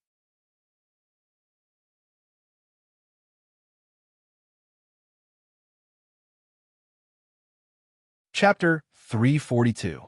It was like there would be no reunion and parting. There would be no afterlife in life. That was why Qin Weibai's profile was so clear. It was the last glance before parting. Qin Weibai stood quietly at the door of the villa. Li Tianlan's car had completely disappeared without a trace. There was a breeze in the sunny linen. The breeze blew the water of the West Lake and seemed to blow away all the spiritual qi in her. Qin Weibai's whole body became empty. There was no hope, no longing, no thoughts, no coldness and gentleness. She was like a body that had lost everything. She was still beautiful, but she was shaking with the wind. She still had too much to say. There were still too many things she wanted to do. But she couldn't say or do anything about it. She didn't even give Li Tianlan a serious hug or kiss. She behaved too normally.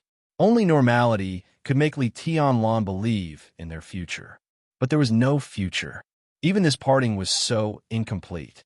Tears flowed down her delicate face and dripped on the ground. After all her emotions collapsed out of control, there was no pain in her heart, only numbness and emptiness, with a touch of indescribable coldness.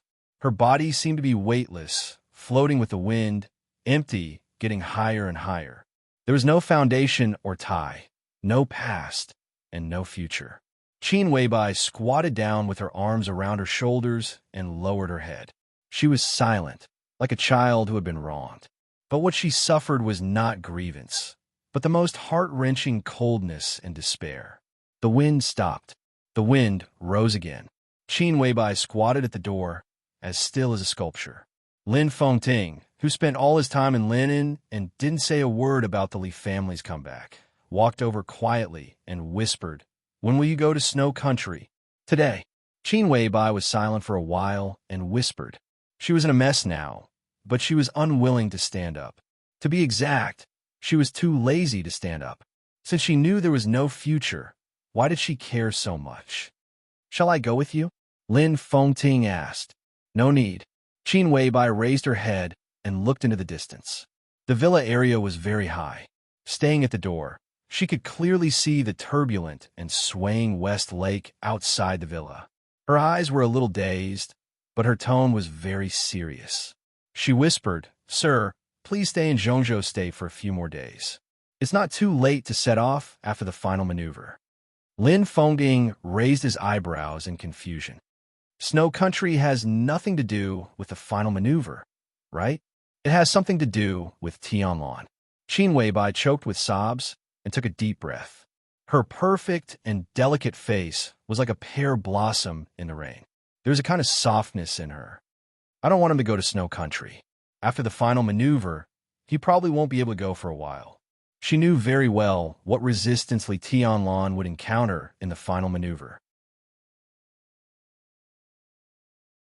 Li Beitian, Su Chu, and Ning Qiansheng were all severely injured. Yu Qingyan's realm was still low. Although her lethality was terrifying, it was not suitable for her to play in the final maneuver. Now in the East Emperor Palace, there were only Li Tianlan and Du Hanin, who had barely broken through to the thunder-shocking realm. At most, there was Dongxing Rushi. 3 people. However, the 3 of them would have to face 3 young forces. 3,000 realms, Phantom Realm, and Jilei Peak. Wang Xingxiao, Guhan Han, Song Ci, and Jiang Shangyu. Any one of them was powerful enough to look down on the young generation of Zhongzhou State. Qin Weibai had always been very confident in Li Tianlan. She did not think that Li Tianlan would lose, but confidence was not blind worship, so she did not think that Li Tianlan would win easily. If Li Tianlan wanted to win the final maneuver, he almost had to rely on his own strength to defeat the strongest of the young generation. The best outcome was that he would be seriously injured. At that time, he naturally could not go to Snow Country. No matter what happened in Snow Country, he was powerless. Lin Fengding also understood what Qin Weibai meant. He was silent for a while, wanting to say something, but stopping on second thought. Finally, he said, "Have you ever thought that you might have underestimated Tianlan?" Underestimated? Qin Weibai turned her head and opened a pair of red and swollen, but still bright and dreamy, beautiful eyes. "Do you know how strong he is now?" Lin Fengding asked calmly. Qin Weibai was silent. She did not ask about Li Tianlan's current martial arts, and Li Tianlan did not say it. This matter was very important, but it was not the most important thing at the moment. "What do you think, sir?" Qin Weibai asked seriously. Lin Fengding was silent for a moment. He remembered Li Tianlan's performance when he was entangled with Wang Tianzong. In a monstrous sword intent, Li Tianlan directly entered the state of meditation. Lin Fengding could vaguely feel Li Tianlan's progress afterward, but when it happened, he did not feel anything. Nothingness. Li Tianlan in meditation seemed to not exist at all, and his whole person seemed to completely dissipate between heaven and earth. At that time, Tianzong asked Tianlan a question. Lin Fengding said he asked Tianlan when he recultivated the 4 realms of martial arts. He paused and shook his head in confusion. Li Tianlan did give him a very strange feeling now, but he could not tell it, even though he had seen a few videos of Li Tianlan's moves. Great breakthroughs and great achievements are based on recultivating the 4 realms of martial arts. Tianlan is now in the state after recultivating the 4 realms of martial arts. "Don't you know what this means?" Lin Fengding asked.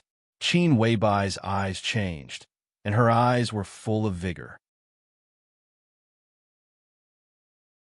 After recultivating the 4 realms of martial arts, the word recultivation could be completely removed.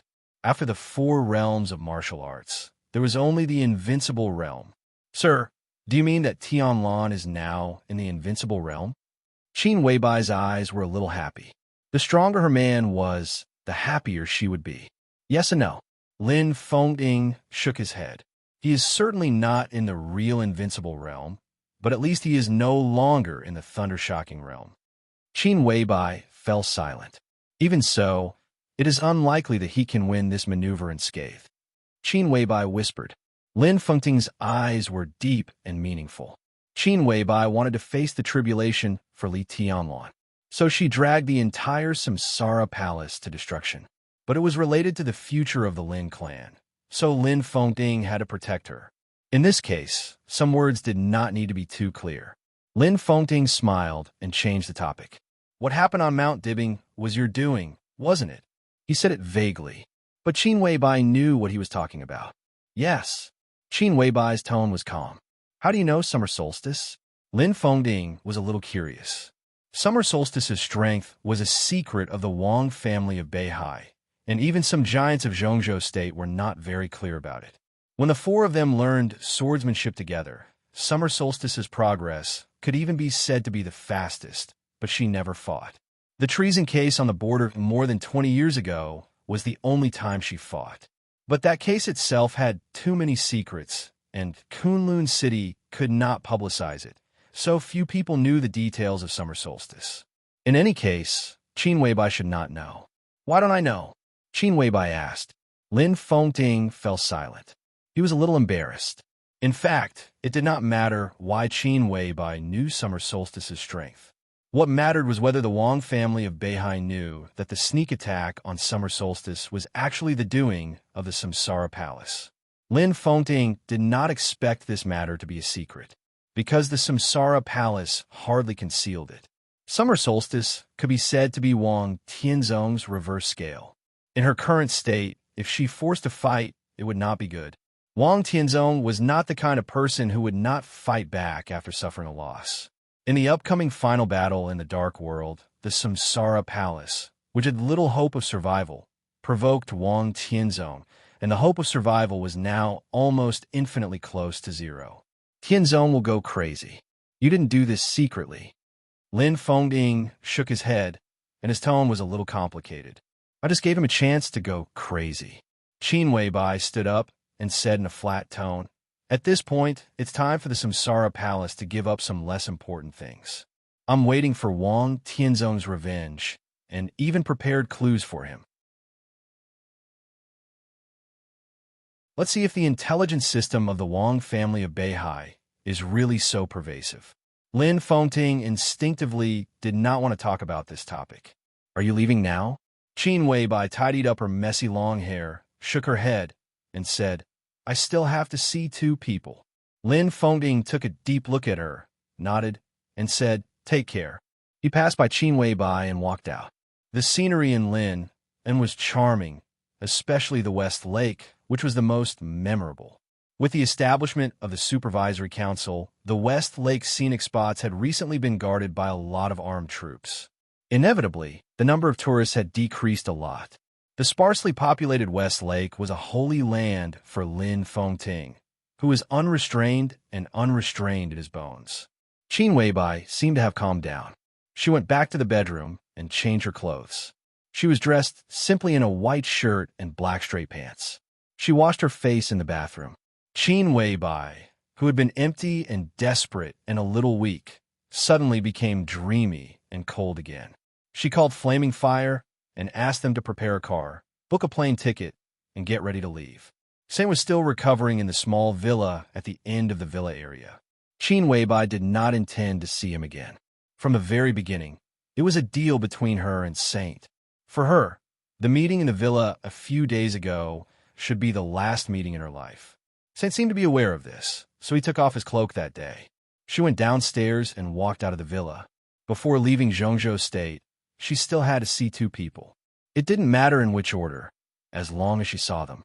The lawn in front of the villa was green and soft. Qin Weibai stood on the grass and turned around gently. With her back to the West Lake, she stared at the villa that brought her too much happiness and peace of mind. The location of the villa was excellent, but because of the age, it was actually a little old. However, it seemed to be contaminated with too much of Li Tianlan's aura, so every brick and tile was impeccable. Impeccable, the most perfect. There was a kind of faint but full of joy, anger, sorrow, and joy, full of lingering love, full of deep love and no regrets. This atmosphere was neither heaven nor hell. It was the human world in the vast secular world. But it was no longer the human world that belonged to her. Why should she miss it? Qin Weibai pressed her red lips tightly. She looked at the villa in front of her again and simply turned around. A flash of red appeared in her line of sight. That red dress was like a swaying flame under the sun. The red was passionate, the red was charming, and the red was dazzling. So gorgeous, but so cold. The red dress, with the hem of the dress fluttering in the wind, walked lightly to Qin Weibai. You're tuning into the Romance Rendezvous YouTube channel. We're so grateful for your support, and don't forget to subscribe to join us on this incredible journey through captivating stories. Your generosity through donations truly makes a world of difference, as it's the primary source of revenue that allows me to expand and enhance this channel for you. Thank you from the bottom of my heart for being a part of this adventure.